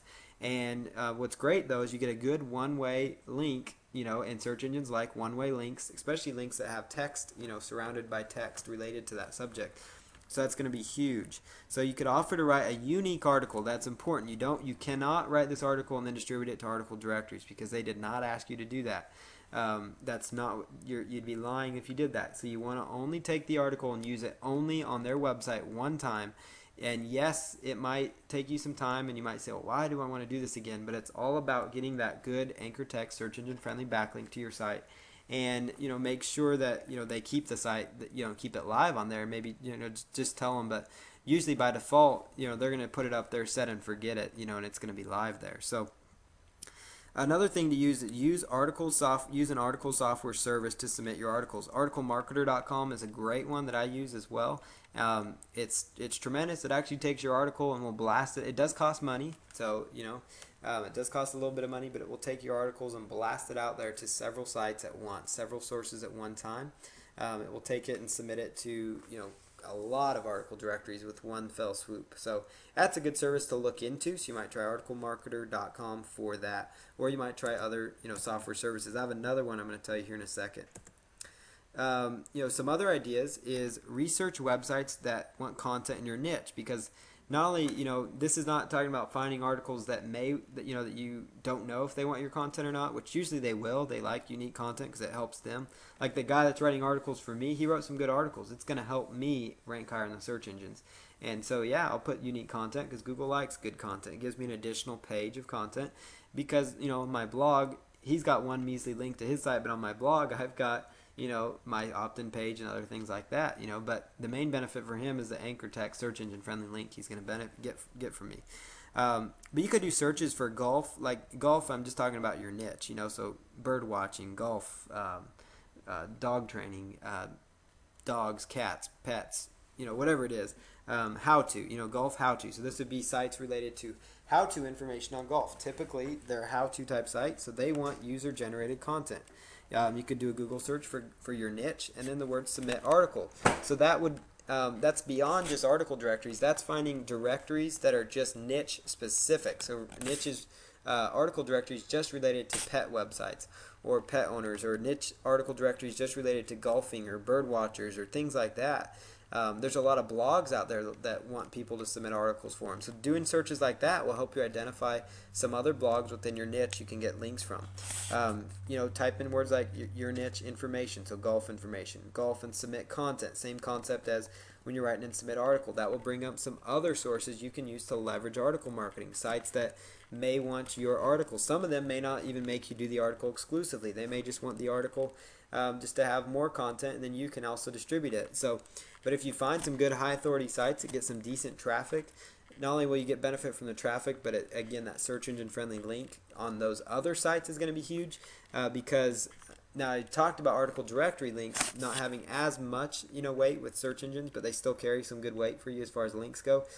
But if you're getting links from other websites in general, not just article directories, but other websites, it's really going to actually benefit you, because you're getting little votes and links going into your site from other pages. So if you're using a good anchor text link, or even just the link itself, but anchor text is the preference, you're going to notice and see a good improvement in your overall search engine rankings, which search engine rankings we know give you excellent targeted free traffic to your website. Another great service to use is article marketing automation. Now, I know you're like, wow, Paul, that is very blatant that you're using an affiliate redirect link, and yes, I am. I'm going to be honest about that. It is a tremendous service. I've just researched it, and I'm amazed. I actually got some reviews from some other people that have used it. I've contacted their support desk to make sure it's doing everything they're saying. I'm going to actually start using this tool. It is incredible. It will actually take your article. They have a network of blogs, and I'm not just hyping it up because I'm promoting it too. It's a really cool tool to have in your arsenal. Basically, it works. It'll blast your articles out there to not article directories, but actually blast you out to unique blogs and niches. So various blogs and things that they have in their network. So there's a lot of people, and you can actually sign up for a free version, a free account with them. And what you can do is you can actually submit your own you could create your own little website and then only take articles from article marketing users that are good, solid articles related to whatever niche you're in. So you could have a site related to weight loss and get a steady flow of good, solid weight loss content that's not blasted out to a whole ton of article directories, but that's just pretty much focused within that network. And it will really help you get some good solid content on your own site. So there's a lot of website owners that have little content sites that they're making money through AdSense or other things. And these are sites that have page rank on them. They have good page ranks, very clean looking sites. They have several thousand in their network that they could potentially distribute your site to. They do it in a natural way, so it doesn't look bad for search engines. And what I like about their service is anywhere within the article you can provide an anchor text search engine friendly link to your offer, to your website, whatever it is. That's more beneficial a lot of times than just the article directories, which make you only put it in the resource box, which is typically found at the bottom. Sometimes it's buried below an advertisement, so it's harder for people to find it. And so with this, you can just put that link right there. Right now, it's only $47 a month, which is quite inexpensive for being able to submit unlimited articles to their service. And I found it to be an absolutely amazing service. I'm signing up and going to start really using it hard. But before I recommended it, I did check around and see what other people thought. I did actually, I have been recommended this from some other very good marketers, respected marketers, and I have actually contacted their support desk to find out some things too to make sure I was on the right track. And what's great too is they let you submit to unlimited niche markets too, because like if you have a site on babies and you also have a site on weight loss, they will distribute your content to sites in the baby niche and then sites only in the weight loss niche. You're getting your content posted on relevant websites that will, they're only niche specific type sites, so you can, and they let you submit unlimited articles for unlimited niches, and that's a really low cost that they offer. So you can just get it at seocounts.com/AMA, or you can just go to Article Marketing Automation if you'd like to in Google if you don't want to go through my link. But there it is, my link, seocounts.com/AMA. It's a great service. Submit to Web 2.0 properties. Web 2.0 properties in itself is a whole nother video that I talked about and that we promised that we're doing. You're probably like, man, there's still a lot of ground to cover. Well, we're only on video 3 of our 3 of 8 part series. So this is a huge series, and it's becoming quite the course. But you can submit to Web 2.0 properties, submit your article to them. Same ones you're submitting to article directories to squidoo.com, hubpages.com, and weebly.com. And so obviously these are some great sources for submitting your content and your articles. Now here's a list of some top article directories. I've been talking about easingarticles.com. I'm sure you've heard about it by now, but it's huge. There's really no reason for me not to mention it. It really gives you great benefit, great traffic. It ranks high in the search engines. It's just a huge article directory. You can't go wrong submitting to them. Really, as long as you're submitting good content and you write, you submit good content, you submit good content often, and you have a good keyword-rich title, you're going to be in great shape submitting to any of these article directories. But goarticles.com, articledashboard.com, articlesbase.com, articlesalley.com. iSnare.com is another one. They have a little paid service. It's like $1 or $2 per article, depending on what little option you choose. So you may not want to submit tons and tons of articles to them, but they also have a similar service to Article Marketer, where they'll take your article and distribute it to a bunch of different websites. And I actually find that they submit to a few different places than Article Marketer does, because they also submit your article to list owners, believe it or not, Easing article owners, and sometimes they will actually take the good content articles and post it inside their list, and their list will actually start funneling traffic to you, or they'll post it on their websites and things like that, for content. Helium.com is another site to consider. They have a profile page where you can actually set up links into your website, so you don't get a direct link in the resource box. What's great about Helium is it does rank high, and you actually can make some money from just writing good content.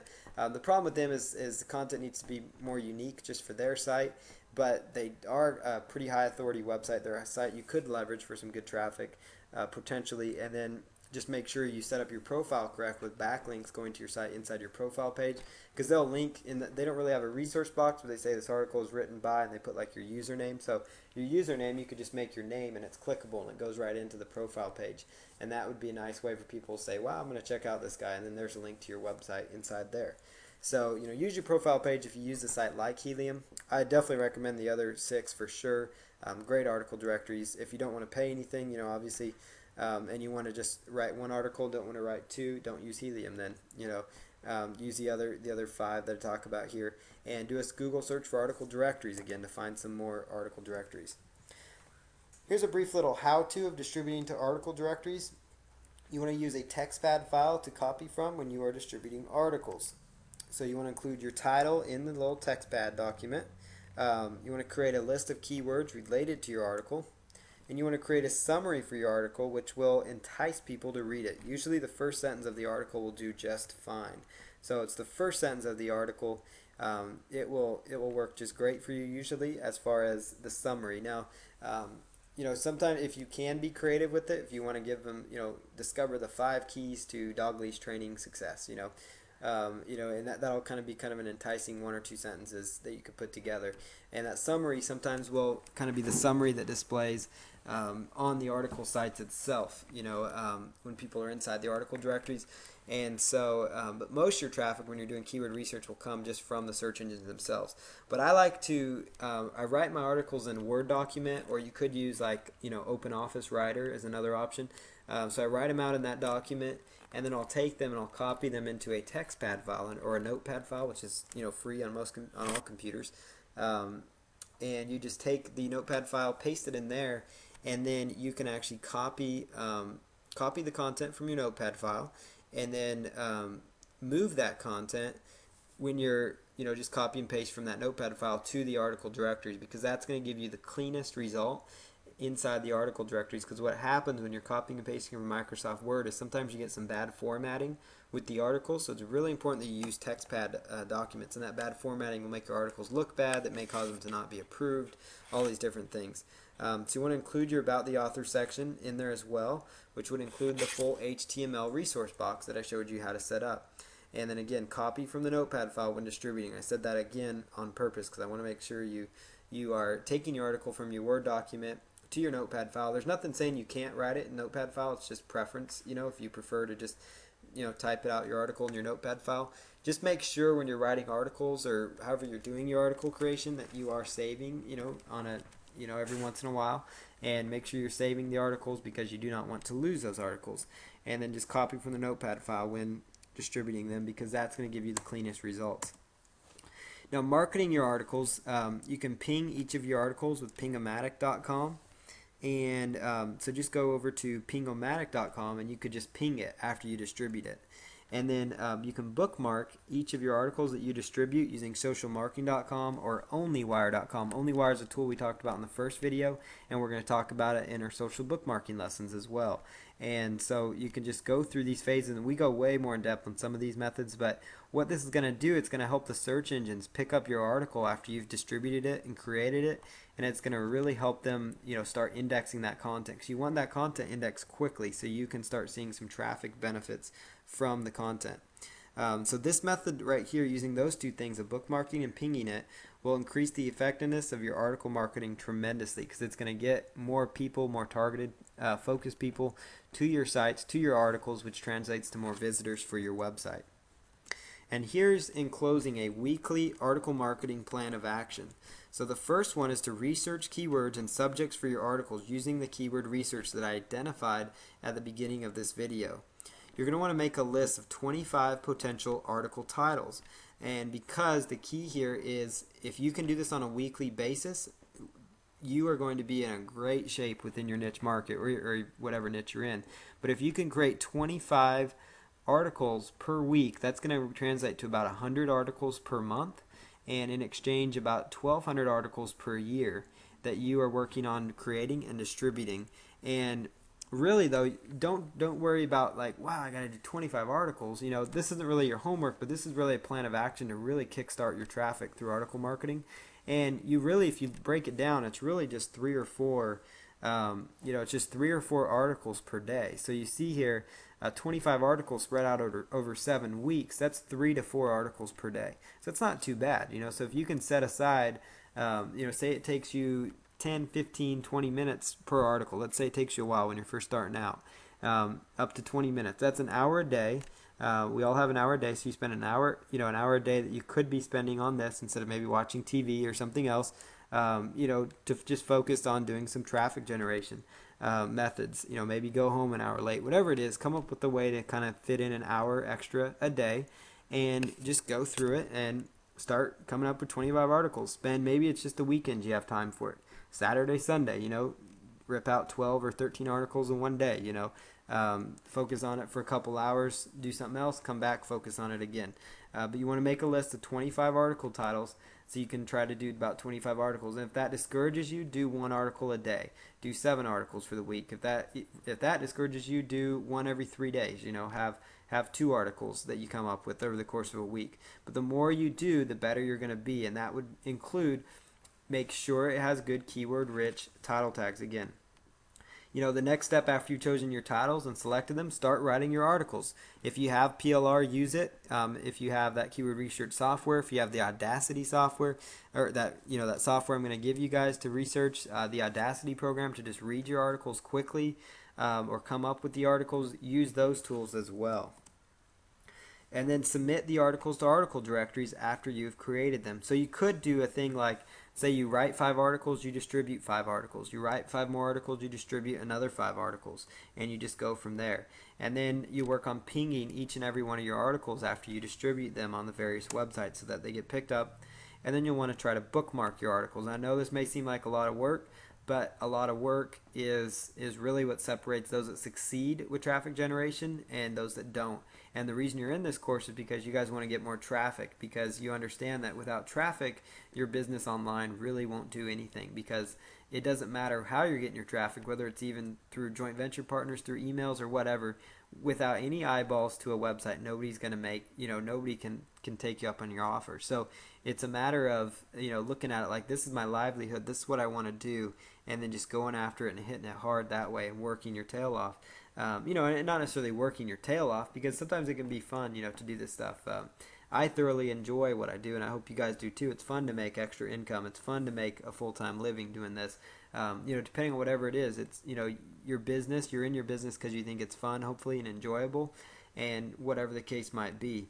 But go through this weekly plan of action, and the final step is repeat these steps above each week if you can, because it's all about consistency, and consistent action will lead to some consistently great results. And somebody else before me may have said that. I just came up with that little slogan together. But consistent action will create consistently good results. And basically just take these steps, repeat the steps above each and every week, and you'll succeed greatly with article marketing above your competition. Because if you look at it, by the end of the year, you could technically have 1,200 articles 1,200 articles themselves that could be out on the internet, and that's just on Ezine articles. Now, if you distributed each one to 5 places, that's all of a sudden 6,000 new exposures for your business. If you submitted them through article marketing automation and say they go out to 50 to 100 sites at once with that service, that's now, 50 times 1,200. We're talking like 60 to 100,000 exposures. So I hope you start to see how big this can get, because it's all about massive action, massive exposure, massive traffic, and massive profits. So this is session 4 of your traffic and SEO training. In this session, you're going to learn about press release marketing and also WordPress SEO, so you can have a fully optimized WordPress blog. So the first thing I'm going to touch on is online publicity benefits. So basically, publicity, it's an inexpensive way to promote your website and build your credibility. And that's one of the important factors that I love so much about press releases. It actually really builds up your business's credibility, because a lot of people look at press releases as, kind of an authoritative thing, because they think that big businesses, are in the news, that kind of thing. It enables you, when you're doing this kind of online PR, to actually set yourself up as an authority type website. And, gives you an authority, helps you build backlinks, which we'll touch on here in a bit. But press releases serve a lot of different purposes for you. And it's one of these, I guess you could consider it almost an offline marketing technique, but we're actually going to be focusing on online. But using some of these strategies I'm sharing you with press releases, I've actually been featured in newspapers a couple different times, in newspapers and radio shows for just a standard affiliate website, believe it or not, because of the way you can spin the press release to your media, and you can get some great traffic that way through newspapers. Press releases can really increase your sales, give your website more exposure, and help your website get traffic for many years down the road, and it will really enhance the image of your business. Just like I was saying, a lot of big businesses use press releases, and so, you're on these high authority sites, you're on sites, even like Google News and sites like that. Your business can appear on those by utilizing these strategies. And one thing, I mentioned your site can get traffic for years down the road. A lot of these sites that I'm going to talk about submitting your press release to, they will stay out there for, 5-6 years. I've got press releases I submitted for some of my very first clients when I was first doing work for people 6-7 years ago that are still starting to show up, that are still on the internet for their business name, that are still actually driving traffic to their website. And, that's over, we're going on 6+ years now there. And that's just for work you did one time. So just like all the other things I teach here, it's so much better than regular advertising, because it's not like every month for the last 6 years that business has had to renew their press release or something. Basically you submit it and it's going to be out there, and so it's going to help you grow exponentially, because the more of these you can get out there, it's all about quantity and quality, but getting some a large amount of these press releases out here. And I'll show you how to spin things so that you can write a bunch of different press releases for one website.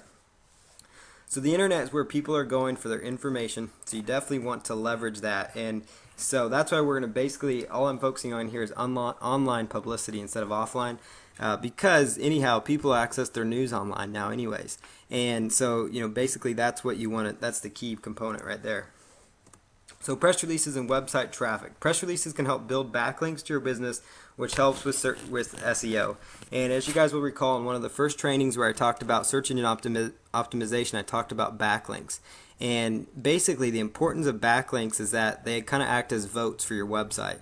And so the more votes that you get for your website, the more authority your site's going to look in the eyes of Google, because they look at that as a factor, and the better your site's going to rank overall. And so submitting press releases using the strategies I'm laying out here is going to help you build backlinks, and on top of that, it's going to build exposure, build up credibility. All these things are going to be working synergistically in your favor to improve your business. And so press releases are a big component of your marketing campaign. It doesn't matter if it's just an affiliate site, if it's a site selling physical products. It doesn't matter if you're a chiropractor in Tulsa, Oklahoma, trying to get traffic to your website or to your business. It really doesn't matter what kind of website business you're running, what kind of business you're running. You can leverage press releases on the internet to really get some good traffic going. One other thing, I touched on that helps really get you some website exposure on these high traffic sites, and these sites already have a captive audience. And what's interesting with some of these sites I'm going to share with you is there's actually news agencies that do browse these sites. There's actually journalists and such looking for stories that will actually appear on some of these sites and may get in touch with you, and you may end up running your site somewhere. But the main reason you're doing it is, it's a great thing if some news agency picks it up, but really the key component here is you want to use these press release sites to get high rankings in the search engines from the backlinks, get more exposure, and as I'll touch on, I have a final point that I'll touch on that. Press release sites are read by bloggers and other people looking for story ideas as well. So I talked about, journalists and things like that, but also, just your average bloggers in your niche, people, wanting story ideas for their website will look at press release sites as well. So if they like what you have to offer, they might get in touch with you, and it might be another opportunity to, build exposure for your business. They might even take the press release and copy and paste it on their own site, which is allowed with a lot of these sites because they're just like the article sites. So that's certainly a component there that you want to consider. The press releases themselves can even rank high in the search engines for really good niche keyword phrases. So you can actually, using the keywords in the title of your press release, and I'm going to touch on that in the following slides, you can actually see an improvement in your rankings by actually having the press release itself rank in the search engines. And so it's just one other factor you can use to kind of help get more traffic through the search engines onto your press release, which then builds up your credibility, is what the press release does, which then again encourages them to click. Kind of like we talked about with article marketing. Search engines, can pick up these article directories and pages very well, and so people go in, they read your article, they see you're an authority on the subject, they like what you're talking about, they click on your resource box, I haven't even had a chance yet to talk about social bookmarking, video marketing, and podcasting, but they're all the same concept as well, and those are later topics. And the same thing, applies as if they were to find your website through the search engine, if they find your press release. And so you can, I hope you guys are starting to see how this all kind of works together for you in a good circle. So what is a press release? A press release is an announcement of an event, performance, or other newsworthy item that is issued publicly. So basically, it's a way, and I grabbed this, canned response online, just so you guys know. So basically it's an announcement of an event, performance, or other newsworthy item. That's really the best way to sum up a press release. I was trying to think of a better way to say it, and that pretty much sums it up right there. So that, hope kind of gives you an idea as to what we're talking about. So it's basically a short write-up talking about your company, website, and or services, again, talking about what you offer. It might even be something as far as talking about something within your niche. So let's say that you are in the pet supplies niche and you want to talk about, a new type of automatic pet feeder that's, that's becoming popular among pet owners. And so you want to do a press release on that, or maybe it's maybe you're a golfer and you want to talk about a new brand of putter, that's coming into the industry. And so it gives you an excuse to write a press release to kind of, bring up a newsworthy topic. Maybe it's something that's actually going on in the news right now, and it's somewhat related to your niche, and you can write up about it. We've got a lot of talks about, poor economy, this, bad investments, blah, blah. You could come up with, my affiliate marketing business is thriving in tough economy, whatever. So you kind of get the idea. You can spin news angles as well. So some ideas, for a press release. Let's say you just redesign your website, you even redesign your logo. Believe it or not, that could warrant a press release. Now, I'm not saying you're going to go take these press releases and you want to blast them out to your local newspaper, because they could really care less, honestly, about your new logo. But the reason I'm telling you to use these kind of deals is because these press release sites will pick it up, and it's just another excuse for you to get yourself out there with the press release, to get yourself a little more exposure. So the more of these you can do, and I'm not saying just spit out a bunch of junk, but I mean literally the more of these press releases you can get out there based on your niche, it's going to help you. It's going to help build backlinks, but also that authority, get you that exposure. And that's really what it's about. It's all about exposure and getting as much content in as many places as possible, and that's really what traffic's about. It could be, that you just posted a new product review. I've done press releases where I actually was reviewing an affiliate product, and it worked quite well for me. And, basically, I just, basically said, name of the product, review reveals interesting findings. That was like my title of my press release. So, so depending on the product you're promoting, let's say, it's the West program. West program review reveals incredible findings, or Instant Form Pro reveals amazing findings. Traffic generation blueprint system review uncovers amazing secrets, something like that. And that could be used as like a, as your product review, if you're doing a press release on that and you wrote up a product review. And, basically, you just position yourself as an expert. And this is kind of a nice little subtopic here for you guys to chew on. And that's basically, leverage yourself and say that you are an expert, or your company or you yourself are an expert in reviewing digital products. People don't know, just tell them that. That's, in the press release. That's what I put. I put Paul Counts is the owner of Count on Us LLC, which is an expert, in internet marketing and reviewing internet marketing products, And so I built up the authority in the press release. I talked a little bit about the product and why it was so great in my quote section of the press release, and I'll talk about some of these things here in a bit. And, basically just talked about why, why this was a great product, and then, said that on my website I give a detailed review and to go check out my site. And that got me a lot of traffic. So those are some ideas you can do. Maybe you made a new blog post, and I'm not saying do this on every blog post, but maybe you spent a lot of time on a really good blog post. Maybe it was like the top 10, maybe you spent a lot of time on 50 ways to promote your website. Maybe you put a lot of effort into that. And so you launch a press release that you put out an article or a free blog about, 50 ways to increase website traffic. So that might be something that I could do to get more people into my program, for example.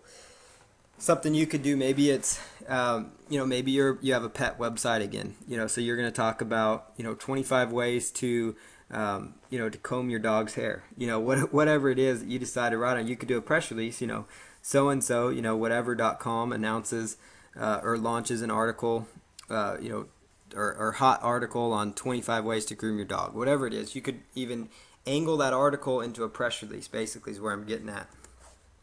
And then it might be just an opinion you have, so it might be kind of what you're feeling. You kind of put out some quotes out there, so I could do something like, you know, people are, Paul Count says economists are crazy, that might get people some attention. And then I talk about how, people are still buying things online and people are still spending money online. I don't know what they're talking about. And I could talk in that manner, so I kind of give an opinion about, something big in the news like I talked about, but spin it for your niche, that kind of thing. So kind of be like a kind of a rebel, but, don't, obviously say something stupid, but, just kind of be kind of a rebel in a way if you want to, kind of stand out from the crowd, because they're going to be like, well, that's interesting. This guy says economists are crazy. Why does he say that? Why does he think that? And, give your opinions that way. So there's some ideas for press release topics, very basic. I mean, really, you can spin just about anything into a press release. So keep that in mind. And a press release, all it just needs is to have an angle. So it just needs an angle of some sort. And an angle is basically the direction that you're writing your press release. So it's the purpose for your press release, so to speak. So how do you write a press release? So first thing I talked about is you want to develop your angle first. So basically the angle is going to be the topic of your story. So before you start writing your press release, you need to come up with, okay, what is a subject that I'm going to write about concerning my niche? And since most of you, this will be the first time you're writing a press release, your first press release is typically going to be something about, announcing your website. Maybe it's announcing your free report. Like every time you set up a squeeze page and you give somebody something free, that could warrant a press release. Almost every time you make an informative blog post, that could be another press release for you. So when it's your first time, it's usually going to be announcing your website to the public. You're just going to be publicly announcing your website. And so your angle is going to be around your website and around your niche. So that's an example of your angle.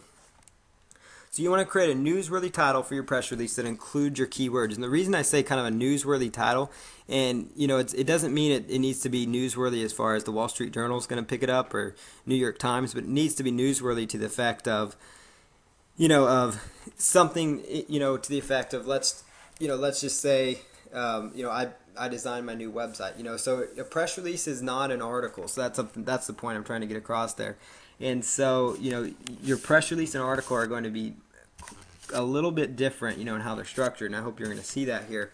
So that's something to keep in mind. So your regular old article title may not work as well as, for a press release. So keep that in mind. So that's why you kind of want to have some sort of an angle to position it and spin it so that it can come off as kind of a news story. And some of these press release sites will actually delete your press release if they don't feel it's newsworthy. I've actually had that happen before. So it's, so then I learned real fast that you need to just create newsworthy titles for your releases.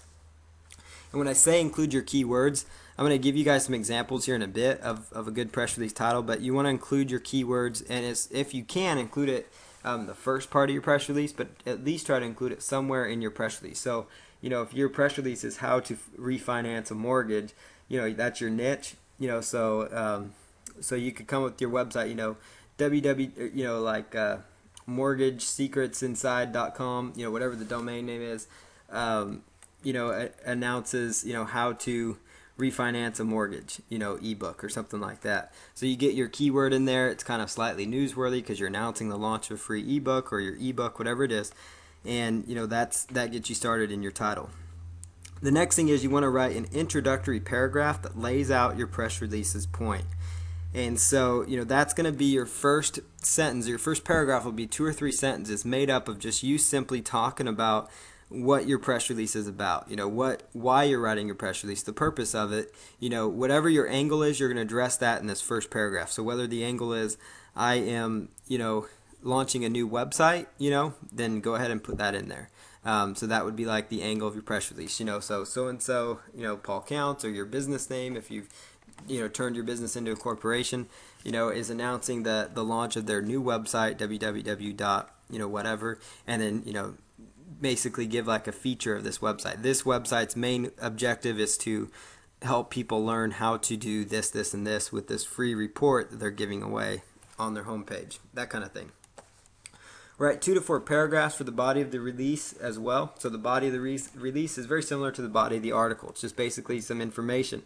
And when I say put quotes in there, I mean, quote yourself. And I'm actually going to read a press release that I wrote here in a second. But basically, you want to quote yourself. So come up with some quotes that you, as the owner of the website, could be making related to your niche. Build up your credibility as well by putting your name in there. So, so it says John Smith, owner of www.thiscoolwebsite.com. And then so maybe say a quote or find a statistic about your niche and quote that statistic or something. And and basically say, we're striving to be customer oriented with our great review website. Says John Smith, owner of coolwebsitereviews.com. John added, there's a big need in the golf niche to have great golf review ebook review websites. Just come up with some quotes for yourself.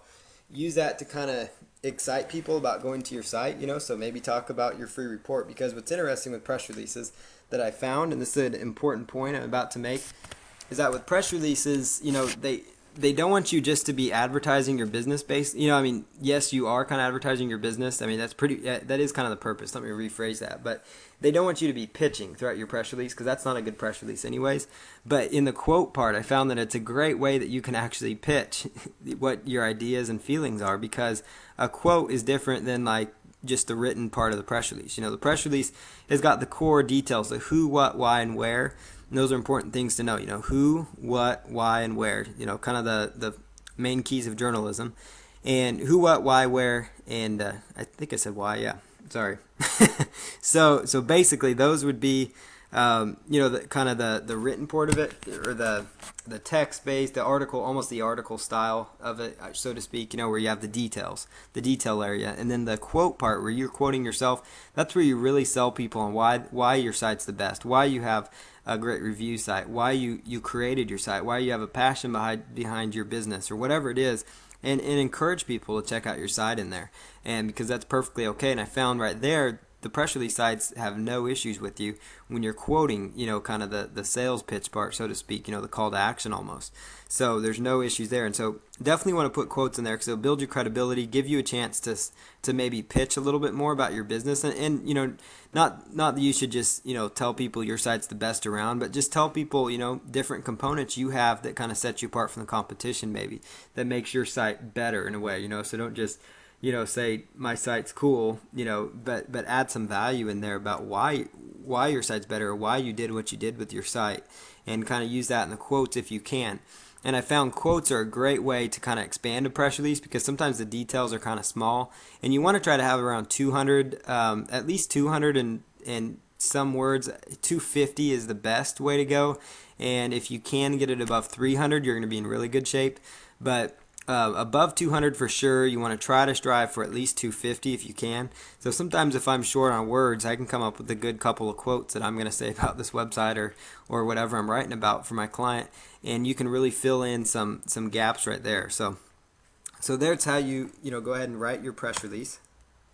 And then you want to include at the end of it just a short closing paragraph. And in that short closing paragraph, that's where you just say, for further information, call your phone number if you want people to call you, or excuse me, don't put in your email, because then you'll get all sorts of spam deals. But check out my website. Now, I made the mistake once of silly me, but I submitted a press release online with my cell phone number for my pet niche, and you guys are probably gonna all go run out there and find it. But anyways, this in the pet niche I was in, and I had all sorts of phone calls, coming in, like just from customers and just different things, requests, or just random calls, and just stuff like basically stuff that my number shouldn't have been used for, kind of thing, and that was a mistake I made. And so so one of the best things you can do if you really want to have a phone number, make sure it's like your office line that you aren't going to always have on you, kind of thing. So but in your closing paragraph, include your phone number, include your website link right in there. It just basically, it's not like you're saying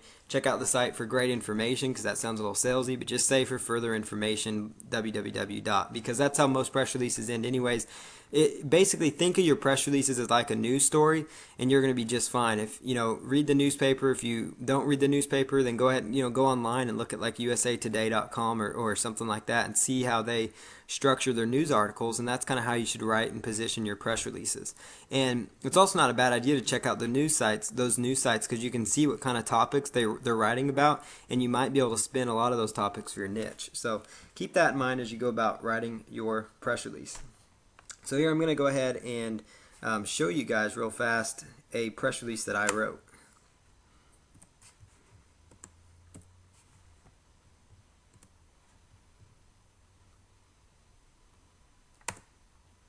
Alright, so here on the screen here I've got a press release that I have written, and this press release is about Tulsa, Oklahoma chiropractors, because as you will recall, that's the little website that I'm promoting for this example, which this site still ranks on the first page, even though I have what's funny about it, and I don't recommend you do this, but I launched the site without any relevant content, but it's still on the first page for its keyword phrase, so it shows you how easy it is to rank for a lot of these local terms. And this site's like number 2 or something in Google with the site with no content on there. I just launched the site. I have a good domain. I have title tags placed correctly, and we did like a ping on it or something. But that site's still ranking on the first page. But this is a press release I wrote up about this website. I'm gonna actually add a few pages of content, because what I'm actually gonna do with this website, and this is a model you guys are actually gonna learn at the end of this course, but I'm going to actually take this website. Once it's got some rankings, I'm going to be contacting some local chiropractors in Tulsa, Oklahoma, and offer them, to buy the website for a certain price. And so we'll see how that goes. I'll report back to you, but that's basically the strategy there of what I'm doing this for as an example for you guys. But basically, to go back to the press release, this is a short press release that I wrote related to this business. I'm actually going to expand the font a little bit so you guys can read it if you want. This will also be available in the back end of the website, so you guys can actually take it, use it as a swipe file if you want to. Whatever you want to do, take it and submit it yourself with my URL in there. That's fine too, but it'll be there as a swipe file if you guys want it. So basically, Tulsa, Oklahoma chiropractors are hard at work adjusting the city of Tulsa. Notice I kind of used a play on words there, because chiropractors do adjusting, So, if you want to try to be kind of creative.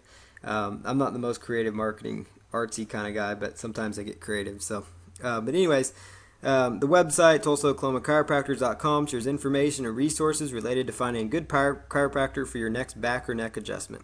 And then I go into saying, in a quote right here, our goal with this website is to give website visitors access to a variety of information and resources related to finding and choosing the best chiropractor in Tulsa, Oklahoma, said the owner of the website.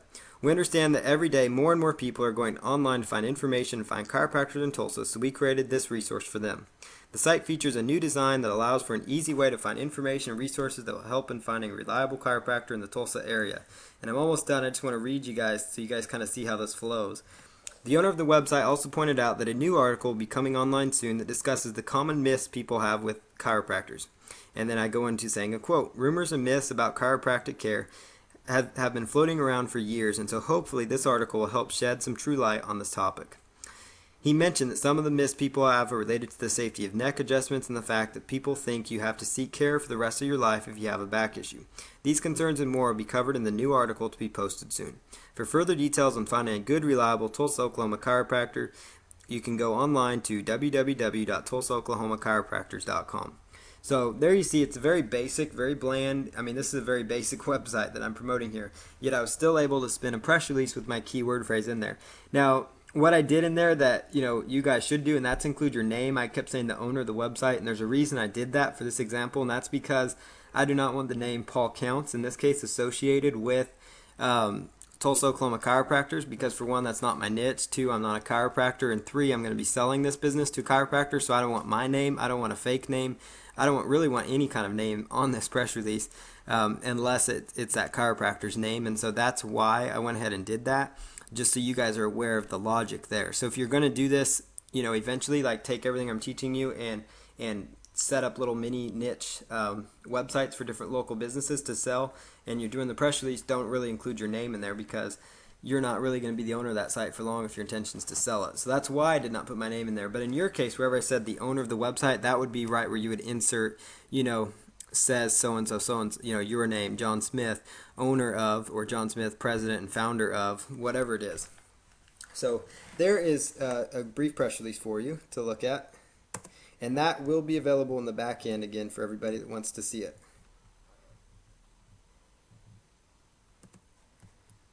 So we're just going to jump back here, and we're going to be talking about writing a good press release title. So how to go about writing a very good press release title.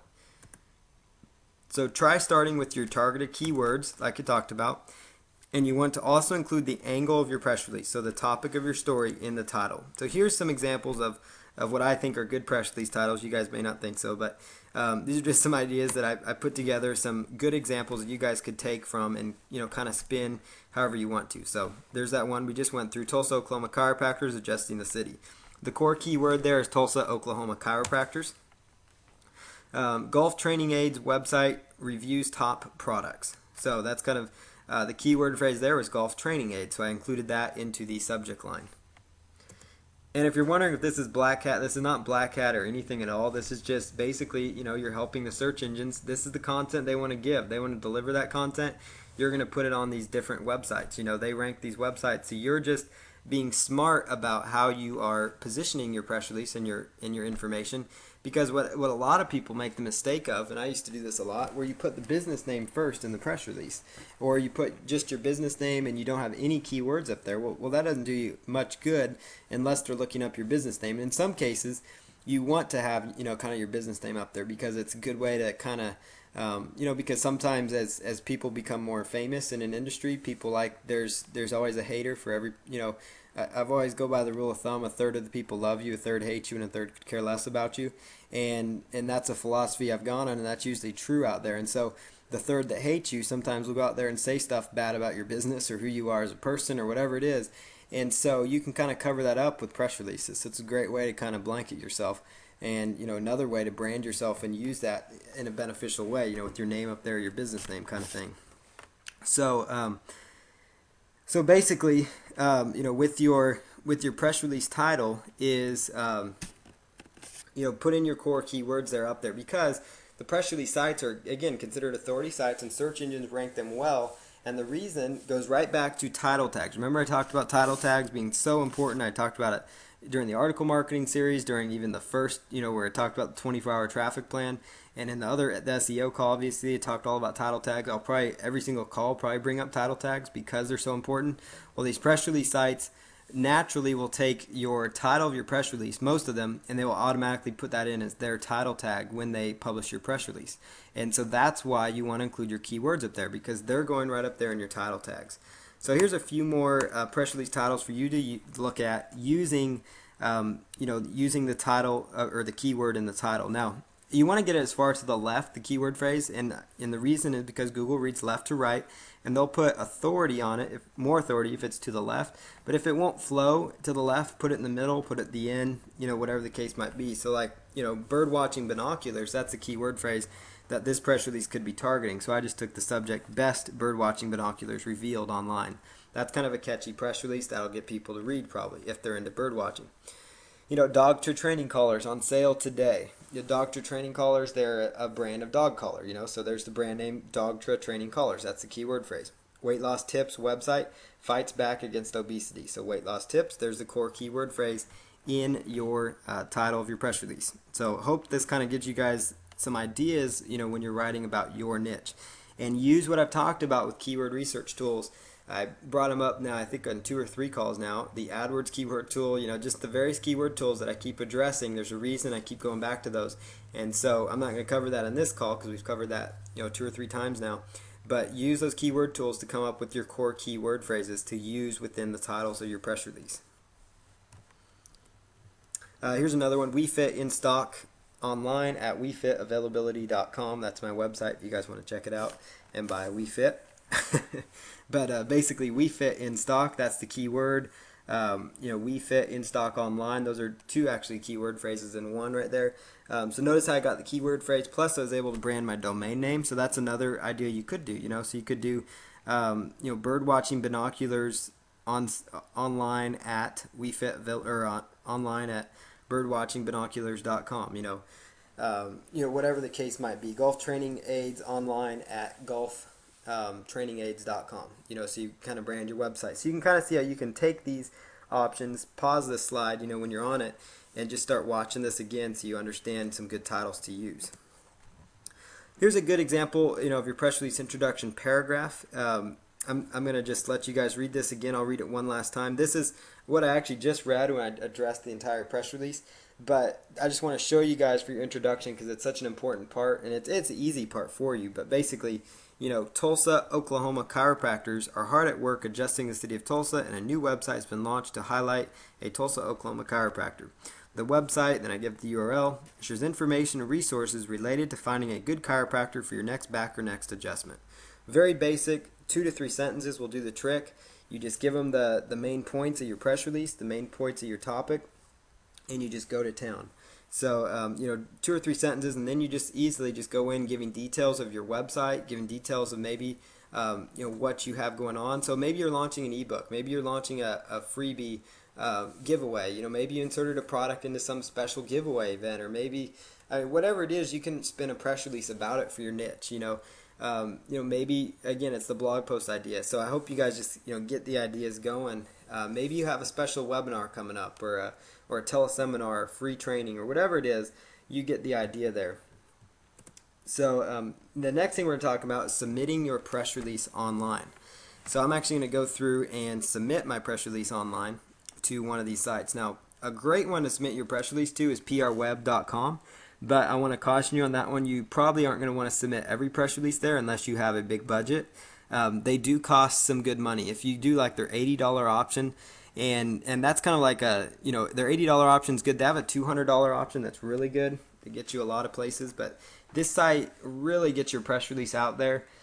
It's a really high authority site. It really gets it out there, I will say, because it will mass distribute it to a whole bunch of other sites that you can't really submit to on your own, that only they can submit to. So they have a good network, but it's really best served for whenever you launch a new, maybe it's a new product or a new training platform, and you want to spend $80 or even up to $200. They even have a $360 option.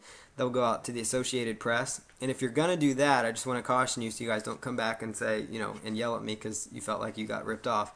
I'm cautioning you, don't do it unless you have the money, for one. But also, only do this if it's something that's really newsworthy that you're really going to get some benefit from. And by that effect, I'm meaning, if it's you giving an opinion that might become kind of a newsworthy thing that might go viral, submit that. If it's like the launch of your entire training system, maybe that's a good opportunity to submit it. And you probably won't want to do the AP release unless you, the AP release, unless you really, really have something that you feel is newsworthy, then you would consider that. But it will get you a lot of traffic. I'm not going to lie there. It'll get you a lot of traffic. It's just a matter of a budget thing, So just like, pay-per-click, that'll get you a lot of traffic. But, only use it if you have money, So, but that's prweb.com. I included that one because how could I not include it? Because it's so authoritative as far as press releases go. But all the other ones I'm sharing with you are free. Some of these do have an upgrade option, and you can kind of leave it up to you if you want to choose to upgrade them. I've actually found some of them give you some really good benefits for like a $20 upgrade. You can actually get some really phenomenal benefits that you can get from PRWeb. Not as many distribution points, but still some decent, some decent results from it. So if you have a little tighter budget, maybe consider one of these sites and choosing their upgrade option. Now this site right here, it's the worst domain ever, but it's actually a great site. I've talked about it before. It's got dashes all over the place, but it's a very high authority site. These press releases will rank really high. Like, in fact, this is the one I recommend in the 24-hour traffic plan that we first went over. And the reason I recommend you submit to them is just because they get picked up so fast. I mean, and I'm actually going to submit to them right here. So I'm actually going to go ahead and open up this press release and show you guys how to submit a press release. So we are here on free-press-release.com. Now I want to let you guys know that all press release sites, they all don't look the same, but they look very similar. So what you're going to be looking for when you first get to a site, you're either going to be looking for a register button or a submit press release, submit release option. And most of the ones will have like a submit release or submit option, and it will tell you if you're not logged in, so therefore you know that you need to have an account. So in this case, I'm just going to log in to this particular account. Let's choose a different one. Okay, so we're going to go ahead and log in here. And you're just going to choose on the left side here, submit a press release. And this is just a test account I have. So you've got here a free press release option, or you have a premier release option. Now, the premier release, it's only $1, so it's not that bad for you to do. And it gets you exposure on their homepage, so it's not a bad idea. So if you do want to invest some money, you could go with the premier release, plus it will give you an active link to your site. Because I will say though, just because you're submitting a press release, not every single one of these sites will give you a live active backlink. The majority of them will, but it's also more or less just more to get your site more exposure, get your name more exposure, and that's why you still submit to all these press release sites. So for this example's sake, I'm just going to choose the free option. I can upgrade it later if I really want to, and just choose next. And almost every press release site is going to be laid out similar as far as when you submit it. They're going to have a title option, a summary option, and a news body option. So the title option here is, we're just going to take that and plug in, Tulsa, Oklahoma chiropractors adjusting the city. So there's our title. And then the summary, I usually just take the first sentence or so. First one or two sentences if you want for the summary. You could come up with your own unique summary if you really wanted to. It's not a bad idea to do that, but just for time's sake and ease, I just usually just take the first paragraph. And then the news body. Now, one thing I do with the news body, just like I do sometimes when I'm submitting, if I'm submitting articles manually, or if somebody else is, I recommend that you open up a notepad file. So I've got my notepad file up here, and I recommend that you paste that, copy and paste that notepad file into your notepad file, because what happens is, you notice how it kind of all jumbled everything together, so there's no separation for paragraphs, and that's why it's really important that you go ahead and put it into notepad so you can clean this up really easily, and then that way you don't have to clean it up on every press release site. So I'm just going to go ahead and clean this up really fast. If you really want to be able to see it quickly, just take the word wrap off, and then every one of these lines is going to be a new paragraph for you. So once you have that, just go ahead and keep the word wrap on, and then you just copy it all. I just hit Control A to copy it, and Control C, or you can highlight it all. So by taking the mouse and scrolling over it, I just want to make sure this is easy for you guys, that you highlight it all, you right click, and you choose copy. So again, I right clicked and I chose copy, and I'm going to go right back to the press release website, right click, and choose submit. So what you're going to do after doing that is go ahead and scroll on down here and put in the little verification. Most of them have a verification option. This case, they ask for tags. So the tags would be like, keyword phrases related to your niche. So mine is Tulsa, Oklahoma, chiropractors, and chiropractic care. Maybe back pain specialist. Whatever it is, you get the idea. So you put in your keywords related to your niche. So every niche is going to be different. The optional option here, they have a website, and it's optional here because I did not do the upgrade. Now, some of these sites, they don't care. It's usually just there. They don't care if you pay or not. The website features there. Everyone's going to be slightly different. The industry, most of them have an industry column. So this is where you just use your best guess to find how your website applies and fits in. Every one of them I found has slightly different, industry ways they do their industries, and that's okay. So what you're going to do in this case is, I'm talking about chiropractor, so it's kind of under health, particular, let's see, I believe, yeah, that's the health niche. Lifestyle, health, and fitness, so that's what I'll put that in there. So whatever niche your business is in, pets, choose that niche. So you know the drill there. Contact information, put in your name. There you see that's the fictitious name I'm going under here. So you can just plug that in there if you want to as the author. Now in this case, what's great about these sites, if you were to sell this business, you could go down and edit this information. You don't necessarily have to though, but they will publish some of these details. So if you do want to get your name out from under it, you can. Otherwise, you can just leave it out there. So I'm just going to stick my name in there because I'm going to change it to their name whenever I sell this business. So that's what I'm going to do. So you can just plug in your basic information, your address, and then I like to put my website in down there. So let's just plug in our website again. Let me put in my main address. And you don't have to put in your main address unless they require it, but I just do sometimes because it builds up some credibility. And just plug in your website there.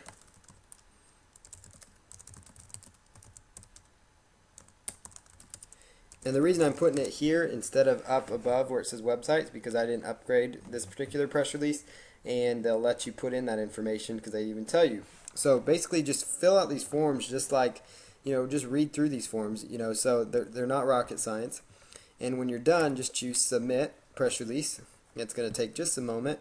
And notice this site has automatically now been submitted. So here's something that you guys can do right off the bat if you guys want to start getting some results. Now notice, obviously there's going to be ads around here. I was sharing this with somebody once and they were freaking out because there were advertisements around. Well, just like e-zine articles, that's how these sites make their money, so don't worry about it. Your main concern is, the content that people are going to read. So here's the press release right here. Now one thing I want to show you guys is take the the actual URL and go over and ping the website. So we're going to just go over to pingomatic.com. And we're just going to ping the website here. Now there's really not much of a need with free press release to ping it because they actually ping this thing so quick. Like they must have it set up with their site to already ping as well. So it's going to pick up this content really, really, really fast. And so I'm just pinging it really fast. And that was just at pingomatic.com. So here's our press release, and probably, sometime tomorrow or so, this will probably be indexed more than likely. It might even be indexed in the next, several hours. That's very common with this site. And I'm going to wager a guess that this press release will rank at the top of the search engines.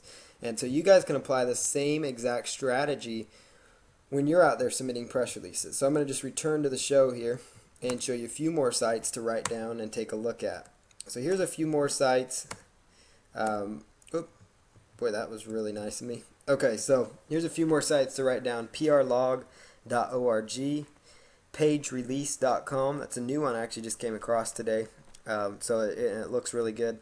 i-newswire.com, 888 press release, 1888pressrelease.com, pressreleasespider.com. Those are all really good press release sites to submit to. For you, they're free, all of them except for PR Web, but some of them do have a paid option that you could consider. And you can run a Google search for the following phrases to find more PR sites, and that's really how I come across my list of press release sites. Now I will say I'm going to add in another little deal back there when I stream this video. I'll include for you a list of press release sites so you don't have to bother with going through this mess. So there will be a resource available to you when this video gets posted in the next 24 to 48 hours, just so you guys are aware of that. So type in keywords like free press release distribution, submit press release submission, free press release website, submit press release free. Those kind of keywords are going to give you the best opportunity, to find a great number of free press release sites. And there's a core, 50 really good ones. There's literally hundreds of them out there. There's some good ones. What I usually gauge is if I see them on the first 2 or 3 pages of search engines, and I know that if they're all competing for kind of the press release site term, they're sometimes the more high traffic ones anyways because they rank at the top. Same thing with like article directories like I shared with you. If you really want to find more article directories, type that in and see what kind of results you get because they're usually the bigger players when they're starting to show up anyways. Those are your big dogs. So same thing with press release sites. And the ones that I gave you on this page over here, those are some good ones for you to consider as well. So we're just going to jump over here to doing WordPress on SEO. I'm going to take a quick break here, take a quick drink, and let you guys kind of settle your brain and settle all that in. While I get my drink, I'm going to pause it on this slide so you guys can actually see, write down this list of press release sites.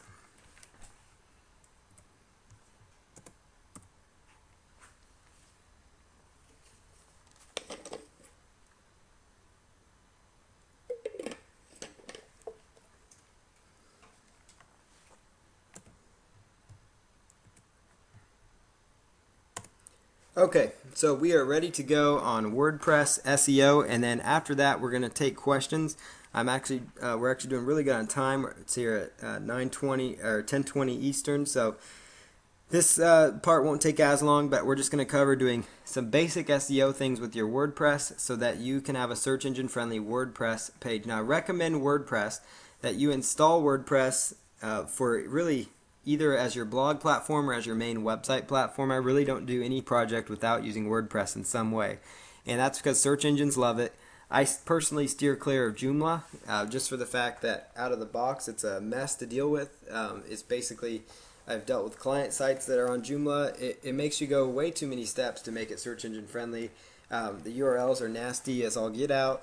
It's just not a good situation. Joomla just they don't care enough, I guess, about the SEO or anything. But WordPress really does a good job of out of the box. It actually indexes well, even though it's still not all that search engine friendly. But just out of the box with no changes, it does decent for you. So definitely recommend you use WordPress. And one of the more popular uses of it, is like whenever you launch a product page, for example, and you want to add content to it. A lot of people, they have a sales letter, and that's all on their website. So you want to add in a blog to your website. So you want to have like, your, let's say, trafficgenerationblueprints.com/blog. That's something that I would do, when I launch this course out there. And, that's the name of it. So trafficgenerationblueprints.com/blog. And that gives me an opportunity to have like a sales/squeeze page, on the front end, and you aren't just stuck on a one-page site. Because remember, as you will recall at the SEO talk, you're only limited to target so many keyword phrases. So I can't type in, video marketing, press release marketing, article marketing, SEO, training, and all this as one title tag. Those would all be separate posts or articles that I would want to write. Well, as far as managing the content, WordPress is great, and it acts as what's called a CMS or content management system. So I just recommend just using WordPress, attaching it to your sales page, and it's a great way that you can get some good organic traffic to come to your website. And then on the right-hand side, just put a banner to your homepage or sales page or squeeze page, whatever it is, and encourage them, to go there. So if somebody finds my blog, let's say I do a post on video marketing online or something, that's the keyword phrase, and somebody types in video marketing online, they come through to trafficgenerationblueprint.com/blog. Now that's not up there, so don't rush out and look at it, but that's how I do have the domain, so don't try to buy it. But anyhow, the since I have the domain, I just put in the /blog on there, and somebody finds my blog that way, and I have a little banner on the right side because I did good SEO and they find me for video marketing online. It's just another avenue somebody can come to my website, and it will actually help you out with Alexa, as I've seen with another guy on this call. It gives you a lot of benefits there, and so you definitely want to use WordPress in your business somehow. One thing I love WordPress for is just creating niche affiliate type sites. It's easy to do. Any kind of site, any client I have, I recommend they use WordPress somehow in their business, and so I recommend you do the same. So here's how to make WordPress search engine friendly once you get it installed and uploaded. So once you get it, download, or basically once you get it uploaded, you're going to want to download the following basic SEO plugins for WordPress, and you're going to want to install them.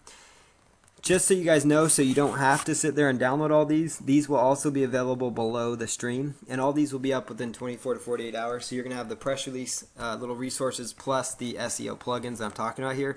Now there's a lot more SEO plugins. I know some of you, probably all know of some different ones. I know of some different ones, but these are some of the real basic ones, very basic ones that work well for search engine optimization. Because as it is, WordPress does a good job with SEO. All-in-one SEO, that's the name of the plugin. You're, again, going to see that in the back end. But if you do want to, if for some reason you guys want to get these all tonight, because it will take me a little bit of time to stream this video, it's a huge file when they're done. But, go to Google and type in all-in-one SEO plugin. Go to Google, type in Google Sitemap Generator plugin. Go to Google and type in Sociable plugin. And, you'll get the download pages for these. So, but again, I will have the links to these. So download these 3 core plugins. Now, all-in-one SEO is tremendous for SEO because it lets you change your title tags, which, again, I keep talking about title tags again. It lets you have a keyword-rich title tag for every single post you make. You can adjust your own title tag because by default, WordPress will actually make your will make your title tag be your article post of your blog. Now, sometimes that's okay, but not all the times, because sometimes a keyword like top 10 ways to get your ex back, for example, that might not be a search phrase people look for, but it's an interesting subject that would bookmark well, meaning people would find it popular in Web 2.0 portals and come through to your site that way. But it may not be basically it might not be the best as far as SEO goes because a lot of times people may not type in top 10 ways to get your X back, but they might type in how to get your X back. So maybe you could, in your title tag, reword it a little bit, so it says how to get your X back top 10 ways or something, so you're kind of still doing that sales approach I talked about with your title tag before to kind of sell the click. This all-in-one SEO gives you that ability. It gives you the ability to write out your own, your short little meta keywords, the meta description as well. That's so important for SEO. And it has it's just a great plugin to use. The Google Sitemap Generator, this is fabulous. It does a good job of creating the XML sitemap that search engines love, and even Yahoo and MSN look at these .xml search maps. They call it Google Sitemap Generator, but it works for Yahoo and MSN as well. And you could actually submit this to Google Webmaster Tools. So it's just Google Webmaster Tools if you want. I personally don't do a lot with Google Webmaster Tools. I probably could do more, but basically it doesn't help me get indexed, or not indexed, but the Google Sitemap Generator, having just that sitemap on there will by default help all your pages on your site get indexed, but whether or not you're a member of Google Webmaster Tools, that's not going to impact things or not.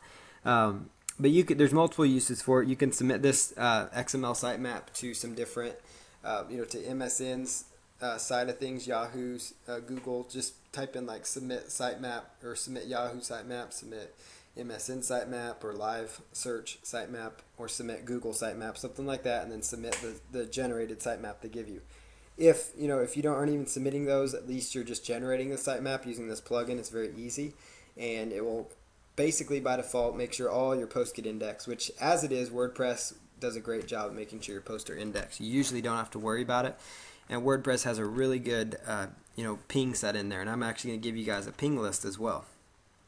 Sociable is the other plugin. It's a Social Web 2.0 plugin. We have not had a chance yet to really talk much about bookmarking. I've touched on OnlyWire and basically OnlyWire and how to do bookmarking that way and how to do manual bookmarking with Dig.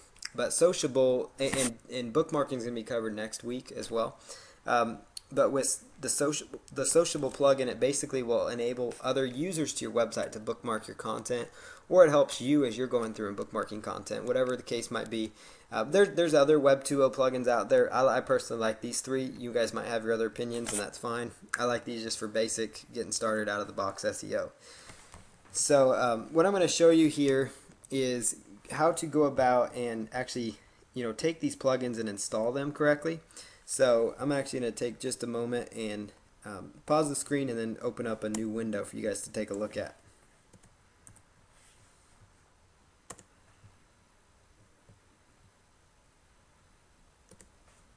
Okay guys, so what I've got up here on my screen is I've got FileZilla open, and FileZilla is called it's FTP client, which stands for File Transfer Protocol.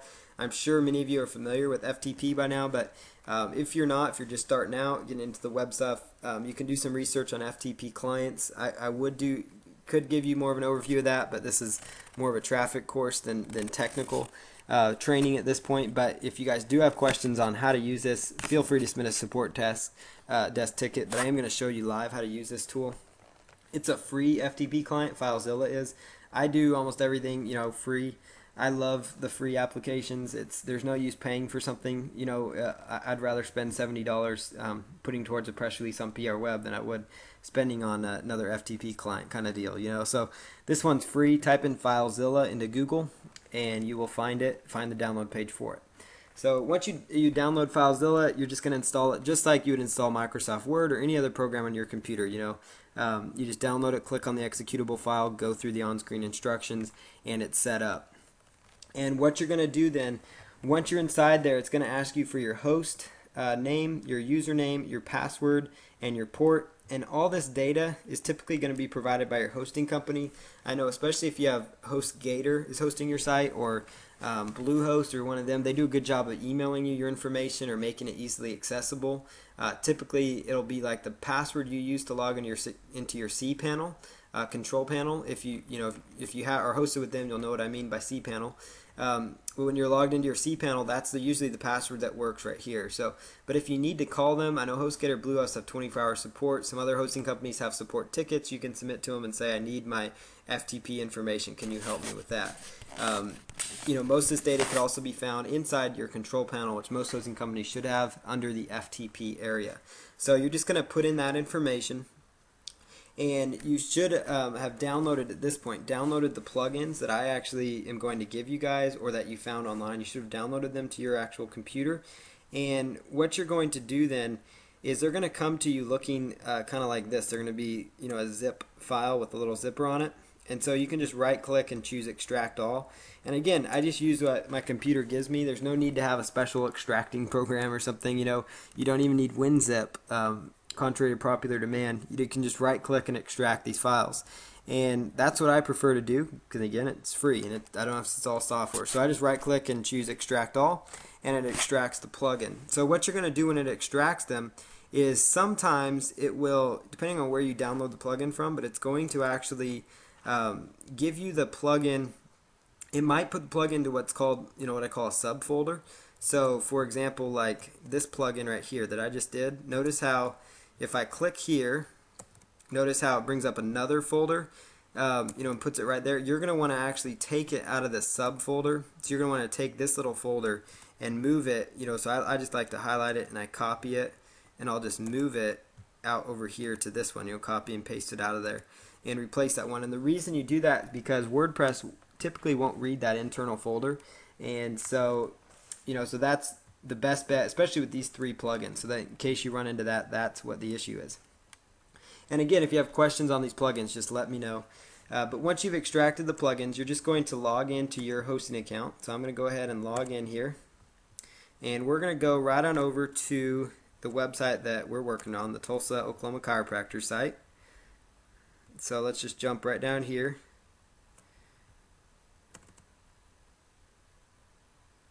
And go ahead and choose WP-content.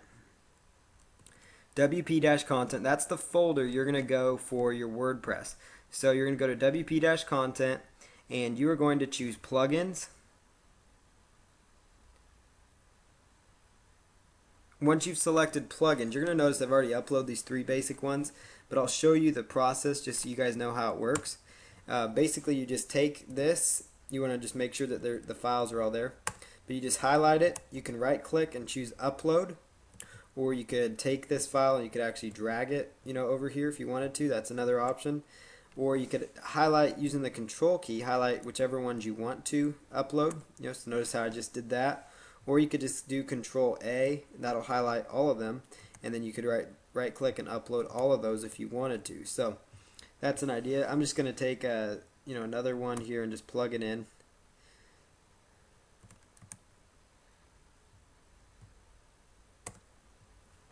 Google Analytics is another plugin you need, but as I'll cover next week, we're going to go into that a little more in depth. And you don't necessarily have to have their plugin. I actually find it's just as easy to copy and paste their code on there. But just so you guys see how it uploads, and then it gives you a little status thing down here. But once you've uploaded the plugin, you're ready to go. And the same thing will apply if you happen to download a WordPress theme. Just on kind of a side note, you're going to upload that to the themes folder. Whoops. So you're actually going to upload that to the themes folder by double clicking on themes. So that's how you go about doing that. And then I just hit that red X to clear out of there. And we're going to minimize the screen. And we're going to just jump right into the website now. So I'm going to go right on over here to the website. So you see on my screen now, I'm in the WP-admin is where I went to. So it's your website, wherever your blog is. So in most cases, it's yourwebsite.com/blog/WP-admin, depending on how you set up your blog. And you're just going to go there and you're just going to log in. Now, I'm using RoboForm. It really helps me speed up the process. It's a tool I recommend you guys get for a lot of this SEO and link building and submission type work. It really will help you out a ton.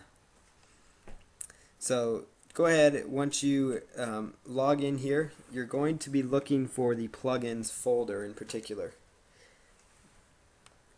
So in this example, I'm going to be looking for plugins over here on the left hand side.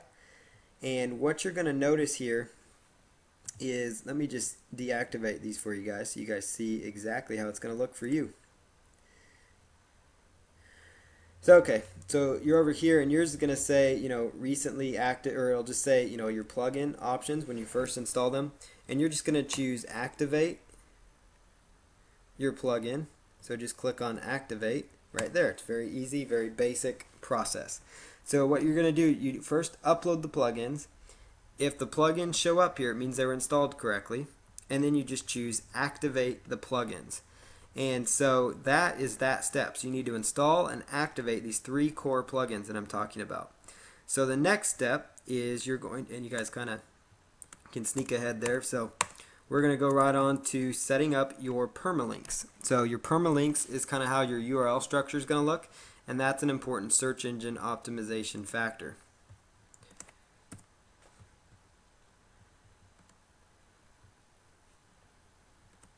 So I'm over here on WordPress, and here you can take a look at the back end here. The left side under settings is where you're going to go to do your permalink. So it's the left hand side is where you're going to do everything in WordPress 2.7, and you're going to choose permalinks. So in this case I'm going to just select permalinks down here on the left hand side, and what you're going to choose is actually custom structure. Custom structure, and this is the exact string you're going to type in here. / percentage sign, which you get by hitting shift and the number 5 key at the top of your keyboard. Type in the word post name, shift percentage sign / and then what you're going to do after that is choose save changes, and your permalinks are going to be set up correctly now. So again, it's / it's custom structure, so it's settings on the left hand side, permalinks, custom structure, / percentage sign, post name, percentage sign, / And what this is going to do for you, it's going to make your links, so it's going to take actually the title of your post, and it's going to actually turn them into what's called a permalink. And it's really a good search engine friendly thing, because by default most of your posts will have your keyword in there, and it's just another thing. It just puts nice little dashes between each word, and it does a tremendous job of making your blog search engine friendly. So at this phase, you should have installed and activated the plugins and should have gone through with your permalink. So we're just going to go on to the next step here.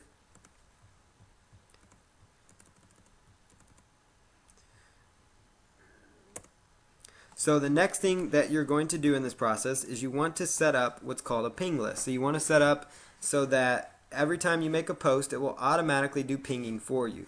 Now they automatically set up that site pingomatic.com that I was showing you. They automatically have that actually queued up.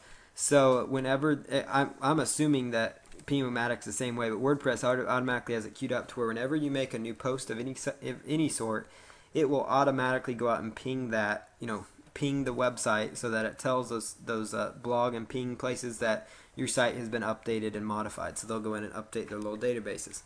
And that helps you get spiders, activities to your site, helps with indexing. I can make blog posts and with literally hours have that blog index, and sometimes minutes you can have new blog posts indexed using a nice ping list, which I do actually provide for you guys, a ping list, and so I'll show you how to set up your ping list.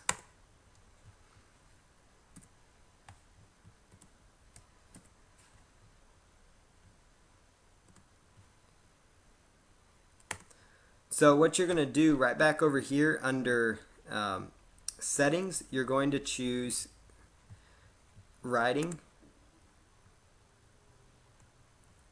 and then you're going to scroll down under writing to where it says update services, and you're going to see here it's going to say Pingomatic, and you would actually, if you want to, I've got a larger ping list, you could actually just take that ping list and just copy and paste it right in here in the update services area. So that's how another great way you can make WordPress 2.7 and WordPress search engine friendly. More search engine friendly because it helps get spider bots back to your site. It just helps get your, every time you submit, it will ping it to 10 or 12 different pinging sites that will then again ping it out to who knows how many sites. You get a lot of pings, a lot of activity on your site, and there's a list that I will provide for you that's a great list.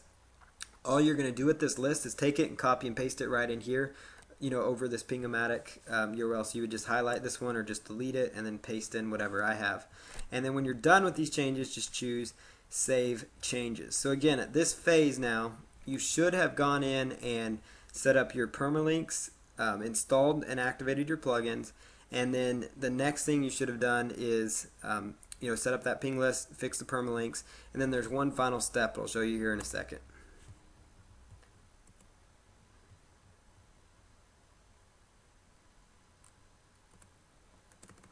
Okay, so the final step, and I'm just going to make you come back here to take a look at it, is to set up your all-in-one SEO plugin. This is and your other plugins. So you want to now set up your other plugins. So downloading them and installing them by uploading them, that's one thing. Now, if you're going to be doing several WordPress sites, I just like creating a folder called like WordPress plugins and themes, just so you know it. So then you can just automatically reference that folder and jump right in there. But basically, you want to set up your all-in-one SEO now. So what you're going to do that is go back to the blog. So I'm just going to head back there. And we're going to go back to the WordPress 2.7 view, and you're going to select under settings. You're actually going to see where it has your different blogs set up. So you're going to see all-in-one SEO right there. And in this case, what it's going to do is give you, it's going to tell you the home title. And this is where you type in your nice search engine friendly title tag, where you include your keywords there. And this is just for your home page. And then it's going to tell you your home description. So you're going to say find a trusted Tulsa, Oklahoma chiropractor, and that's like your meta description. And then you plug in your meta keywords. You only need to do this once, or unless you decide to update your title tags, you can go back in here. And I just keep their default settings where it says post title format. I usually take off where it says blog title. So there's a little dash in the middle, or a up and down line in the middle. I'll take that out and just leave post title, and I'll do the same for page title. And so that means that the post title, or basically whatever's set inside there for the post, is going to be the title tag. Now, basically all-in-one SEO, and I'll show you in a second, whenever you're making posts, will enable you to create your own unique title tags at the bottom of your post. So go ahead and choose update options after that, because I just leave everything else the same, and that's easy enough. Now, still going on about all-in-one SEO, when you're adding your new content to WordPress, what you're going to see back here is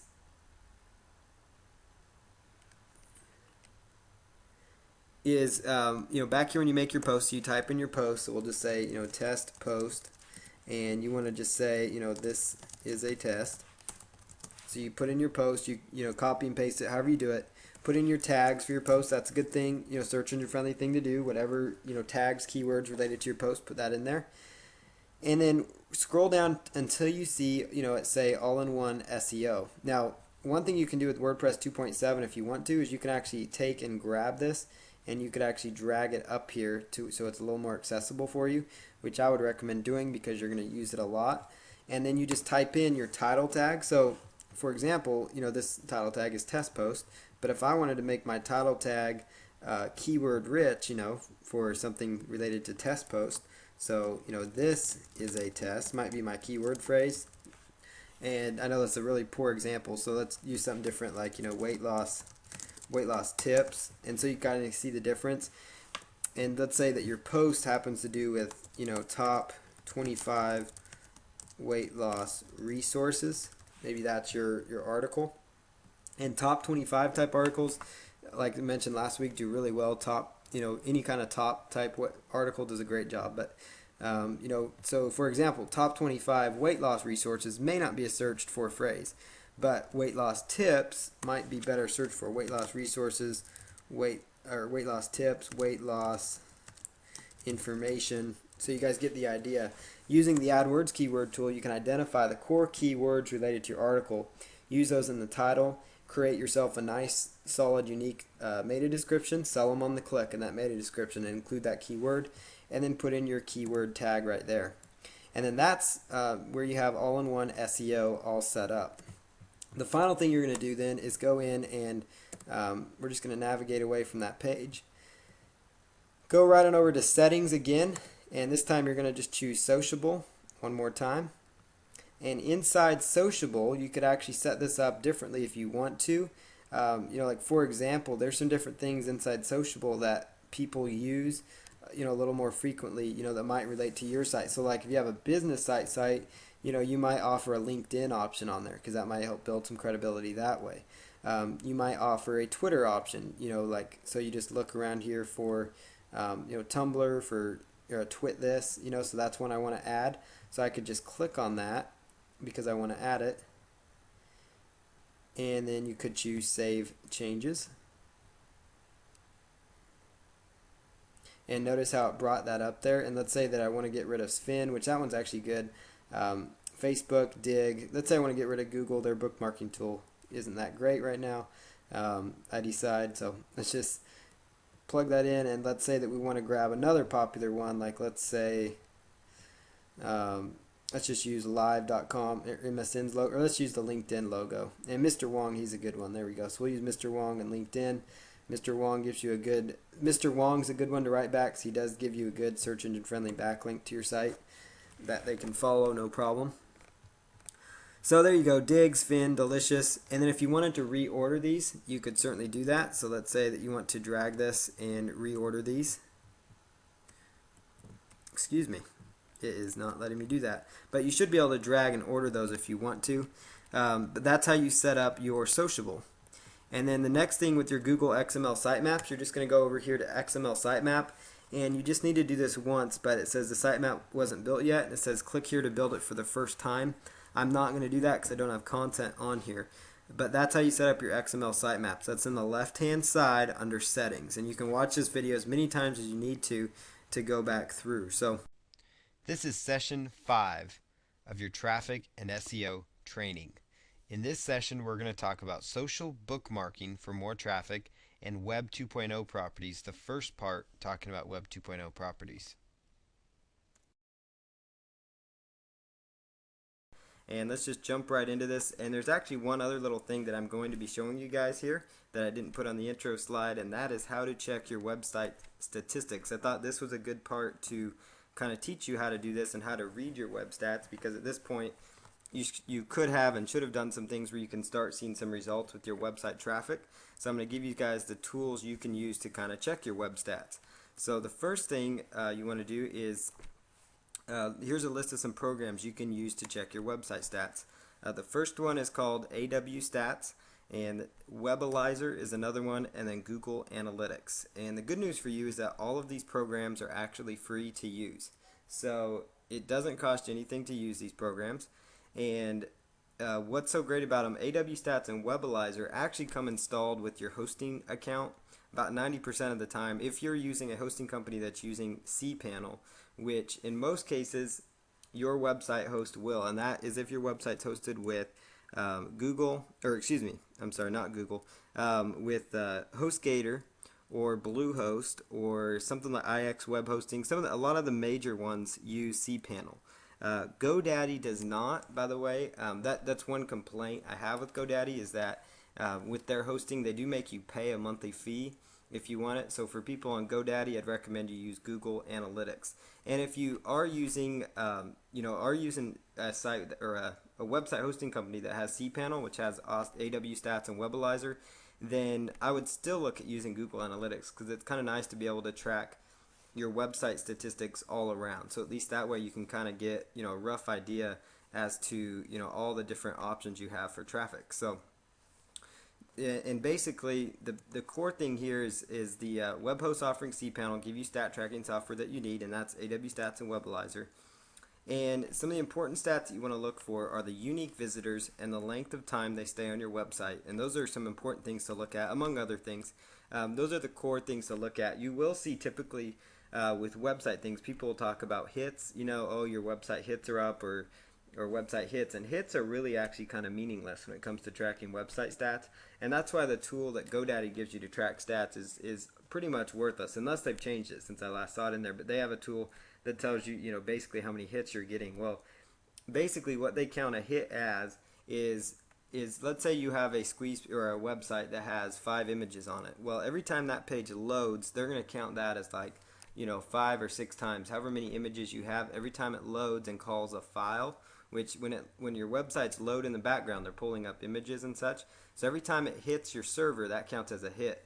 And so hits are really inaccurate, because if you have a site with 100 images on it, little images or something, then there's 100 hits every time somebody pulls up the site. So hits are really pretty much inaccurate. The best things you want to be looking for are visitors and unique visitors.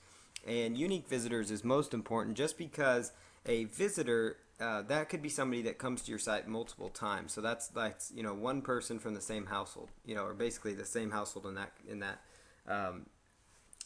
basically it comes from the same household. So it's pretty much like one customer to your website. And also, it's like if you go to your website, you probably hit your website every single day. And so that would count as a visit to your website, but it's not going to count as a unique visitor unless you've completely, cleared your cookies, which a lot of people don't. So, so that's something to keep in mind. So you want to make sure you're differentiating between unique visitors and regular visitors. And length of time on site, that's kind of an important stat to look at overall. And the main reason is just because the longer people stay on your site, the better results you're going to tend to receive. Now, in all examples, this isn't 100% true accurate, just because if you're using like a landing page, for example, like a squeeze page, where you have an opt-in box where people grab their name and email, you don't really want them to be on that page for 5 minutes because they're going to be thinking too long about filling out the form. But 90% of the time with your website, or you've got pages you're trying to sell people, you've got a sales page, a sales video, you might have materials about your company, your services, your products. You want people to stay, a good amount of time. And online, you usually have about 10 seconds to grab people's attention. So if you're seeing in your website stats that your average visitors are staying about a minute or two on your site, that's actually really good, because that means that gives them time to actually make what you would say almost like an accurate decision about whether to buy or not from your company. And that really will help you, because what you want to watch for is people getting to your site and all of a sudden the stats showing you that within 30 seconds they're leaving your site or something, because it takes longer than 30 seconds to read a sales page. So you want to keep that in mind. You also want to try to see which pages they're leaving your website from as well. So I'm going to show you how to use some of these tools. And another thing you can do is look up the various keyword phrases that people are finding you for. So these website tracking tools will actually tell you that certain, people are finding you for different keyword phrases. So, it'll actually give you some ideas of some additional keyword phrases that you might consider targeting, because these are keywords that by accident you might be ranking for, by accident you're getting traffic from. And sometimes it's amazing because there are people that will browse through to page 6 and 16, and so you might see, wow, I'm getting a lot of visitors for this certain phrase. I bet, and I'm only on page 6 or something. So you think, okay, well, if I started optimizing a page and I created a blog post or an article around this keyword phrase, then that might rank pretty well for me. So you can go through your stats and start thinking of new pages to rank your site for. So that's how you can use and check your website stats. So here's a little bit about AW Stats and Webalizer. You want to make sure that you have selected to view stats for them in your cPanel. And so I'm going to show you how to set that up. And these are provided by your website hosting companies that offer cPanel. And AW Stats and Webalizer will vary quite a bit from each other, so keep that in mind as far as the numbers go. So typically the numbers are going to be, almost, one might say that you're getting 1,000 visitors a month, and the other one might say you're getting 2,000 a month. Like, it's that far off. But I like to use them as a gauge. It's kind of a trend almost, to kind of see, okay, how's my traffic doing, or is the traffic increasing, is it decreasing? What kind of things are causing it. That's kind of the thing you want to look for with these tracking programs. So let's look at an example of each of these programs. So I'm going to log into a cPanel here really quick. So let me pull that up here.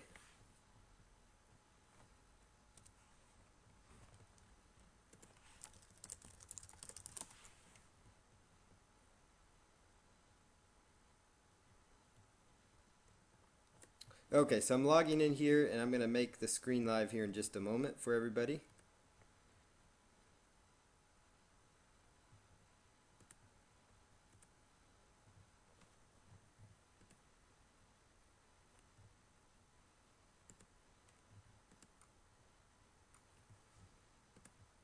Okay, so what you guys should see on my screen right now is me logging into my control panel. So you'll see here my website. I'm hosted with Bluehost. It's a great hosting company, and if any of you guys want to sign up with them, let me know. They have excellent deals. I've had no issues at all as far as bandwidth goes.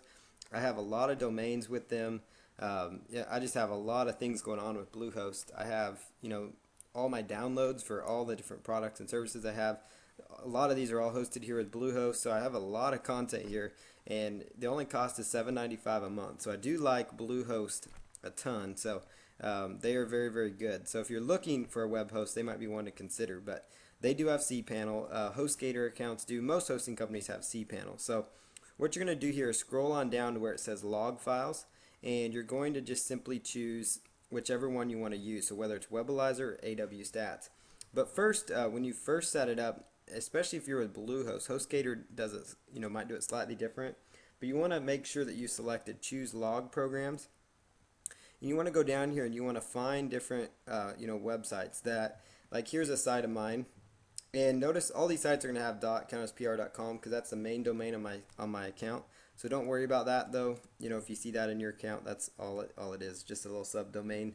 How they set it up structurally wise, but it's the same thing as having your core domain. And that's why you just want to promote your core domain name.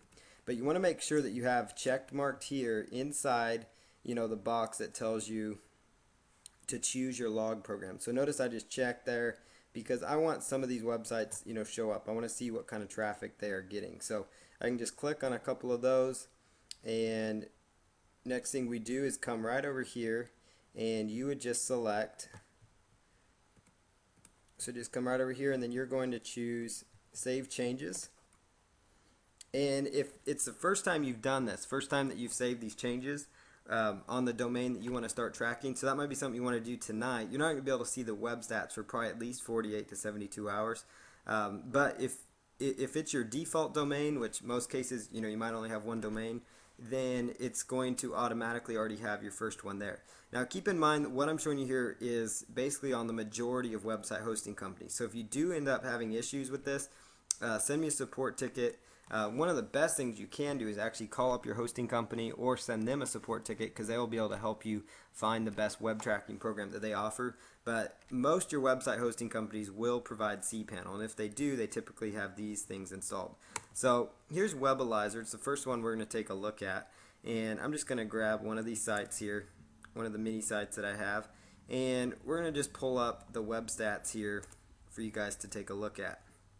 So inside Webalizer, I don't like Webalizer because it's not as nice to look at. I don't think. I think it kind of gives you a kind of a nasty view. But basically here with Webalizer is you can actually just click right here. Like these are stats. It looks like dating back. These are kind of old stats, but most of the time they're pretty updated. But notice, let's just look at May right here.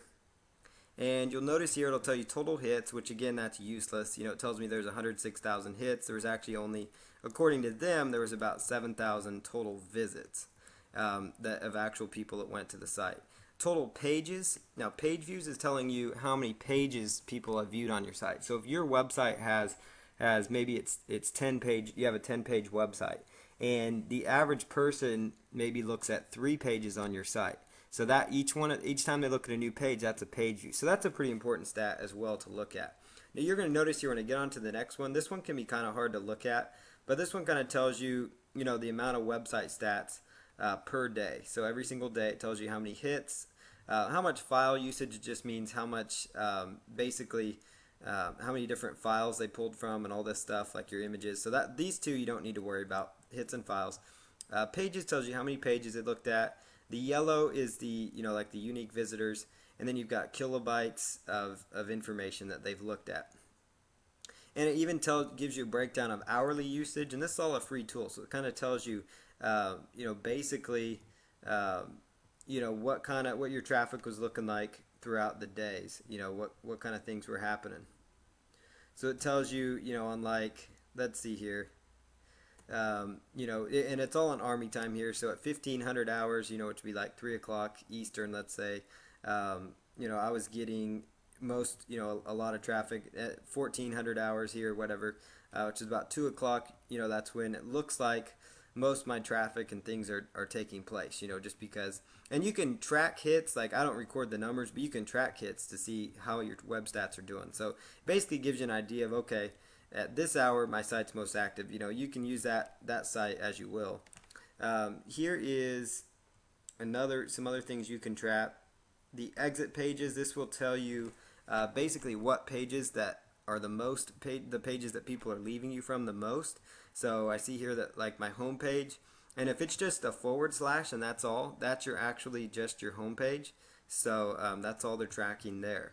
But this will tell you, okay, a lot of people are leaving me from this page. Maybe I better do something about that. Here's a different way, sites that are referring to here. You're going to see a lot of things that might look kind of funky in here, so I don't really worry about that. Those are sites that just different people's IP addresses and things like that. Here's the 250 of 381 referring sites. A lot of these would be referring URLs within your site because they're finding things within your site. You see here Google search, you see some other stats show up, MSN search, Ask search, some different things. Kind of gives you a rough idea there. Top 20 search strings. So this tells me anaerobic threshold, that's a big keyword phrase. Weight loss articles is a big keyword phrase. Stomach bulge, how to lose 10 pounds in a month. This is a weight loss site. Weight loss encouragement. So these are all keyword phrases that people are finding my site for. So if I go back and I were to type in these phrases and say, that's interesting, I'm getting a lot of traffic for this phrase, but my site's not ranked very well for it. Well, that means that I would go back and create a page around that keyword phrase. I would do some marketing, video marketing, some Web 2.0 properties, all the stuff I'm going to teach you here, just because that's going to really kind of give you, kickstart in the right direction, because there's actually traffic for these keyword phrases. And if you're not ranked well, just imagine until you're ranked well what would happen. So that's how you can use that tool. This tool tells you, what kind of browser most of the people are using. Or down here it shows you. This one actually shows you countries, so you can look at countries. And so this is just your basic overview of Webalizer. It gives you just some basic stats. Most of your data is right here, and then you could narrow it down further, by your daily usage and how that went. So that is Webalizer and how you use that program. So let's go back here and go back to your cPanel, and you're going to be looking right in the same area for where you found Webalizer. You're going to be looking for AW stats. So we're going to kind of see, hopefully, how different some of these web stats actually are. So there is AW stats, and let's just click on this, and let's see here, let's pull down to, we were looking at May 2008, so let's look at that for this site. And notice here they're telling me that I actually had almost 4,000 unique visitors. The other one was telling me I had almost 7,000 some. So you see how different they are. And so basically, one of the best things you can do if you really feel like you want to get a number, average the two together, might be the best bet for you. I really couldn't tell you exactly which one's more accurate. I know that question's probably going through your mind. Honestly, the main thing you want to be doing is tracking, are my web stats increasing? You want to see some increases going on. Now, this site's showing a little decline, so I need to do actually a lot of work on this. I haven't done any work on it since back in May, and then that's when things were high. So but this tells you basically your unique visitors. This one's a lot easier to read. I personally prefer looking at Webalizer stats or AW stats, how they lay it out, because it's just so much cleaner and it's a little easier to follow. This tells you number of visitors by day. So each day of that month, there are 200 visitors on this day, on down. So it tells you the average visitors per day. They just have it laid out really, really clear, and they give you more data, I feel like, than the other ones. This one also tells you, on each day what kind of your average visitors were, and this one kind of shows me that it's pretty average throughout the week, and it tends to tail off on the weekend, which is pretty normal. Hours of the day, just like the other one, tells you what kind of your traffic looks like. It's fairly stable throughout the day, mostly in the midday. US is most of my traffic. That's not a shock. So this just kind of takes you down through there. This tells you visits duration. Notice this stat here, 0 to 30 seconds. So this would be a site that I would be like, wow, I need to improve that, because there is people leaving the site fast. So I need to do something that would get them to stay longer. And I do need to work on a redesign for the site, because I probably could tell you exactly why they're leaving. So this is a good indicator as to why people, what you need to be looking for is, okay, a lot of my visitors are leaving quickly. And so again, this is one of those free tools that cPanel offers. This tells you what's kind of interesting is some of these URLs actually match up almost identical to what the other one was as far as URLs that get the most traffic. One tool I really like to see though is the referring sites. That's a great tool. They tell you kind of where your traffic's going from, and then referring search engines kind of tells you where your search engine traffic's going from. Most of my search engine traffic is Google by about 91%. So if you can see that, how big Google is in the scheme of things. Yahoo's not even on the map, even though I rank for that. In Yahoo, Google is just dominating for this site. So you definitely want to focus most of your attention on Google anyways. Search key phrases will tell you some different keywords that people are finding you for. So here's kind of some interesting: unbalanced diet, anaerobic threshold, weight loss articles, lose 10 pounds in 1 month. So these are kind of similar articles to what people were finding me before. So there's a whole slew of potential keyword phrases, and this number tells you how many people found you each and every month. Or basically each and every month, how many people came to your site for this keyword. So 215 people came to my site for the word unbalanced diet. So that would tell me, okay, maybe I should focus some things on that core keyword phrase. So these tools are active. If you have questions using them, let me know. Your web host might be the best as far as helping you making sure that it's set up on your server. So it's AW Stats and Webalizer, and those are the best ones that you can go ahead and use. So I'm going to go ahead and log out of my cPanel here, and we're going to jump on over to Google Analytics, and I'm going to show you guys how to set up a Google Analytics account. So it's just google.com/analytics. But let's, in the meantime, jump over to the presentation here.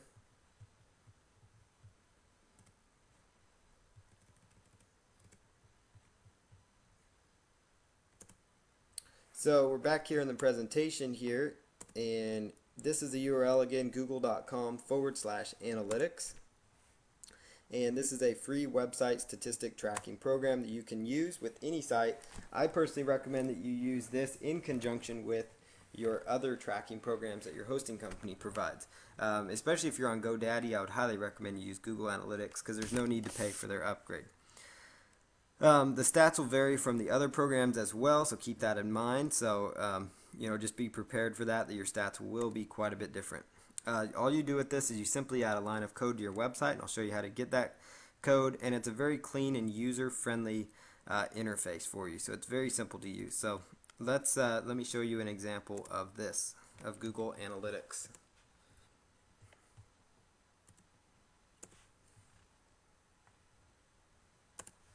Okay, so when you first want to set up your Google Analytics account, I'm going to show you how to set up your account, and then we'll get on with our presentation here. So first thing you want to do is choose Access Analytics,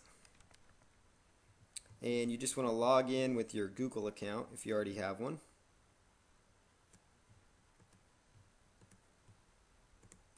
So I'm just going to sign in here.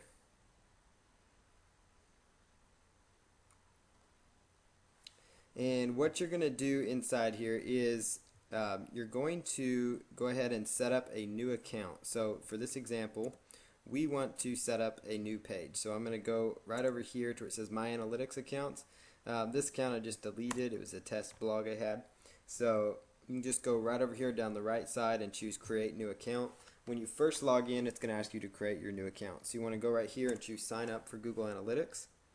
And website's URL, very self-explanatory, www.yourwebsite.com. I'm going to use the Tulsa Chiropractor site as the example here. Account name, I just leave it at the domain name. Time zone, you can set it to where you are located. I'm on Central Time. You can set it to whatever time zone you happen to be on, or whichever one works best. Most of the time it might be Eastern, Central, Pacific, whatever works best for you, so you kind of know when the day's ending on these statistical reports. So that's kind of a cool feature. This is, again, basic information: your last name, your first name, and your phone number.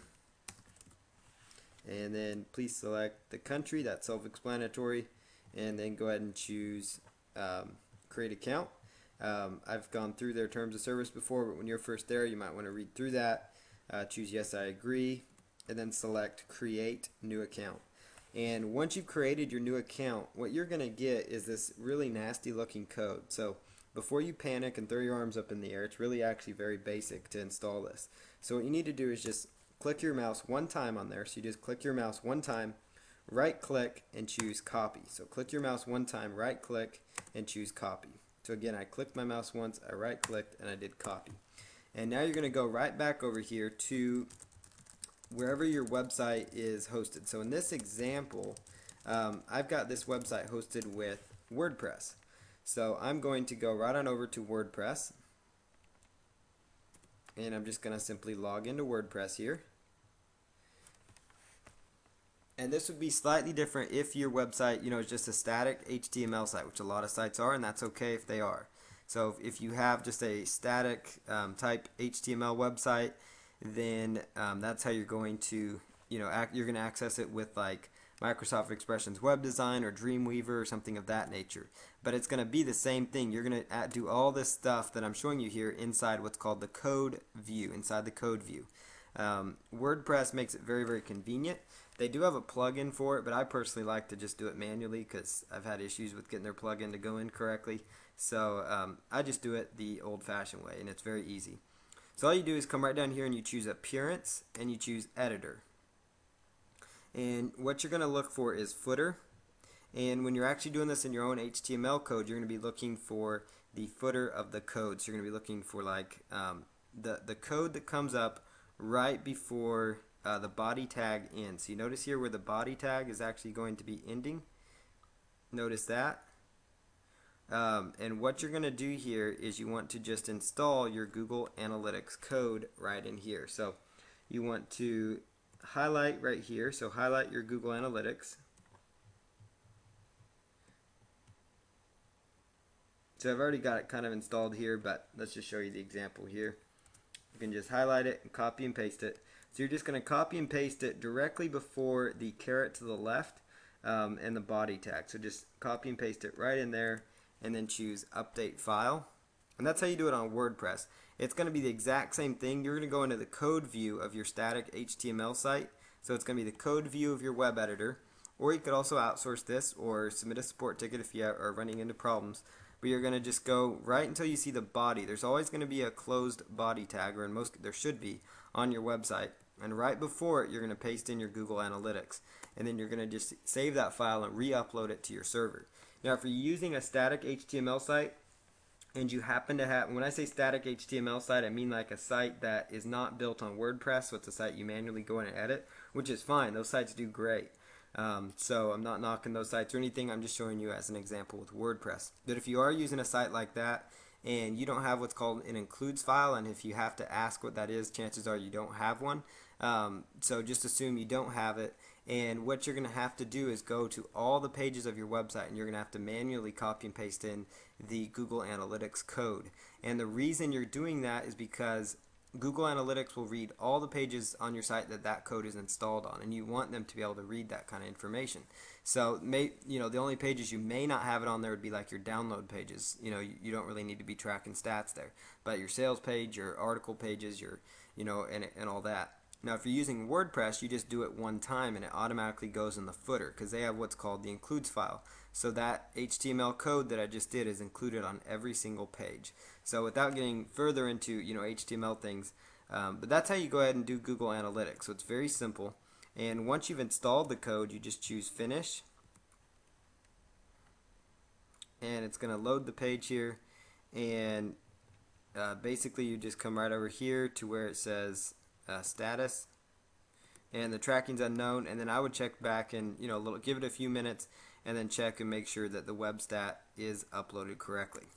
So now you can go ahead and log out of your Google Analytics account, and let's just go right back over here to the presentation.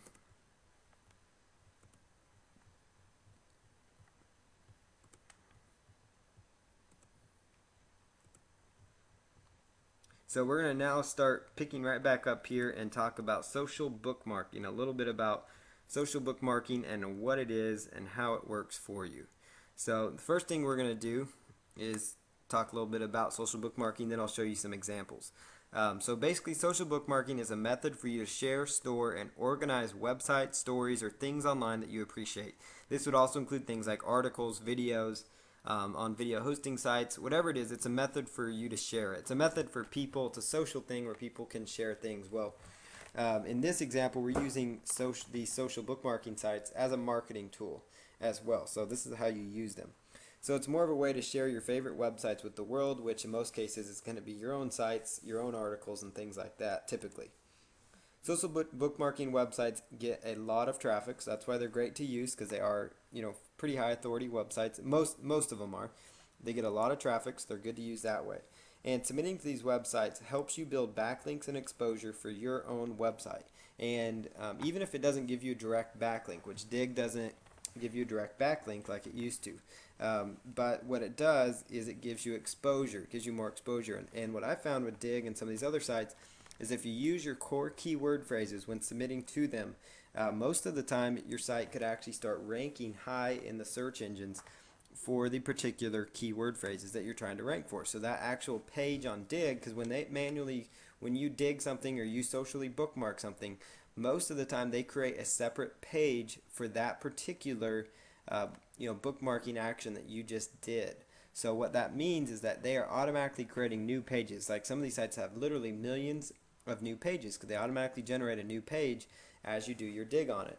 And what happens is that these pages will oftentimes show up in the search results. So it's kind of like what we talked about with the article marketing and how you can leverage that with your keywords. Same thing with the press release marketing.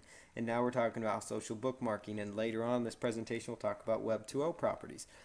So all these things are geared towards not only getting your site ranked, but also helping you index new content, but also help new additional places for additional exposure, because it's all about getting more exposure. If your if you only have your website, if you're only relying on just getting SEO done on just your website, then there's only one really main area where people can find you, and that's through Google and hopefully just to your website. Well, it'd be nice if you could have multiple avenues where people can funnel through to your website, and that's really the goal of social bookmarking, along with helping to mass promote your new content as you add it.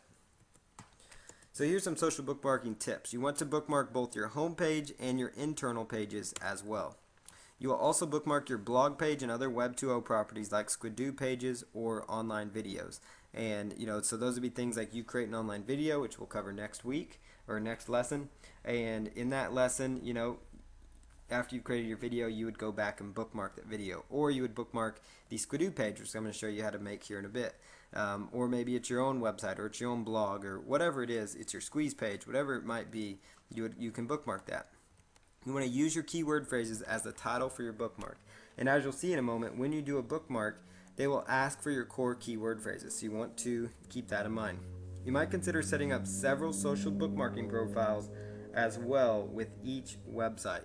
So basically, you might consider setting up several bookmarking profiles. So that means there's literally hundreds of these sites, but there's a core 30 to 50 that are really good to submit to. So one thing you want to do is you want to consider setting up several social bookmarking profiles. So that means you have several accounts created for each one of these sites, and you want to just use like a spreadsheet to kind of keep track of the different logins for each and every one. And inside your hosting company, you can actually create multiple multiple email addresses you can use to sign up for these. You could also create multiple Google Gmail accounts and whatnot. And so, but you do want to try to have several profiles, just because that can kind of help you spread things out among your websites and your bookmarking. And you want to also occasionally bookmark other pages as well, especially other pages that are related to your niche, because that will kind of show these bookmarking sites that you are interested in the subject of weight loss, for example. So you bookmark other weight loss sites, and it just so happens your site and maybe YouTube video that you've done, a few other things happen to be in that mix too. So that's kind of some good tips for social bookmarking. And you want to definitely use some tools to automate the process. But here's some preparation, and some of those tools, I'm actually going to show you two of those social bookmarking tools right here. You want to come up with the following before you start bookmarking, and you want to place this into a notepad file. The first thing you want to use is come up with the title that you are going to use for your bookmarks. In this case, it's going to be the core keyword phrase that you happen to be trying to go after. So, for example, let's say I'm trying to go after the keyword phrase, let's say it's weight loss articles, for example. So the title of my bookmark would be weight loss articles. And so that would be the title. That's my core keyword phrase. That's what I'm going to submit to the social bookmarking sites as my title. So you want to get out like a TextPad editor or Notepad editor and write this down. And the reason is just because it's easier to copy and paste from these kind of sites. So that's the title you're going to use. Then next you want to have a short description. So a short description of 1 or 2 sentences talking in detail about, basically about what your website is. So it could be 1 sentence to 3 sentences talking about what your website is and why they should check out that site. And in the description, try not to be over hypey and pitchy because that's not going to attract a lot of people. But just try to include your core keyword phrase in the description once or twice. Make it flow, make it be easy to read, and make it somewhat interesting as to why they might want to see your site. So the description is very basic. It could be as simple as check out these great weight loss articles that I found. Something like that. The next thing is your keywords and tags. And in this little area, a lot of these will either ask for keywords or tags. Most of them are going to ask for tags. And tags are pretty much the same thing as keyword phrases. So you come up with keyword phrases related to the niche, related to the website that you are promoting. So again, weight loss articles, weight loss. I like to use the title and the main keyword that I'm going after as one of the keywords, just because it gets it on that page additionally another time, because they oftentimes display their tags there. So you want to try to use your core keyword phrase once in your keywords and tags, and you want to also come up with additional keywords inside your niche. And you don't have to come up with a lot. I typically don't come up with more than 5 keyword phrases, and a phrase would be 2 or 3 words in length. And then you obviously want to put in your URL into this sheet. And the reason I'm having you create this is because it's going to make your life much easier when you start going in and bookmarking these sites, because you're just going to be copying and pasting. So okay, title, okay, boom. Description, boom. Keywords, boom. URL, boom. Got it done. So that's really what it's going to do. It's going to really speed up the process. So one thing, as far as preparation goes, is you want to go over to socialmarketing.com and sign up for the sites you see on the page after you put in your title and URL. So I'm going to show you how that works here in a moment. But let me jump back here and show you another site. Socialmarker.com has another list of sites, and Social Marketing, like I said, has more. And then onlywire.com has a list of sites, but it also helps you automate the process. And then here's another couple of social bookmarking sites to consider. So I'm going to come back to this slide here, so don't worry about writing this too fast. I'm going to actually show you right now live how you guys can go ahead and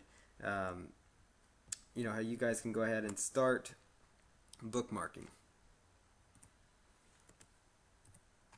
So let's just jump right over here, and I'm going to pull up one of the first sites I'm going to pull up here is actually socialmarker.com. Then I'm going to pull up another site called socialmarketing.com.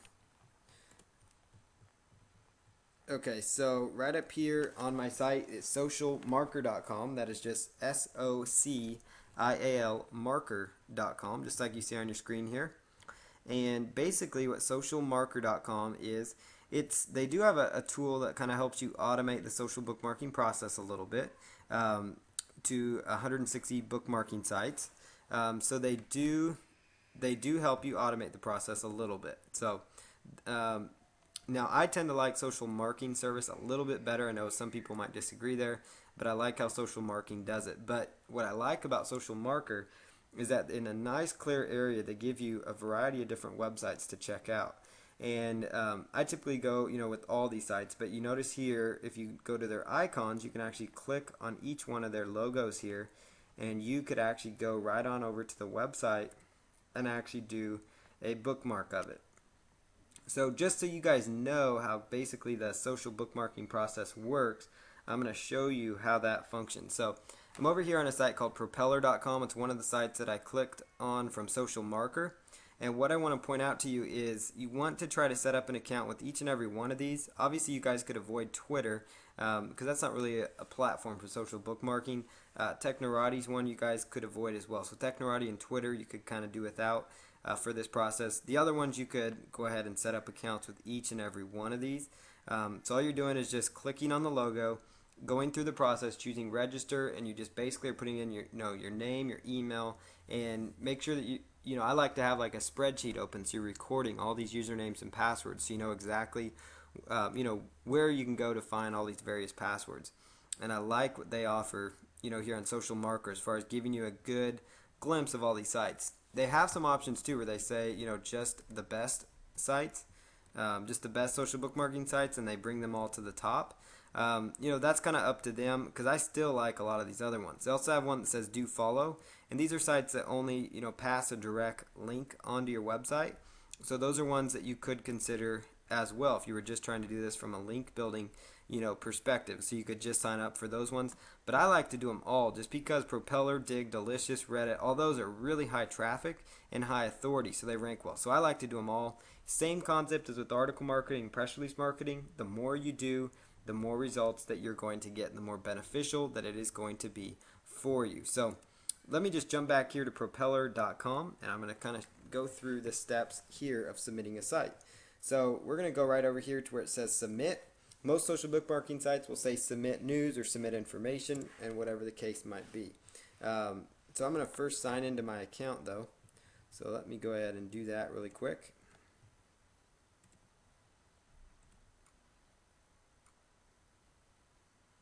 Okay, so I'm all signed in here and it's going to ask me to enter my URL of my story or website. So in this case, I'm going to input my website. And some of these sites will let you only submit an article of your website. So instead of typing in your whole website, you might put in your website with an article attached to it. So if you get a notice that they don't like that, go ahead and you can go back and fix that. But here it is, story title. They will pull from your title tags. So if you've done a good job with your title tags, you should actually be in fairly good shape. I always like to test it, but if you don't like what they give you, just go right over here and type that in. But I'm going to just stick with what they've given me here. That's great. So what you can do here under story description is type in basically something about your website. So find a great variety of Tulsa, Oklahoma chiropractors. And again, this would apply to your niche, whatever it is, your keyword phrase up there. Whether you're a small business, you're trying to rank for, Chicago, Illinois bakery, same exact steps that you're going to follow here. So here's, just the thing. Find a great variety of Tulsa, Oklahoma chiropractors that are reputable and ready to work with you. We're ready to help you. There we go. So there's my description. If I was doing this right, I would have copied and pasted all this into a notepad file. But here, user tags, sometimes it will pull off those, so that's good.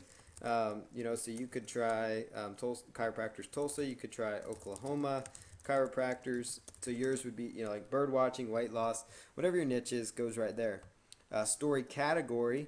This is going to be more of a health type news because it's related to chiropractors. Could be business because it's about business as well. And then you just choose preview story and you make sure everything looks okay. So I'm going to just look at this and then I'm going to choose approve and submit. And the reason I like Propeller is they're not going to pass a direct on link directly to your site, but what they're going to do is actually this site gets a pile of traffic and they rank well in the search engines for their various keyword phrases, and so they do a fabulous job of it. So I personally like using them, when bookmarking. So here, when your bookmark is done, this is what it looks like. So Tulsa, Oklahoma chiropractors, find a Tulsa chiropractor today. So it has my core keyword phrases up there. And if you click right there to read the full story, it would take them directly over to my website in a new window so they could take a look at what I have to offer there. So there's the website. So, so there's that. There's how that functions. So now you can just, sign out of that and go on to your next site. So it's really easy, especially you can see if you've copied and pasted the data. Shouldn't take you very long on each and every website. I'm going to show you Dig one, as just another example here because they're all kind of different, but they're very much the same. Dig.com is going to function in a very similar fashion. You're just going to, first log into your account or choose join since it might be your first time there. And so we're just going to log in here. And then you would just choose submit new. And so we could come over here and we could find an article that we are going to submit. Let's just go over to my blog here and grab an article that looks good.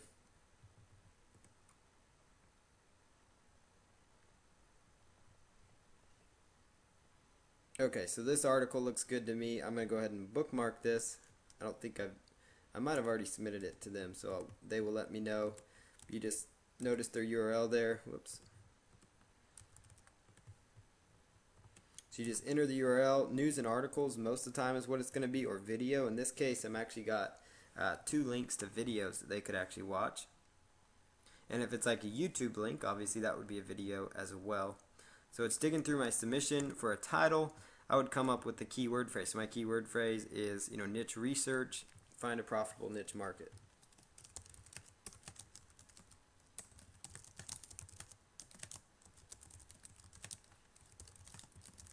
And then you just plug in your description.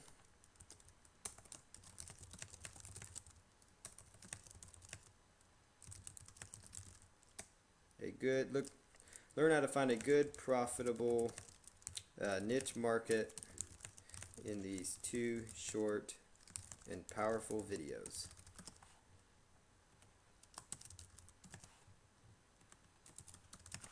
Okay, so I'm going to just modify that a little bit. And then you choose your category. So it sometimes will pull a picture from your site. Most of the time, if they don't apply to your thing, just choose no thumbnail. And then choose your topic. So in this case, it's business and finance. And it's going to say, preview of what it's going to look like. So I'm just put in the keywords that they have there. And now they're checking for duplicates. Now Digg sometimes won't ask, does not ask for tags, but some of them will, so keep that in mind. This time it's going to say, okay, it looks like something else, so I'm going to just say it's totally original, because it is. I have not submitted this yet. And so you just scroll down to the bottom, and there it is. So it's all queued up now. So now if I were to click on it, it would open up in a new tab, in a new window. And there it is. So now, they're on my website. So that is how, and that actual Digg page itself can actually rank within the search engines. So you would see somebody typed in, free niche research or niche research videos, they might come across this actual Digg page, which would link them right into my site. So that's kind of how the power of social bookmarking works. That's why it's one of the avenues that I really, really appreciate and like to use online. So that's how you use those tools. Now let's talk a little bit about the automation process here. So we're over here, and I've mentioned social marking already. But what's great about them, let's just type in here our core keyword phrase. So Tulsa, Oklahoma chiropractors.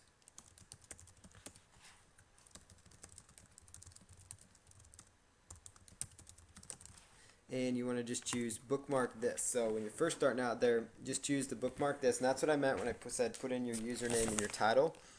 And what's going to happen here is it's going to actually bring up a list of various social bookmarking websites, and they rank them by what they consider the top sites, and then a whole list of other sites.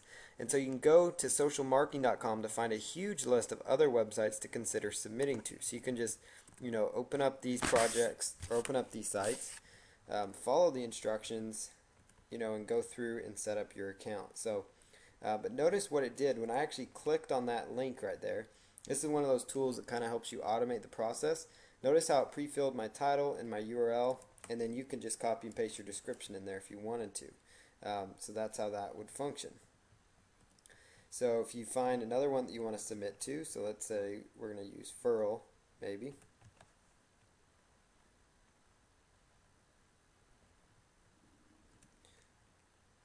So you would just need to sign into your account.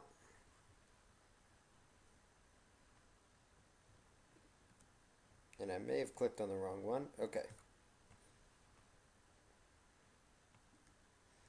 And sometimes these companies merge here and there, so that's something to keep in mind too. So when that happens, sometimes these automatic tools, which I'm glad that happened because it looks like Furl is redirecting over to Diigo.com, which is similar to Digg. Mr. Wong is another one that works well. So all these sites work really, really great. So it kind of gives you an idea of where to find the top ones. I've already actually submitted this site, so this actually already has been submitted. But all you would do is just log in, and it would pre-fill with your name and email. And Social Marker works very similar, where you put in your title, your link, your text, and your tags. This one, sometimes it's a little buggy, I'll be honest, but it does work fairly well. And you can go through here and quickly just click on each one of these, or basically not click through, but put in your information there, and then move on to where it says submit, and then it will just take you through the process of submitting it to these various social bookmarking sites that you have checked here. So that's how you would use socialmarker.com to find social bookmarking sites, and then you can use social marking to find a few more. And I really like the list that Social Marker has made available. So the other tool that I wanted to discuss with you is onlywire.com. I've touched on it previously, but I just want to show you a live example here on how to use it. So you go right over here to onlywire.com, and this tool is really great because it will actually automatically submit for you. But what you're going to do here is go and choose sign up when it's your first time there.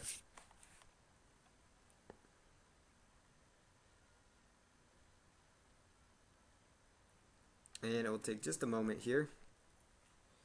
So you're just going to sign up with your username, with your password, and with your email address, and just put in that information. And you want to choose the free promote option. So you do not want to do the paid option unless you feel like paying. But the free promote option is very simple.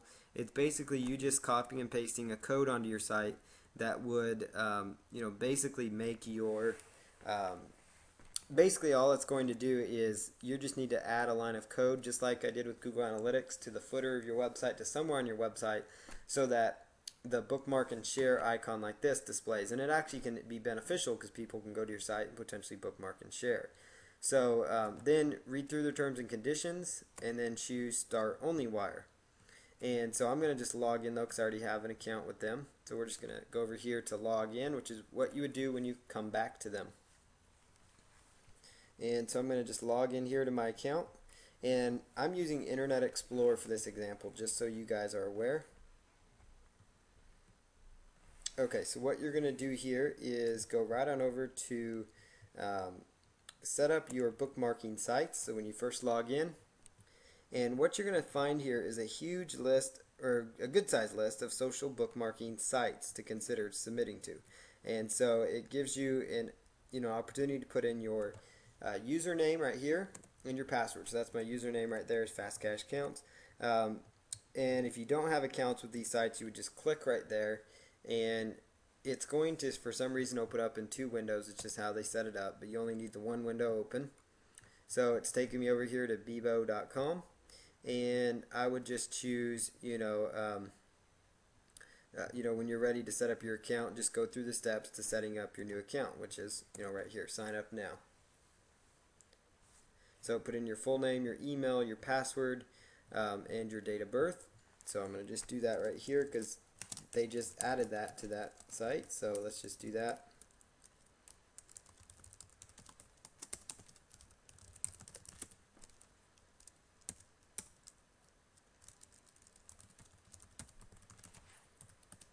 Okay, so we're just plugging in the information here.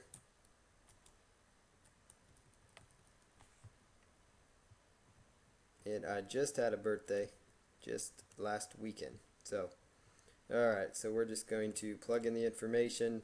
You can do what you want on the age, and then choose sign up now.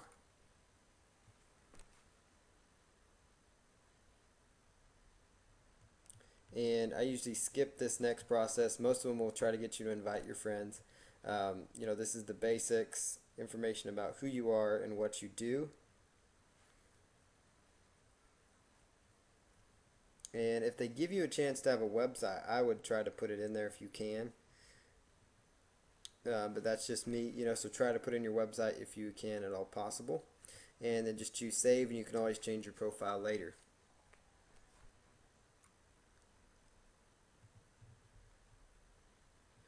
Okay, so I've now set up my account with them. And what you would do then is just go right on back to log in, which is going to be your username or your email address. So there's my username that they gave me. They automatically send me an email address. And you're just going to put in that username, whichever one, either they give it to you or you set it up, and then you put in your password. So there's my password, very basic. And when you hit save, it's going to make these all ... So after you've set that up, just hit save my logins.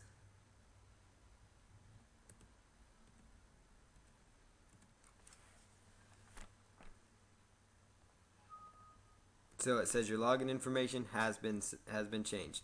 So what you want to do then, again, with social bookmarking, is go in and set up with each and every one of these. And again, once you're logged into, you're going to go over here to where it says my account, and you want to make sure the free promote option is checked again, And what you want to do, it's going to say add the following HTML code to your website. So you're just going to right click and copy that code, and you're actually going to go to your WordPress site or the code view of your HTML site, and you're going to just copy and paste that in there. And again, if you have questions with that, let me know. Don't let that hold you up. But after you've put it in there to your site, you're just going to type in the URL of wherever you placed it, and you're going to choose click to check the status. And so I'll show you guys how that looks, how the code will show up once it's actually on your site, just so you know what to look for. So there it is right here in the footer. The bookmark and share icon is showing up right there, and you should see this little green check mark that says completed. And once you see that, you should be in good shape. And then just choose update my account after you've read the terms of service, and that will make you a free a free account there. So let's just scroll up here and go back over here to your username, which is how you get to the management section of things. And so at this point, you should have set up your bookmarking sites in there, and you should have set up your account to make sure it's on the free option. And now you want to choose for your web browser. So what you're going to do here is, if you happen to be using Internet Explorer, what you're going to do is just simply right click on the button and choose add to favorites. Now I already have it in my favorites, so I just right clicked on it and I chose add to favorites. If you're using Mozilla Firefox, you're actually going to take this icon and you would drag it to the top bar here. So notice how I clicked here and I dragged it up here, because Firefox has what's called like a bookmarking toolbar, so you could actually take it and drag it up there. And so at this point, then the next step, what happens here is you're going to go, when you're ready to use OnlyWire, you're going to go find a post that you are interested in bookmarking. So let's just go back to the post that I just wanted to bookmark on my site here. And what I'm going to choose here, I'm using Internet Explorer for this example, is I just choose the favorites here, and I'm going to just scroll down, and it's going to say bookmark and share. So I just click on that. So notice I just went to my favorites, I chose bookmark and share, and now I just simply log into my accounts and I choose sign in. What I'm going to do here is it's going to have all these different accounts checked right here.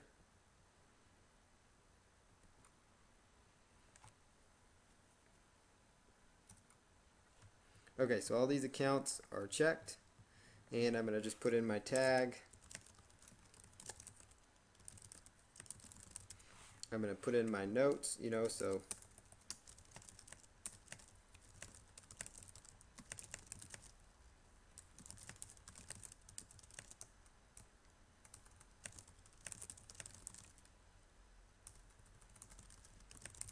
okay. Notice there's my short description, and if I had already copied and pasted this beforehand, it would have gone a lot quicker, so that's why I recommend you do that. And then simply choose bookmark this page. And what's going to happen is it's going to go through the process, and it just bookmarked my site to several sites all at once. And so it's going to take you, just a few moments once all these accounts are set up, to when you add new content, to when you want to bookmark a new video, to when you want to bookmark a new press release. You notice how fast it can kind of make this thing work for you. And when you log into your account, it's going to see, so notice right here, it's telling me that it's already been submitted to 1, 2, 3, 4, 5, 6 sites really quickly. And if I were to refresh that, notice it shows up a few more. Now what happens here though is some of these sites are going to say to finalize the submission, and they want to take you through another step. So as an example here, let's just choose this one right here, one of the ones that says finalize. Now some of these are going to show up as failures, and even if your username and password are correct, they're going to fail from time to time for whatever reason. That site server's down, OnlyWire's having a hard time logging in. There's a good chance it could be your login details, so you might check that. But oftentimes you will get failure rates. Sometimes the same site will fail over and over. If that happens, I just check that account, and make sure you have your username and password right.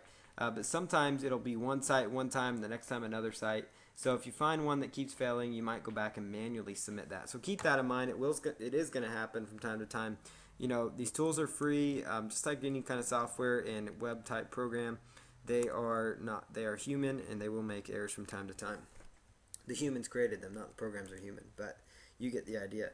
So notice here it took from my, it already pre-filled with all the information I already gave them. They just want me to go through more of a manual process to get it there, but they make it very, very easy to do. So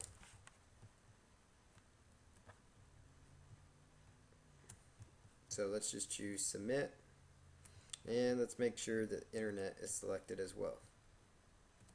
Okay, so there's my categories. Now I just choose submit if I want to, and it's going through the process of submitting that, so it actually has been now submitted, and that was just by simply clicking on that little icon that asked me to finalize the link. So notice here I've got some accounts that I should probably go in and take a look at because they keep failing throughout. But notice now that says success, so I would go back to Digg, and I've already done this video to Digg today, so we don't need to worry about that. We go through and choose finalize if you have not already submitted there. So finalize will get you through the rest of the way. So now if I were to refresh again, notice here it'll pull in any more sites if any more of them have been submitted. So you're going to now see exactly how easy and simple that is. So now the next time you're ready to bookmark, you just either go to your top bar up here if you're in Firefox and click on it, or you go to your favorite tools. So that is step by step how you use the OnlyWire feature. So the next thing that we're going to do is move on to Web 2.0 properties, and we're going to spend about 30 minutes on that and then open up the lines for some more questions and answers. So let me just jump right back here to the presentation here for you guys. Here's a list of social bookmarking sites again, so you guys get these down. Oh, let me make sure I have these. I'm going to pause for a moment and get a quick drink and let you guys get a break from writing, but here are the URLs you guys can write down.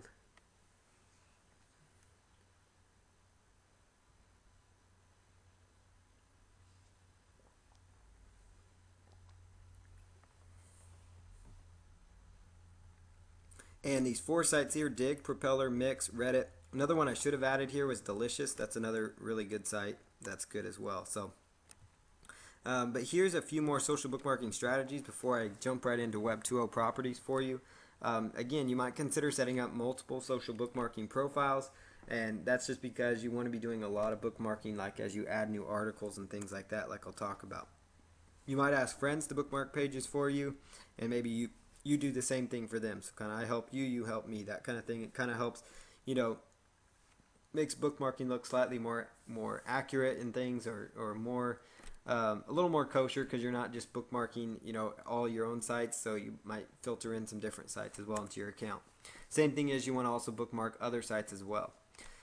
Maybe email your list if you happen to have a mailing list. Say, hey, I just wrote this great new article. If you like it, share it with your friends by bookmarking or something like that. Real casual. Don't ask them to. One thing to not do is don't do a competition. I've made that mistake. Learned my lesson. It was in the terms. I guess I violated them. But don't do a competition where you say, well, for everybody that bookmarks this, I'm going to give you a free PDF or a free report or a free consultation or whatever, because that's going to a surefire way to get you in trouble. So, but basically you can ask people to, because sometimes what happens with these bookmarking sites is people will vote on them. And so the more votes they get, the higher they will rank within those high traffic social bookmarking sites, which can be good for you. And some article ideas that do well as far as this kind of format goes, just kind of a natural flow as far as a lot of people voting up content, is things like top 10 list, top 50 list, top 25 list. Those things kind of look like people put a lot of effort into it. If you can even do like an odd number, like 76 ways to earn money online, that might grab people's attention. Things like that, you can come up with some ideas there. Bookmark videos you submit, things like press releases, videos again, articles, and new blog posts.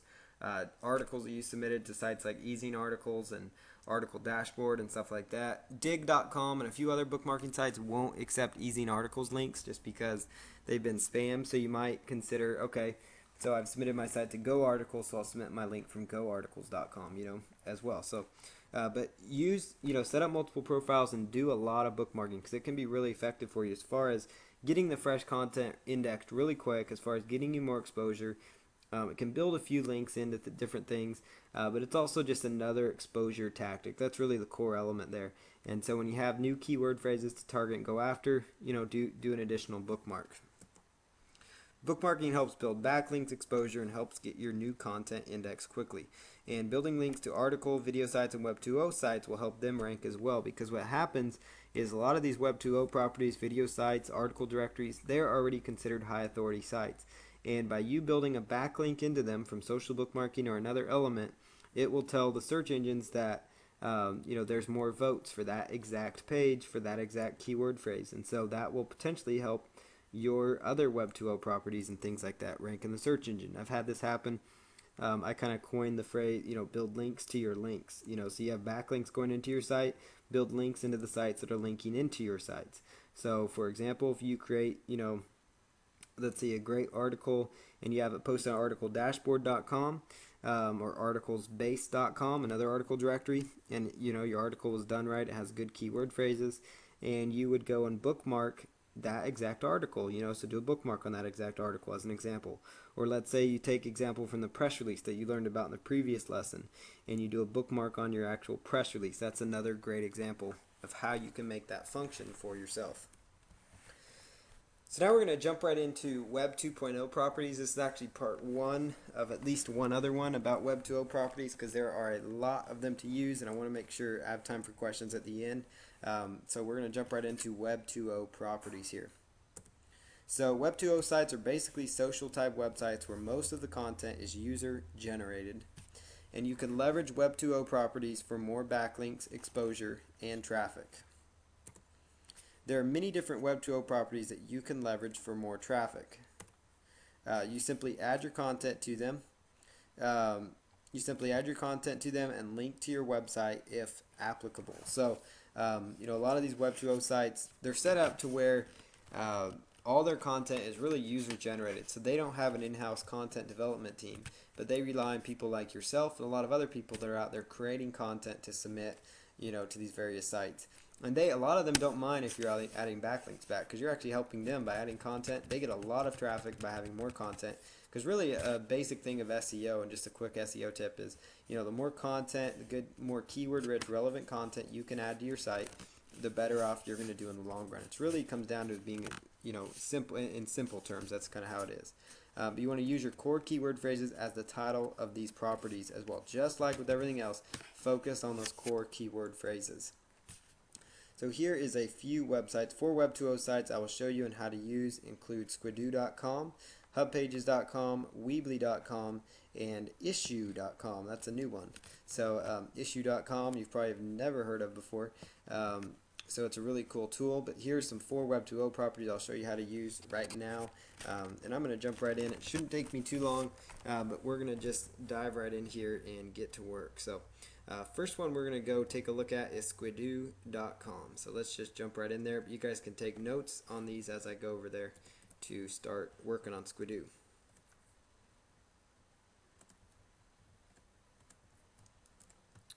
So I'm just going to log in here or go over to squidoo.com, and we're going to set up a new account.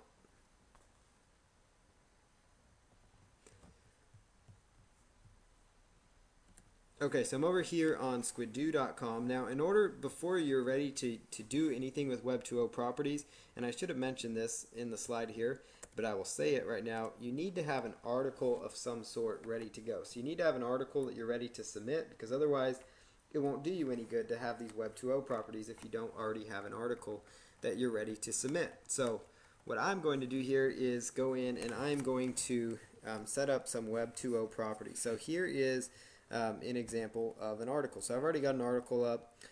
Easy, effective online marketing strategy helps you generate more leads. This is an article I wrote for a Chamber of Commerce newsletter. So I'm just going to modify this slightly so that the title has a better keyword phrase in there.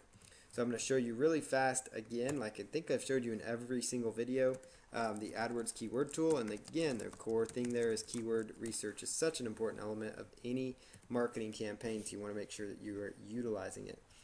So go click on Google AdWords.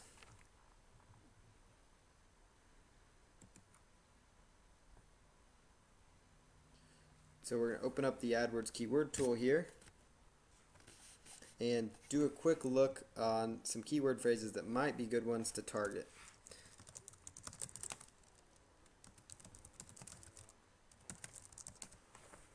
Okay, so let's just log in here and find some good keyword phrases. So my article is about video marketing, so we could just type in video marketing right there and see what kind of keyword phrases that we get back to us. So I'm going to just do the get keyword ideas, look up real fast. I'm not really doing this one in depth. But here's some internet video marketing, music video marketing, videos marketing, business video marketing. Let's see here. Online video marketing. That's a pretty good one. Video search marketing. So let's try just online video marketing. And then let's just quickly go on over to google.com and do an all-in title search like I've taught you before as well. And we're going to see, okay, so that's got some competition there. So it's under 100,000. It's not going to be a very easy one to rank for. But another one was video search marketing, so we can see how that one looks, video search. And that one had a decent amount of searches. So online video marketing is what we'll stick with. So let's just go with that one, online video marketing, because it had quite a bit more search volume. So I'm going to just jump right back over here to Squidoo now that we've determined the keyword phrase. So just choose now start building. When it's your first time there to squidoo.com, just choose start building.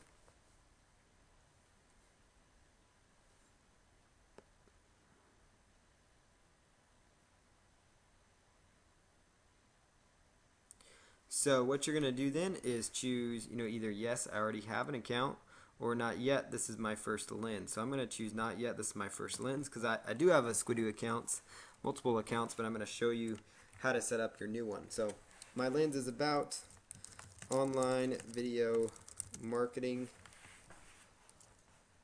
and then go to step 2. And you want to get the word out about online video marketing, so now go to step 3. So the lens title here is online video marketing, and then I'm going to do 6 simple steps. And then when you pick your URL, you want to have your core keyword phrase in the URL that you choose, meaning the link. And you want to have the keyword phrases in there, and if you can, have them separated by dashes. So basically online dash video dash marketing. So weight dash loss dash articles, bird dash watching dash tips, whatever the keyword is. So online video marketing with dashes there. Go ahead and choose the topic. This would be related to business or even SEO and affiliate marketing. Your material should be G-rated. And it might tell me, bummer, that URL is already taken, so I'm going to just try another option. So if the dashes won't work, you could also try it with just without any dashes, or you could try, adding in the word 6 steps. Let me just add that in because that's part of my article. Or you could try online video marketing 1, 2, 3, article video easy, online video marketing, whatever it is that makes it work. But you want to at least have your core keyword phrase somewhere in there. Now, I need to go back because it took off my nice little article title. So 6 simple steps. Online video marketing, 6 simple steps. Now choose go to step 4. Right here on step 4, the best keyword is online video marketing. So add more keywords. It might be internet, video, business, video marketing, and just video marketing. And just choose go to step 5. And you want to choose, it depends on how you want to do it. You could either donate your profits to a charity, because sometimes they will give you royalties for your different pages if you get a lot of traffic to them. It's not going to be a huge income thing, so but I do know some people that can make some money on it. But just choose I want some cash if you want. You can always change that. Now you're almost there. Keep it up. They keep you encouraged. Just put in your email address.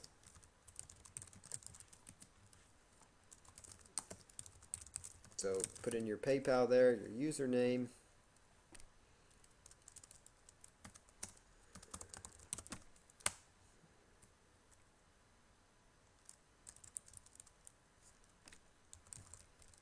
So for your username, you could just use, your website's name, for example. So I might use, let's just use my name here. Put in your real name or the pseudonym that you might be going under, if that's the case.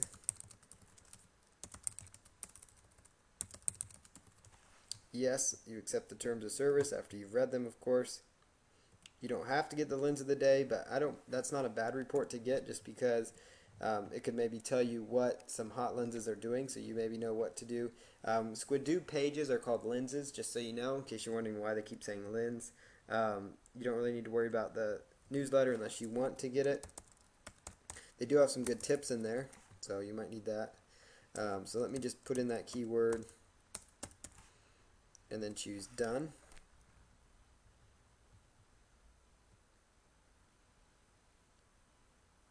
Okay, somebody already has my username, it looks like. It might even be me. So let's just use a different name here, SEO counts.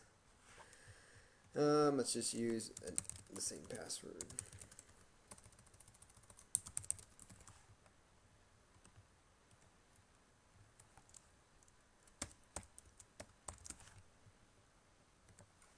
Okay, so just choose done at that point.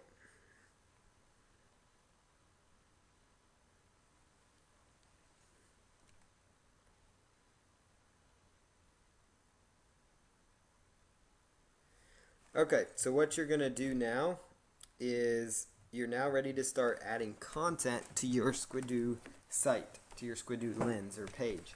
So what you're going to do then is under the introduction, what you want to do is go ahead and choose edit, and then your lens intro title is typically going to be something with your keyword phrase in it. It's kind of different. So 6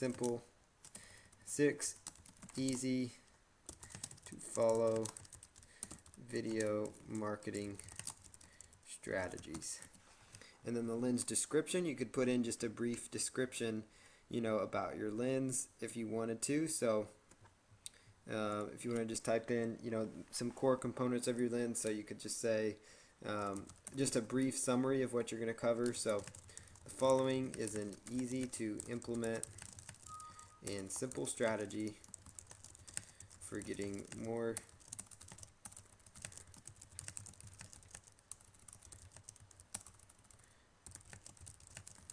video marketing. Learn 6 easy steps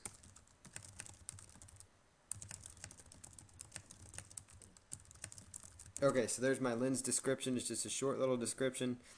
You could also put in more content there if you want. That's advised, not it's not necessary by any means. And then just choose save. It does help if you offset things with like an image. So I'm gonna go out and I'm gonna grab like YouTube's logo as an example.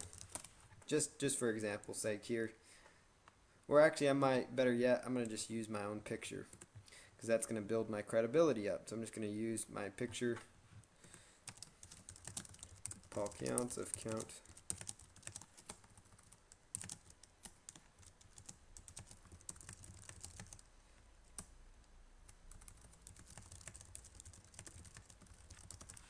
Okay, so I put my name in there so I can add in my picture. You don't have to use this could just be an image related to whatever service or whatever it is that you are offering. So I'm just going to go over to my pictures here.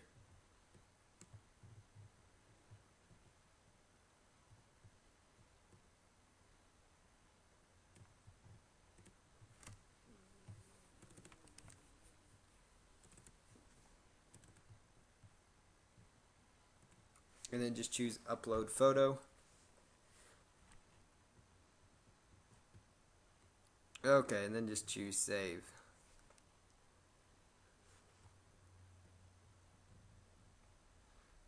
Okay, so there's the picture, there's the strategies.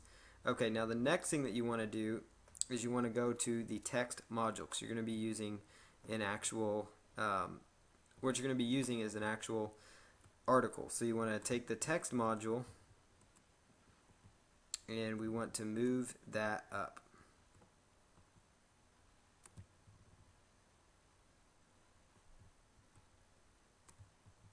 So go right down here to where it says, add your blog there. You could just cancel that for right now. And notice that will knock that down. So now it says new text module. So you're just going to choose edit. Okay, and then now you're just going to put in something, simple video marketing how to. And you don't have to give it a subtitle, so here are the 6 steps. And enter your text below. So what I'm going to do then is come right over here And I'm going to just grab all my text from my article. And I'm actually going to open this up in a notepad file because I like to copy and paste from notepad. It's much easier. And it cleans up stuff like this because you notice how it's all jumbled together here. And if you were to choose word wrap, each one of these lines is going to be a separate paragraph. So what I like to do is be able to easily break apart the paragraphs for people. So you're just going to highlight all that, copy it now, so it's gonna go in a lot smoother. Otherwise it would have gone in very jumbled like that. So notice how much cleaner it goes in here. And now you're just going to choose save. And so notice how that functions. Now couple other things that you do want to do for this exact process is you want to put in an HTML search engine friendly anchor text link. So you need to go over to Google and type in HTML link code. I don't have that code memorized. I probably should by now. I use it all the time, but I still use these sites out there. Quack, it's a good one, but you can just go to htmlcode.com and it will just highlight this. So basically you just highlight this code, so you can copy it and come right over here because you want to make your core keyword phrase, something that links off to your website. Plus you want to have a good call to action, as well for your links. So you might do something like, marketing your business online is absolutely free to implement and can help you make money online. So that's the keyword phrase that I'm going to link to my website with. So right here, when you take this URL code, when you're doing a custom URL, you're taking right where it says href equals, and between the quotes, you're actually going to put in your website URL. So it's http:// whatever website you are trying to promote and send people to. So paulcounts.com. And then between the A, so you're going to notice there's an A that starts this off and an A that closes that off. And after the URL, there's actually another little pointer angling to the right. Now this is the same code that you use when you're doing article marketing in your resource box, so keep that in mind. So your keyword phrase would go right in there. Now if you want to do something a little more special too, you could also highlight and make that stand out in bold, so your link stands out in bold. And you do that by simply doing caret to the left, the letter B, shift, caret to the right, and then you go to the end of the A and you do caret to the left. You do a /, which is on the key right next to your shift, your right shift key, and then you bold it, and then you're just going to, we're just going to put in that other bolded key there.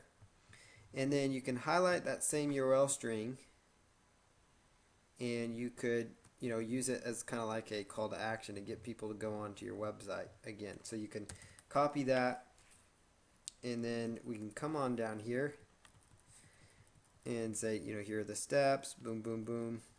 Okay.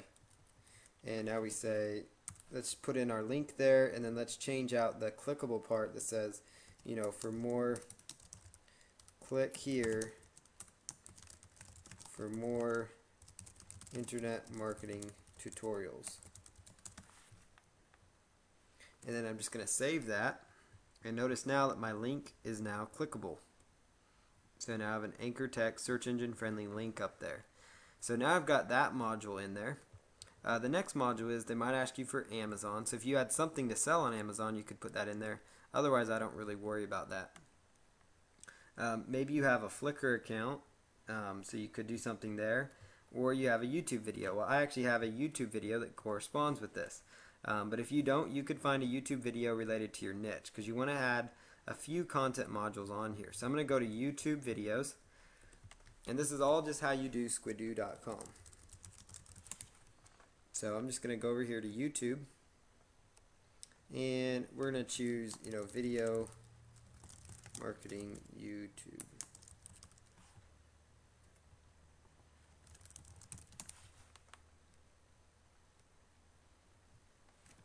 So let's just grab a video.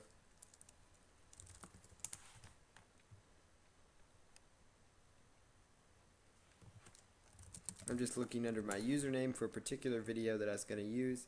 But if I can't find it, I'm just going to use something different here.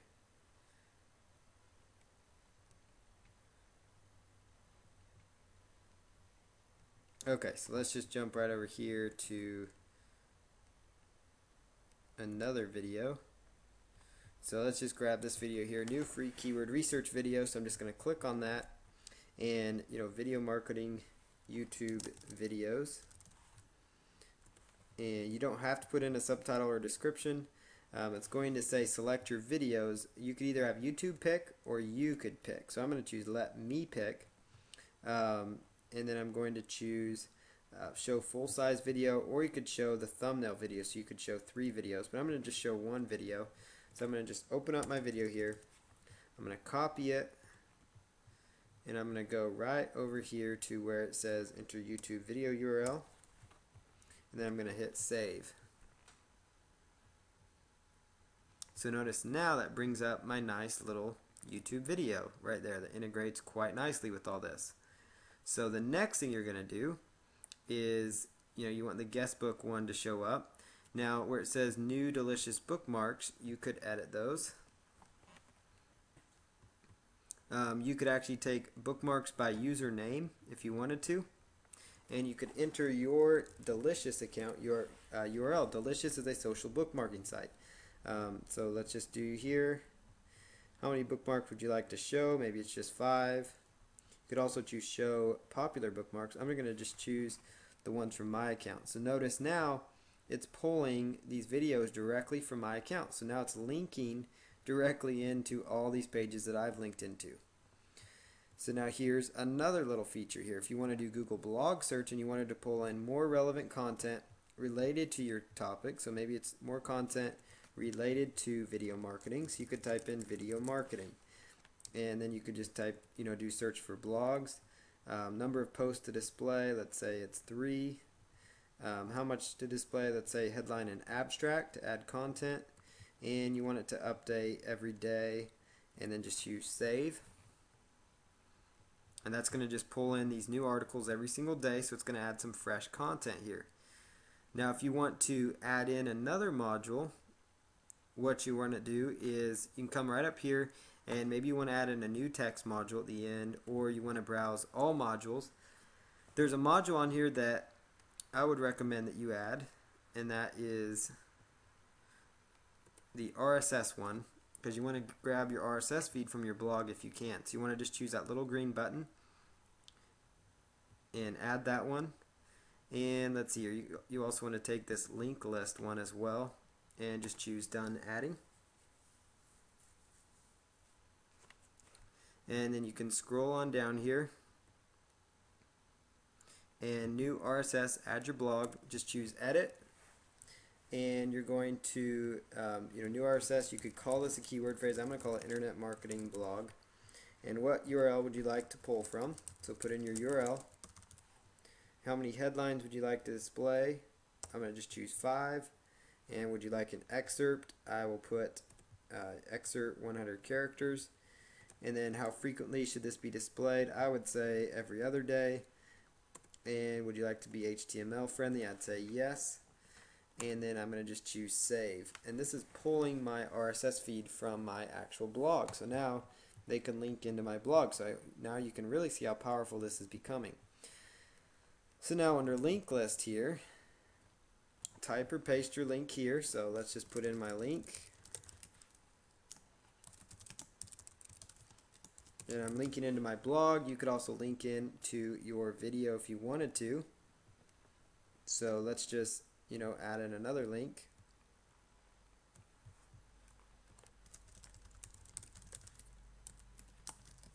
And name this link. That's where you want to put in your core keyword phrase. Okay, then we're going to just save both of those. Next thing you want to do is scroll all the way down. And it looks like they want me to add in a description, so that's what I'm going to do. So learn some inside tips to make more money online. And then I'm going to add in more description for my other one here and say learn some powerful SEO and website marketing strategies.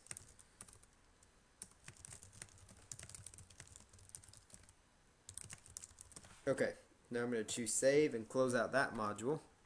And notice now these are linking right into my sites with good core anchor text friendly links.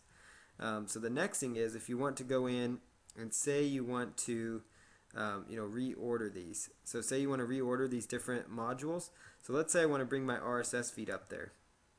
I would just click right here and I can just drag it up there to where I want it to go. So I like my RSS feed up higher. I might like the guest book down lower. I want my links up here, my delicious bookmarks after that. Amazon voting, I don't really need that one, so I'm just going to delete that.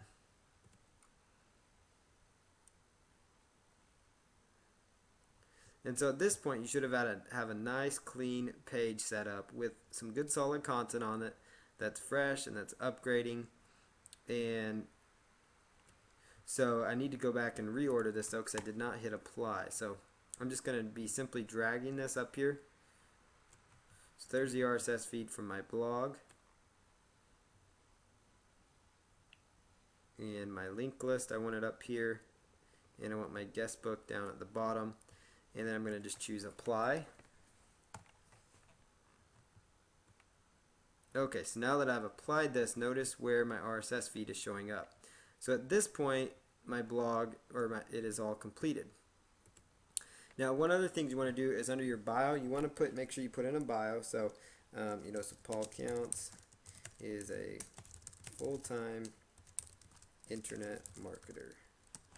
Okay, now just choose save. Your photo, you could add in your photo. I already have my photo there, so I don't need to worry about that. And when you're done, just choose publish.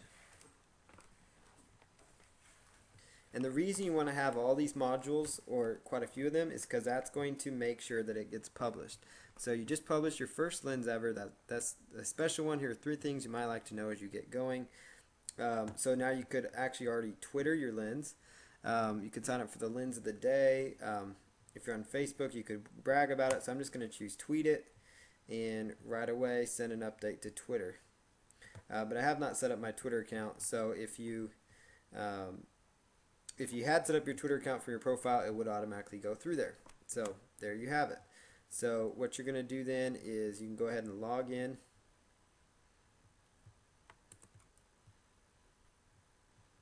So you can just choose view this lens if you want to see it live. And now your lens is going to be live and ready to roll. So 6 easy video marketing strategies. There it all is. There's the links to my site. My RSS feed is actually pulling in. It might take it a little bit. So these are all articles people could go to on my site. If you don't have a blog, you could just feed in a blog from somebody else with a relevant blog, because that will help add relevant content. And you want to just try to keep your links at the top. And these Squidoo pages themselves can rank along with getting special backlinks to you. So that's the ins and outs of setting up a really good Squidoo lens. Now, one final little step that you could do is remember this little icon over here. I'm going to bookmark and share this. So I'm going to just log into my account right here.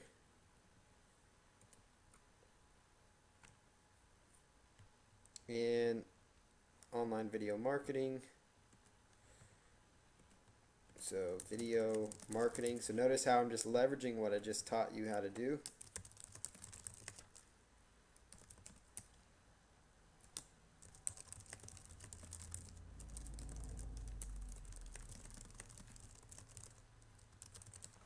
And then just choose bookmark this page, and it will allow just a few minutes for that.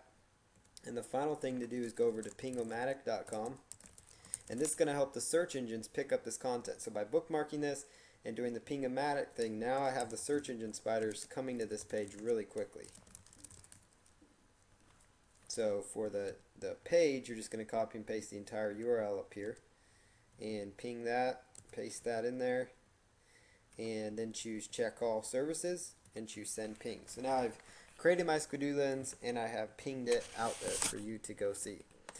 So the next site that we're going to take a look at is hubpages.com, and just so you know, Squidoo.com takes the most time when you're first setting that one up.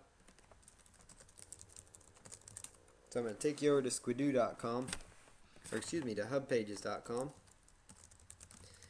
And I'm probably going to have to hold off on the other 2 sites, Weebly and Issue, searchengineoptimization.com until next week. So I'm actually going to show you those ones next week, just so you guys are aware of that. So you've successfully signed out of your account. Okay, so I'm logging into my account here. Here's Hub Pages. When you're new to Hub Pages, you just choose Sign Up Now, and you put in a username that you'd like to go with, an email, and a password, and then you just choose Create Your Account. But I already have an account here. Their process is not as complicated as Digswhat or as Social Squidoo, or it takes as long, I should say. We're going to just come right over here and say Start a New Hub. So choose your title. We're just going to select Online Video Marketing 6 Simple Steps. And what you're going to do here is just take that information. Now, we're not actually running the risk of duplicate content. I know that might be something going through your head right now. And that is basically because duplicate content is actually a myth. Duplicate content exists when you're putting the same article on the same topic on the same site over and over and over. So that basically means if you took this article and you submitted it on 5 different hubs or 5 different Squidoo lenses or 5 times on your own blog, then that would be duplicate content. But when you're actually doing it on your own site, you would want to redo the article and rechange the article before you put it on your site. It will still add value to your blog or site, but it's oftentimes best to just have unique content. But you're just going to choose a category here, and you want to just choose a starting layout to work with. And I'm going to just choose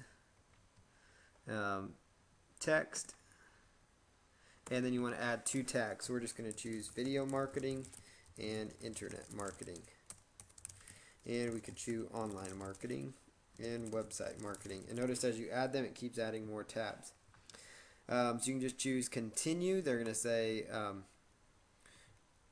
original content is rewarded with higher hub score. So if you do want to get a higher hub score by them, then you could use your own article, but you obviously want to use your own content there.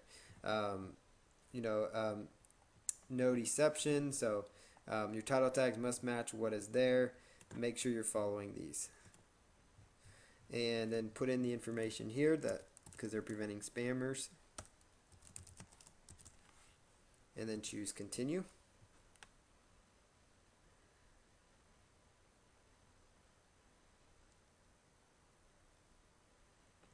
Okay, so we've got our module here, online video marketing. Business, this would be more like marketing and sales. Choose optional, so it could go under web-based marketing.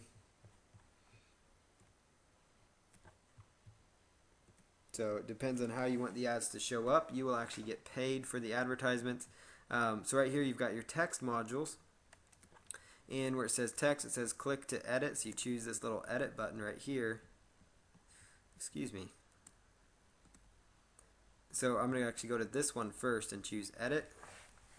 And we're going to say 6 simple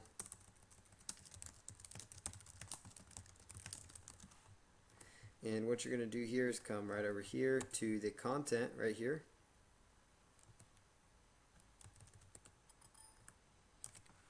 Oops.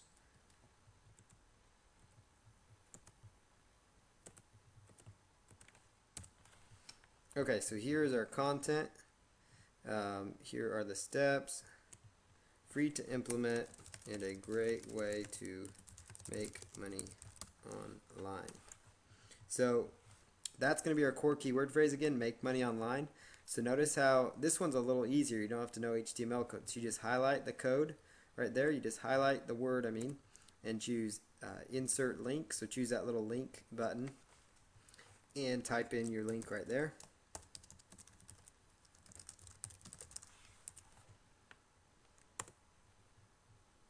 And you could interlink to another hub page if you had one as well. So that's another option. So you could say, click here for more free internet marketing articles. And if you want to bold anything, you just hit B, just like you're using like Microsoft Word. And so I'm just going to link up that word right to my blog again. And choose insert. And then just choose save changes. And notice how that all displays right in there. Now if I wanted to highlight the step 1 and all that so they stood out more, I would just go up here to edit, and I can just scroll on down here and highlight each and every one of those. So I'm going to just, step 1, we're going to make that bold. Step 2, let's make that bold. And you should start seeing the example here. So it's just hitting the B again, just like you're using Microsoft Word, just like your Outlook email program, whatever it is that you use. So we're just going to highlight each and every one of these and bold those. And let's bold that, and then choose Save Changes. Always make sure you save the changes for those modules. Okay, so now let's scroll on down here. And here is another module. If you wanted to add in a photo, you could do that. So just choose Edit.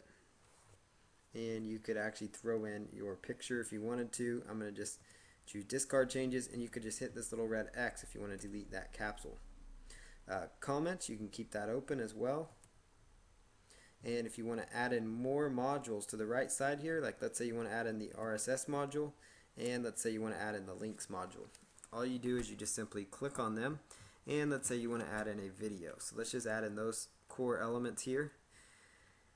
So here's the RSS module. Functions very similar to the Squidoo one. So we're just going to say internet marketing or make money online RSS feed. Let's say internet marketing RSS feed. And type in your feed URL, which if you're using WordPress, your RSS feed is going to be yourdomainname.com/feed. And just choose a maximum.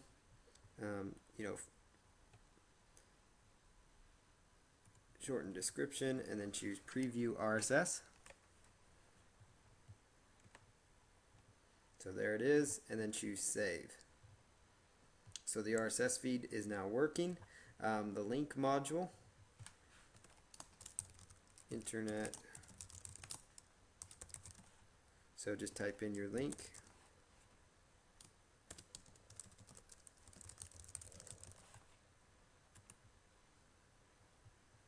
And it's going to say the title tag, so you could actually fix that to the core title tag that you want to work with.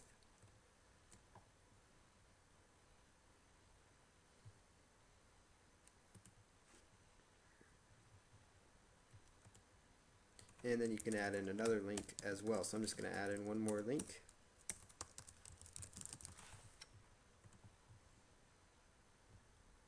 And it automatically is pulling from your title tag. So again, if you use good title tags, you shouldn't have a problem. So, but let's just choose this one, free private label rights ebook, and let's choose test link, and hit done, and then just choose save changes there.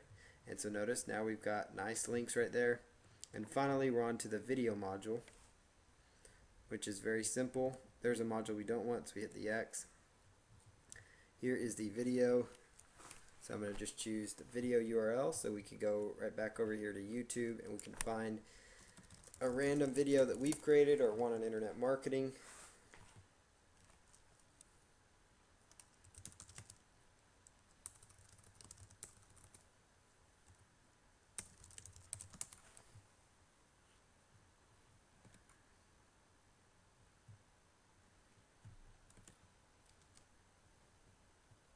Okay, so there's our link, preview video,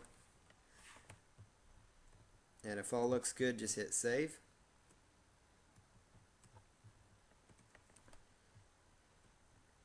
And then now the next thing you're going to do is come all the way up to the top here, and you're going to choose publish. And it will take just a moment to publish out there.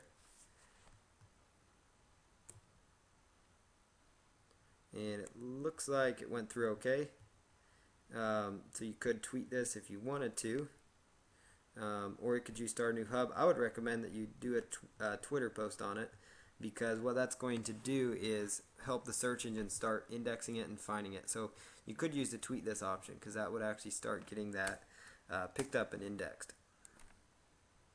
So there it is. Now again, you would just go right on over to pingomatic.com, and you could just ping this post as well if you wanted to.